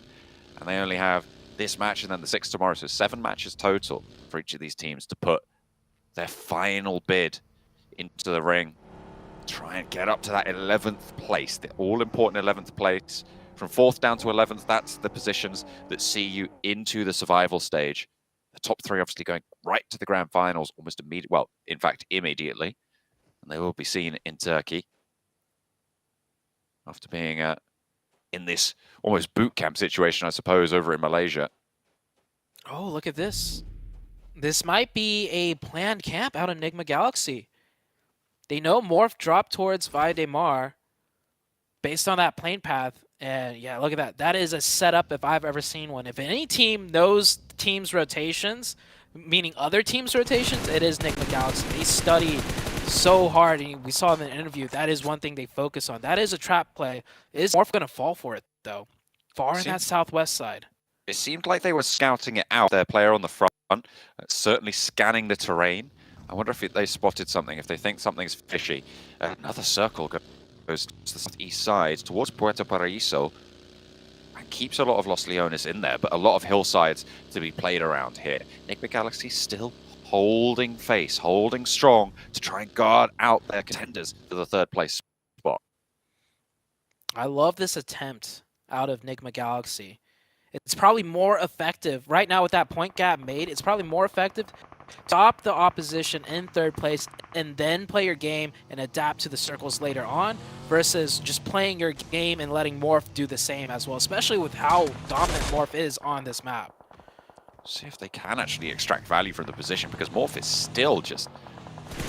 it feels like they know something's up, right? Like there's no... Definitely. There's no way you don't something. just go through if you think that if you don't think there's anyone there, but we'll have to wait and see if they can break through. In the meantime, though, players towards the center are really going to have to start to heat up their performances as Inco trading back and forth with Hyper, 7th Element, just over this hillside as well. That nade goes a little bit long for Squash. FaZe are here, 4 teams now in the vicinity, a potential 4-way engagement as teams will start to pour in and pile towards the center. Muto Alliance close by. Hale have shots out towards this direction as well, and teams are starting to fall. Inco's the first to do so, and Brazil, they're going to have a little bit of an unfortunate turn of events here. 85 points so far. That's where they'll finish today. As the rest of the team's trying to find these little divots, these ditches, these small valleys. Yeah, the fight rages on. FaZe ejecting out of there with the last 2 players, but look at all the different colors that they're driving by on that mini-map. So many teams trying to find whatever positions they can here. With this many hills and ridges, you never know what's over the next bump. So they have to be very careful. And the fight did start out, I think, between Nigma Galaxy and Morph. Morph did lose. I think Morph lost the player, or did? They did, yeah. At the right side, yeah. So it works out. They catch one. I don't think they'll catch more, but that is damage done. Hale able to take down Olio from Udo Alliance, trying to push in central on this divot. This position currently that Hale sit in is probably pretty strong for the next couple of circles. They want to move forwards, though. They want to take this compound from Udo instead. From Udo Alliance, they will try and wrest control of the building. Flax cooking the nade to try and stop the roll-up, but dips it down a little bit short, but it's going to be perfectly placed to find Get Slow on the outside. Maybe finding another as well as Nutin steps into a dangerous position, but Flax follows it up, gets the flush. Good point confirmation there. Udo Alliance, they are near the top of the leaderboards. If they have a stellar game here, their name is in the conversation for tomorrow for the top 3. I mean, we have 6 games after this. Anything could still happen. We'll see how that plays out. Nigma Galaxy all the way down on the south side now, and that's a great shift for them. It goes down south. Nongshim Red Force right in the middle with a huge split. STE coming in from the far northeast with only 3. That's going to be tough for them to fight their way in with a number disadvantage. I think Nongshim are going to have to regroup down towards the south. In fact, yeah, they are going to move there to the compound that sits in that crook of the road that's around that area. They're going to try and play for that, have a lot of control down to the southwest side as well. So a team like Nigma Galaxy and more are going to have a lot harder of a time against Nongshim Red Force. And Hyper still surviving in this, what was a central location, now right on the edge of this next zone. Chiffon popping off some shots with the mini. GK First is still down. They will not be able to get that revive. They need to keep both players up to put out suppressive fire, to force the players away before even thinking about a potential revive. Intense game close by as well. It looks like with the player bleeding out very low, they're going to go for it. And they did put out enough suppressive fire for a 7th element to just stay away and not push any further into them. Udo Alliance still holding onto the building. Tiger on the inside. They know he's there. They've had the challenge, but Tiger opens up. Can't quite find the angle before he gets rolled down. And another flush found for Udo Alliance. 2 eliminations found at the cost of Olio, who went down on the outside a little bit earlier on. Nutin's on the out near that skip, trying to stay alive. Sky only, rotating through. Flax tries to get out into the vehicle, and will be able to do so. Afforded that opportunity by his teammates, but they are just going to be able to cut through. And that is an excellent hold for Hale with 3 players against the 4 of Udo Alliance. Really, really nice stuff for Udo Alliance to be able to take that one down and add 4 eliminations to their tally. Maybe chase towards more for Nigma Galaxy, more likely. Yeah, Udo Alliance doing pretty good here. And Hyper should be able to finish out that fight with Chiffon getting the opening and the second one right there. The last player looking to get a revive. Might be able to get that revive off, but they're going to have to back up real quickly. Nade should be coming in. And Hyper up with 4 elimination points. Yeah, decides better to go for the, not to go for the revive and just create some space as the rest of it, Hyper pressing ever so closer. And an intense game taking a fight on the bottom right-hand side of that screen against, I think that is Next Ruya. All the way down there, and that's the DBS to find the first knock. A really good open there for Intense Game. All 4 of their players still alive, still in action. Next Ruya suffering a lot more there. The nades start to pour on through, and I think that's going to be the majority of Next Ruya taken care of, if not all of them. They will be wiped away. Really, really tough stuff on the east side, but now you're going to have to get more central. What can you do? Nina Power have gotten the compound that was regrouped away from by Nongshim Red Force, and they might have a good time of it there. DGR, though, is knocked on the outside, and I don't think they have that many players left on the in. Yeah, it looks like STE down to just a solo. Nongshim will be widening that gap, especially with its center position with 4 players up. This could be a huge game for Nongshim. Can Hero do anything here? Maybe get 1 point? Looks around, the buggy's circling around him, distracting him every which way. He doesn't know where to look, and he will get taken out. Meanwhile, is Morph down to 1? They are. Morph is down to 1, so that little roadblock set up by Enigma Galaxy, they may have not been the ones to take out the majority of Morph, but it was enough to throw off their game plan, and it worked beautifully. A lot of these teams in the top 3 going down, so it is Enigma Galaxy's chance here to try and catch up just that little bit. With 3 players alive, Udo Alliance with that 4 elimination count, maybe having a chance, but they're right on the northeastern side. Can Enigma Galaxy find an opening, find the miracle that they've been waiting for today? That's spotted by NB on that northwestern side. That's really bad news for their move because the zone's already crushing through, and it's unlikely that you can spend the time to get this flush, especially when NB want to try and control it as well. The res looking less and less likely by the second. Mondo with the nade prime, looking towards where that vehicle was making sound. Doesn't catch a player. Akaze with the nade of his own. Nothing connecting, but they're getting a lot of territory control. They're forcing Duxon back further and further, giving them the advantage in the gunfight. Another player rolled up on now as Fist gets sprayed down onto Zipyan. And Sek looking for more as well to the backlines. I think they did manage to just get that res, but no, it's just one. Hoxie has the nade cooked, looking for the player, but there's a buggy sailing past, just sidesteps it in time. Mondo, though, out and into the fight. Gets a little bit hairy, but they will be able to close it out. And that's Duxan eliminated on the northwestern side. Now, can NB convert? Because they didn't take any knocks here, so they have a chance to try and move forward strong. 7 eliminations for NB Esports. That's big for them. They have a nice amount of points, but they definitely want to pad that a bit more before heading into tomorrow. And Hyper rolling up with 5 elimination points, down to 3. Still manageable, though. Looking to control the edge sides here. They will be kind of in the middle between both of Udo Alliance right next to them and scoping in onto Intense Game. The eastern side for Intense Game. Trying to move up that hillside to the plateau. At the top, they do have a lot of control over the lower level of it, but Udo Alliance still sit atop in the compound further up. NB, from that northwestern side, gonna have to leave their sanctuary as well. Enigma Galaxy leaving Ralph out wide. And staying vigilant towards the NASA position. A scrap now, eastern edge. It's going to be an intense game to lose a player. And Hyper want to keep this one rolling. 3 players in it for them. A low taken on that front side on the longhouse. They're going to roll on out. Intense Game want the challenge, but it looks like he's up to it. Not quite going to be able to do it. There's an off angle. Is that Alien, the last player from 7th Element, chimes into that scrap, and all of these teams just going to suffer really, really heavily. Udo Alliance didn't third party, but they've got 3 players, and they can leave this area knowing there's way, way less threat from that angle. Yeah, that was a great long-distance shot by Alien.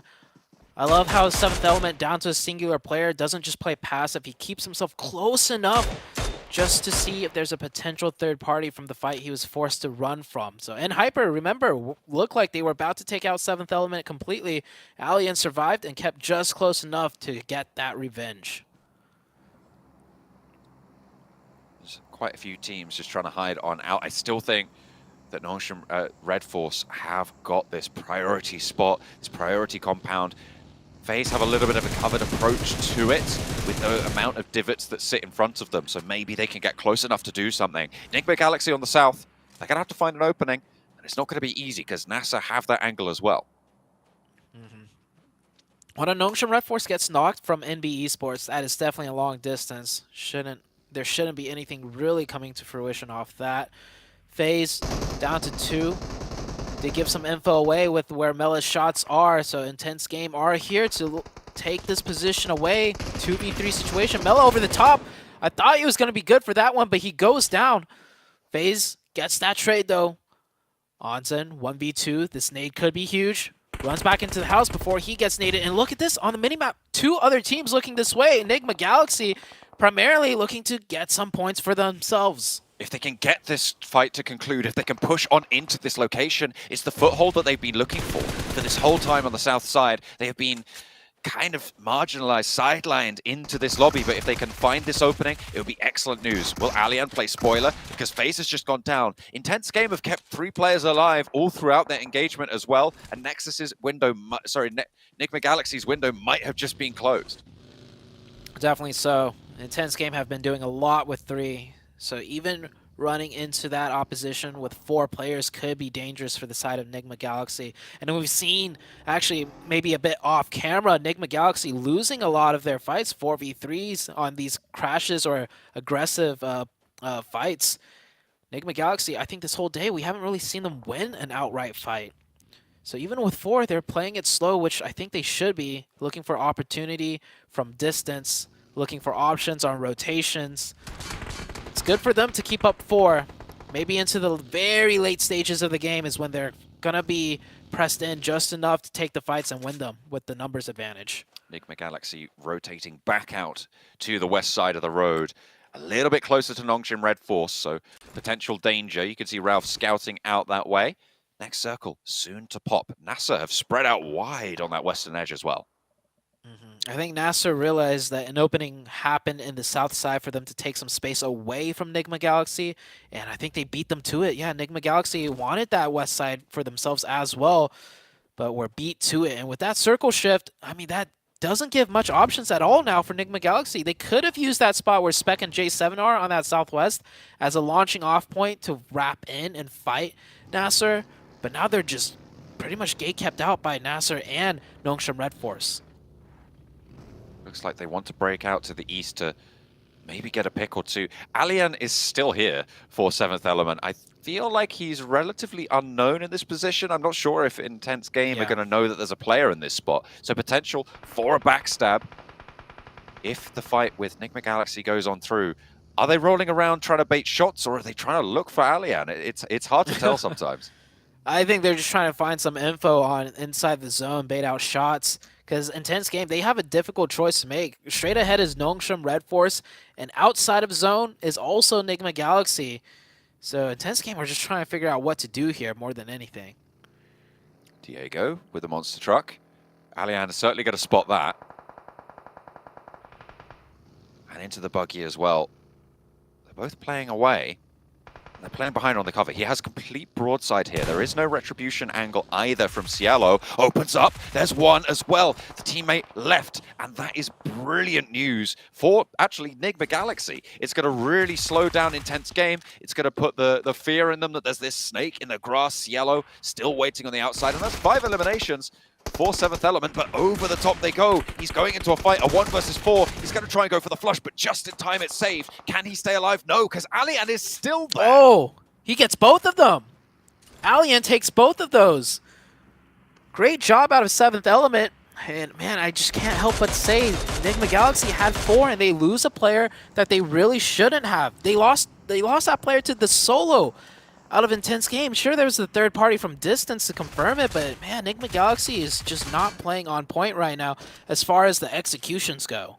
3 players from the south side. Can they make it work? Because not only have they lost a player, but so have Nongshim Red Force on that central area. So maybe with 3, they could still make it work. NB the only, NB and NASA, the 2 teams with 4 players alive in this lobby.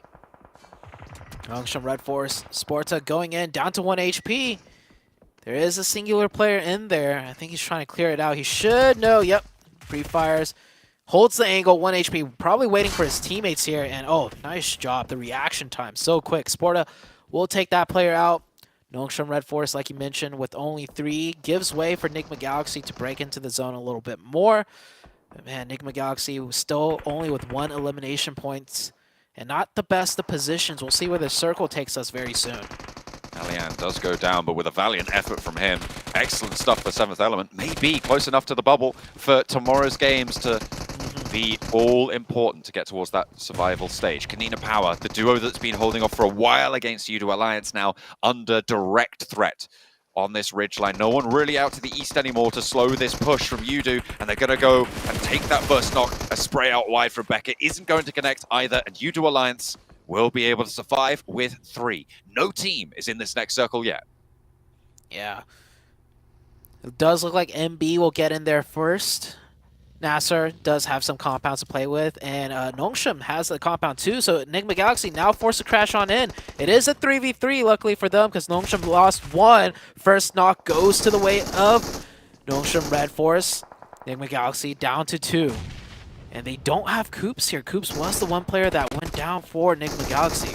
Ooh, lighten it up. Oh wait, with no, the Koops M3. is still here. Koops is here, he's on the inside, looking for the next spray as well. Has to retreat up the stairs, but he's down. And now it's all up to the player on the outside. Can you get on through? Can you keep them going? Because it's 2 players to deal with for Freak. 1 up, 1 down right now. Rotates through, looks to spray, suppress that staircase, slow the players pushing down, spots the backpack, and through the window he's spotted as well. It's traded back and forth. Was that a third party? Sporter just went down to NASA. They're rolling up now to try and stop Freak from getting anything more done. NASA burn away at the door frame, and Freak will be tagged by the Molotov. He needs to hop out. He needs to get some first aid on.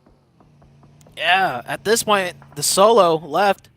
1 more ladder up on the placement is a good amount of point difference. May not be much, but they need every single point they could get. Unless he just goes for the 1v2. Freak, oh, tries to go for the hero rush.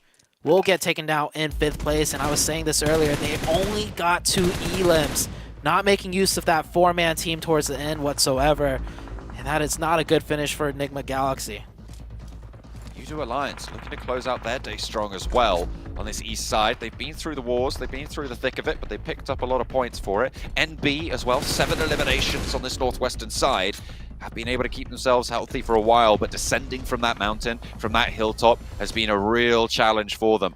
NASA, in the meantime, 4 players alive. They're spread out on that south edge, trying to control mostly to the east side, and rightly so, because NB is struggling in their own right.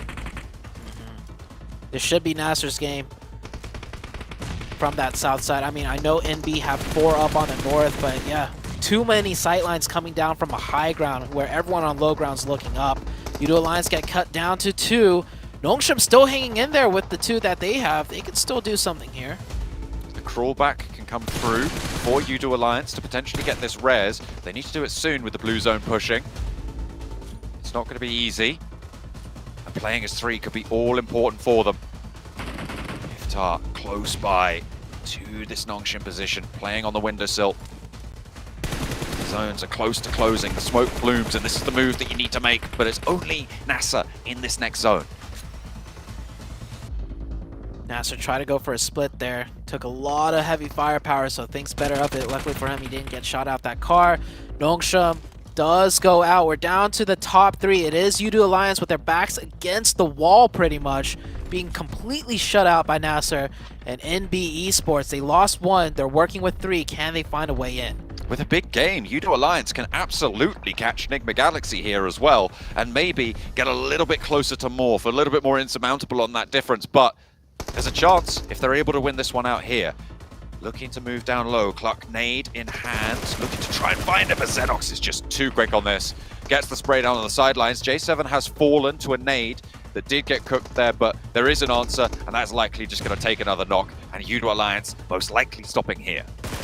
Oh yeah, U2 Alliance in that buggy, tries to get out of nade range, moves up closer, will get taken down right here, and we are into the final 2 teams.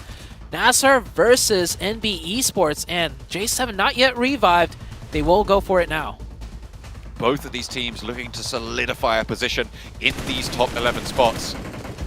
Going into tomorrow's games, that's what they'll be gunning for, that's what they'll be aiming for, but who can take the glory here? The final Miramar of day 3 of Group Red, nade in from Star, and more still to come. 2 nades still in the back pocket. NB have yet to unleash with that volley. They've got 7 HE grenades in the pocket as they start to launch them out now. If they can find an opening pick, that one looks pretty good. It's quite long. I think that might have been a smoke actually further out wide, but they're just suppressing that ridge line on the road. Offensive smokes would be good here too. The ridgeline is central, so Nasser have every advantage possible. They don't need to move whatsoever. NB is going to be the first team forced to move. It should be done here.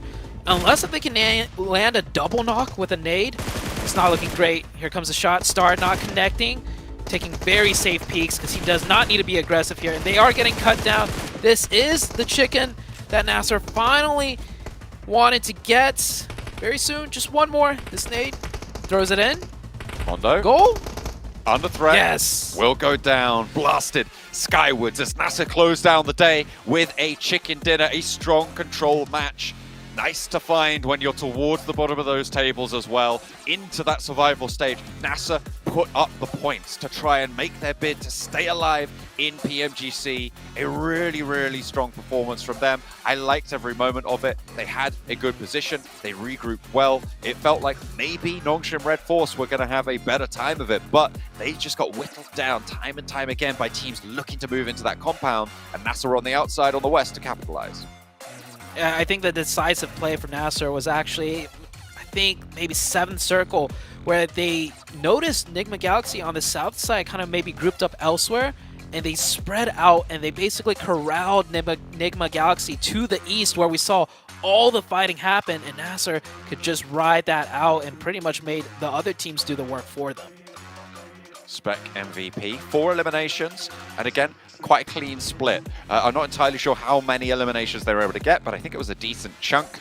The Miramar goes well for NASA, certainly. So good news for them. Try and get them towards the top of the tables. Udo Alliance as well, getting a little bit closer, potentially actually keeping themselves in the conversation with a top 3 finish. A decent chunk of fighting went their way as well. I think they got some eliminations on board as well, Zute. Yeah, the biggest takeaway for me, though, was Nigma Galaxy setting up that trap play onto Morph. So we know their plan. We know what Nigma Galaxy wants to try and do to take that 3rd spot back. And going into tomorrow, that's 6 matches, and they've done their research. That camp that they did wasn't, the most obvious, I think, in my opinion. Definitely, did a lot of research to see where Morph would go in a circle like that. I wonder, will we see a lot more targeted plays between Nigma Galaxy and Morph? Not only that, are we going to see targeted plays towards the 11th place bubble? It all remains to be seen as NASA look to solidify themselves in that survival stage bubble. Can the things change? Can they shift up? We'll have to wait until tomorrow, but we're going to go back to the desk for now. And that is it for day number 3 of Group Red. Hey, big shout outs to Nasser for being able to go ahead and get that chicken dinner there. I will say this, though, as a North American fanboy, I don't like it. I don't like it. Tomorrow is looking rough, 7. It is looking rough, but I mean, for some of the teams, it's looking hopeful too. Udo Alliance, with the performance that they were able to put up today, they are going to be in that conversation, especially if they come in tomorrow and continue to put up good numbers, and we see Morph only being able to wake up in Miramar. I feel like their place is going to end up coming down to the last match tomorrow. Yeah, I was really worried after the first couple of rounds today that, it would just be four teams playing for top 3, if even that. But Alliance, the way that they've just been building up steam across this entire event, they are making this very, very interesting. Shout out to Nazar for winning that round. Okay, they're yet again further up the leaderboard, put themselves, I'm assuming, in a much more comfortable place to not have to worry so much about being in the bottom 5. They're not going to be gunning for top 3. It's a bit too late for that. Too big of a point gap, unless we're looking at 3 wins in a row. But even for the best teams here, that's not that's unfeasible to expect. But still, good for them to at least avoid the bottom 5. 100%. It's so crazy to see that jump that Nasser's going to make. I wonder how close they're going to end up here on the leaderboards. We'll check it out in a little bit here. But yeah, at the end of the day, top 3 is the goal. Making it out of the bottom 5 is going to definitely extend your life a little bit further. As we take a look here at the overall rankings, and you can see that gap. Nasser's only 1 point behind in Hyper? Yeah. Wow. And what a jump. That's what happens when you only have a couple of really good wins and then everything else is underwhelming. That means that the gap is going to be open. At Hyper, they have a couple of good rounds, but there's so many disappointing ones as well that they just don't really show up. What do you think about that, 7? For me, I'm actually looking at 11th and 12th place. These two teams, so much expected out of them, and for them to really just be fighting to not be sent home. Inco now getting pushed to 12th place, and I do have to give a special shout out to 7th Element Alliance, because he was able to clutch up some great elements and some great placement points to at least put his team in contention to try to push for that 11th place tomorrow. Maybe give him a little bit of a confidence boost going into tomorrow as well. But you were talking about Nasser. I mean, at least now they got more of a cushion, right? Yeah. Going to tomorrow, they're going to be able to be ahead of that 11th place. And then if we go on the other flip side, Euro Alliance, for them to be able to put up 55 points today, when in 2 days they were able to put up 68 points, if I'm not mistaken. That is a great jump up for this team. If I'm Enigma Galaxy, if I'm Morph, I'm getting a little bit scared. I'm coming in tomorrow saying, you know what, we need to be on our A game. Yeah. Again, because Alliance are going to be struggling. They are going to be following up behind. They are about 25 points behind the current third place holder, which is Morph. So they're going to need to continue to push it, right? There is still the advantage for Morph and Enigma, but they can't slip it up. They can't allow the opportunity to continue to present itself. And it's always very interesting to see how teams adjust to that mentality, playing defense versus playing offense. We've talked about this so many times before in previous broadcasts, can change how a team approaches. And I just hope that Morph, Enigma, whoever it is, they know that by playing defense, they're not supposed to play conservative, not supposed to play safe. They need to push and make sure that they continue to get those points, even if it is only to keep the opposition at an arm's reach away. 100%. I mean, we saw Morph pop off in the first Miramar, and then all of a sudden, kind of dump it in the last one here. I mean, they do have that advantage that is going to be 2 Miramars to finish off tomorrow, but I don't think it counts, right? Because the last 2 matches, we always just see a whole bunch of craziness. So I think if you're a squad like Morph, those teams that are trying to make that miracle happen and break into that top 3, I think it's going to be really coming down to the first 3 matches, 7. Yeah, and it's going to be the 2 different battles, right? We're going to have that battle for the top 3, and then we're going to have that battle for the top 11 too. You're going to see a push out of some of the teams that we really haven't expected. Hell, to be honest, considering how they have performed so far in this tournament, today was definitely one of their better days. Today we saw them being able to pick up some great Illims, which in turn can hinder some of those teams that are at the top, currently fighting for that top 3. These teams need to watch out, man. And for Enigma Galaxy, I feel like the main takeaway for today has to be they need to be a little bit more figure out if they want to be in one place, figure out their rotations as well, because I've always felt like they were getting a little bit lucky with some of those crazy sends that they were doing, and they need to be also able to put Coops in a place where he can actually excel at, because today we didn't really get a chance to talk about Coops, and Coops, the first 2 days, he was the top leader when it came down to eliminations. Yeah, he was the MVP yesterday, if I'm not mistaken, even with Nongshim Red Force in the #1 spot, getting the most points out of the day. Coops as an individual player was the MVP, and so if he is not, whether he's off of his game or the team through their collective decision making isn't putting Coops in a position to be able to make those plays, definitely a conversation to have about whether that's one of the big things that's harming them, outside of course, the observations that we're making about holding edge, trying to bridge camp, whether or not that's what the game needs with the current circle position, not nearly as strong as them defending center. Yeah, I mean, great to see, the performances we saw here today from a lot of the squads. But you know what? I will mention one team in particular, and I'm really disappointed by here, right? Yeah. Nextria! Yes. What happened? Yeah. Where are you? Second to last place here? I don't think any of us expected that, Seven. No. Yeah, I feel like I'm getting flashbacks for last week with GG. That's exactly what I'm feeling like right now. Hopefully they'll have the same path that GG had last week. They'll come back on the final day and actually make it to the top 11, because if they don't, the EU champs not even making it to survival stage, getting sent home on the first round, that is quite a big surprise.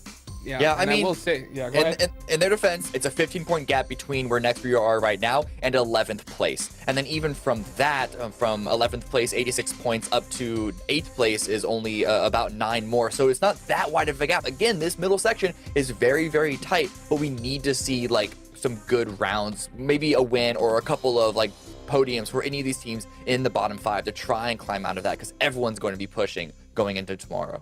In their Nextria defense, need to do their homework. I was going to say, in their defense, they should have been 15th place. Come on, Nextria. No, 100%, 100%. Yeah, and the crazy part is you're talking about flashbacks, right back to Group Green. Gladiators, I love you, Adder. I mean, I know you guys, Kitsune, all the guys over there, right? Just say it. I will say, they got really fortunate in that first Sandhawk with that hard shift back to that side of the island. They tried to go for a swim and said, no, we're just going to go ahead and sneak here. And they got zone blessed in that Sandhawk. And in my opinion, that's the reason why we saw them even make it to that survival stage. Now, that's what happened in the last week.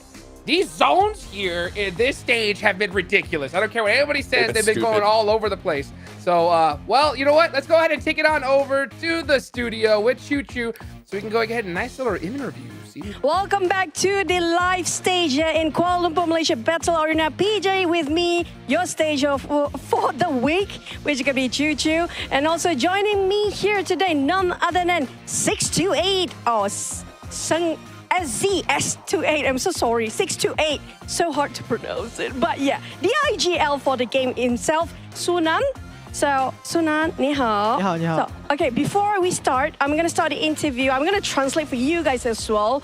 But bear with me, my Chinese is not that good. So, just believe that I translate pretty well, okay? Just assume that I know what I'm doing. Okay, 我用英文先可以吗? So yesterday in Erangel, you guys only got very few points, but in today's Erangels, you guys were in a good state. You got yourself chicken dinner in the second and fourth game, and what adjustment the team made to perform this good and so well today? 昨天其实海岛拿的你们的分数比较少是吗？对对对。然后尤其是你们的第二天，但是今天你们的海岛能看来就状态还不错，你们的分数也不错而且你们呢，第二局是跟第四局吃了那个鸡，然后队伍做了哪些调整啊？你们有什么改变吗？今天的？我们昨天晚上回去之后，然后也是复了一个盘，跟教练之间也是沟通了一下，然后调整一下心态，然后导致今天可能放松心情打了，然后可能大家会放松一点，然后打得会更好。So basically what they did yesterday, they had a bit of a reset, they had a bit of some hugs, group hugs, we can call it group hugs, or just a bit of a team discussion and meeting to just have a bit of a real heart-to-heart discussion, what really happened, what really need to change, and just try to do another go for today. It seems like it's working right for them. So I guess communication is one thing, and I agree that everything is down to mind games here. Now, for the second question for you in Group Green, or for the overall group, we're gonna say all the groups out there, even red and yellow. Which team is your strongest opponent, and who is the best player in your opinion? So 除了 STE 以外或之外，除了你们自己啦，6 to 8。OK， 你觉得有哪一队，就是哪一组都可以红青或者黄组的话，特别强的队友，还有就是你们的选手，你自己想的最强是谁？我觉得可能比较厉害的就是蒙古的 STE， 还有 VPE 啊，或者说我们中国的微博。微博。对。那选手呢？选手你可以选一个吧。选手，我觉得我们队友很强。除了你们自己。除了我们自己，我觉得 Top 吧。STE 的 Top， 蒙古 STE 的 Top。Okay. So what he mentioned about all the other groups, basically he has high regards for another STE. That's going to be Stalwart Esports from Mongolia, which I feel like they are brothers in name for now, and also coming out from Weibo and Vampires. But when it comes to the player, he definitely feels like Top will be one of the best player in his opinion. 这样我要问你，为什么你选呢 STE 蒙古利亚的 STE 是最强呢？或者还有就是你的选手。最强的对你来说是 Top， 为什么？因为我觉得蒙古 ST 他们这个大赛经验很丰富，就是打得很好，通常这种全球总决赛，我觉得很厉害。So basically what he said, their knowledge and how they work well together as a team is they have pretty vast knowledge. I guess experience do play a big part here when it comes to as a professional players and how you wisely choose about what to do next and decision making. You have those in experience. If you don't really have, back achievement and experience, it's hard to call for the judgment. Now, are you confident that you will get the first place in your group? And today, there are so many fans on social media cheering for you and the team. Do you have anything to say to all the 6 to 8 fans? Now, 你有信心拿下本组的或者这个红组的第一名吗？然后今天的social media，social media 就是社交媒体上，有很多你的 fans 或者你的粉丝，对，为你队伍跟你的就是你的队伍就加油打气，对，有镜头面前为你们的加油的 PEL 粉丝们是吧？对 ，OK。其实我们 ST 还是有信心的，然后我觉得。谢谢我们 PL 赛区的粉丝为我们深圳 SD 加油吧，谢谢大家。然后我们会尽力打好每一局，好吧？谢谢大家。STE, 加油. Basically what he said, they want to say thank you. Thank you so much for all the supports that are being given to them, and they will try their best to be in the Grand Finals, to be one of the best at the Globals. And they're definitely confident. I'm going to add some things here. They're definitely confident. They can fight everyone. They will fight the other STE as well. They are definitely going to crush it. Yeah, they're going to get #1, guys. That's it. Thank you so much for all the fans out there. So I think that's it. Thank you so much, Sunan. But I think that's going to wrap up for our final. Sorry, not really the final day. Tomorrow is the final day. Who will get relegated? Who will be in the top 3? Will they stay in #1 spot? Will somebody bring them down? Will they still gonna crush everybody else down there? So I'm gonna toss it back to the panel to close and wrap up the day. Thank you so much, guys. See you guys again tomorrow for week 2. Let's go, baby, man. Choo-choo's the GOAT. I'll tell you what, guys. What a great interview right there. We can take a look at the individual leaders here for Group Red. And it's actually going to be Morph on top, Cameron. What do you think about that? I mean, doesn't surprise me considering on the Miramar, their numbers were massive. Like, we thought that the STE, 16 elimination round was big enough as it was, followed up by an even greater elimination run by Morph. So Yoru specifically really putting in the numbers, really making sure that Morph can get back into the conversation, back into proper contest for not even just 3rd place at this point, but maybe even challenging 2nd and 1st. That might be a bit of a stretch. It's a bit of a small little gap there. And considering how good Nongshim and SDE have been, not the easiest thing, but hey, it's there. Look at that. It's going to be none other than Nongshim being able to get the MVP title for today. And man, I honestly, I think I'm a little, that consistency, Seven, you mentioned it earlier, right? It's just too good. Yeah, that's what it is. They're not being super flashy. They're not getting those chicken dinners, but it does come down to that consistency. Even when they finish in 8th place, they're still able to get at least some chicken dinners, some eliminations. And when they do end up at least in a top 5 situation, they're always there, at least hindering some of the other teams that are currently trying to chase them in the points. I don't see them slowing down tomorrow, and it's going to be very, very tough for ST to actually pass them in 1st place, unless ST just comes out and continues to get chicken dinners, and Nongshim is not able to respond, because I need to see Nongshim get another chicken dinner. Please. It's been a couple days. Yeah, I think it's well-deserved. As my final point on Nongshim specifically, if you want to sort of illustrate what we're talking about with their consistency, how they're always able to get points, 1st, 2nd, and 3rd place all have 101 eliminations. They are tied on eliminations, but the gap is purely off of placement points.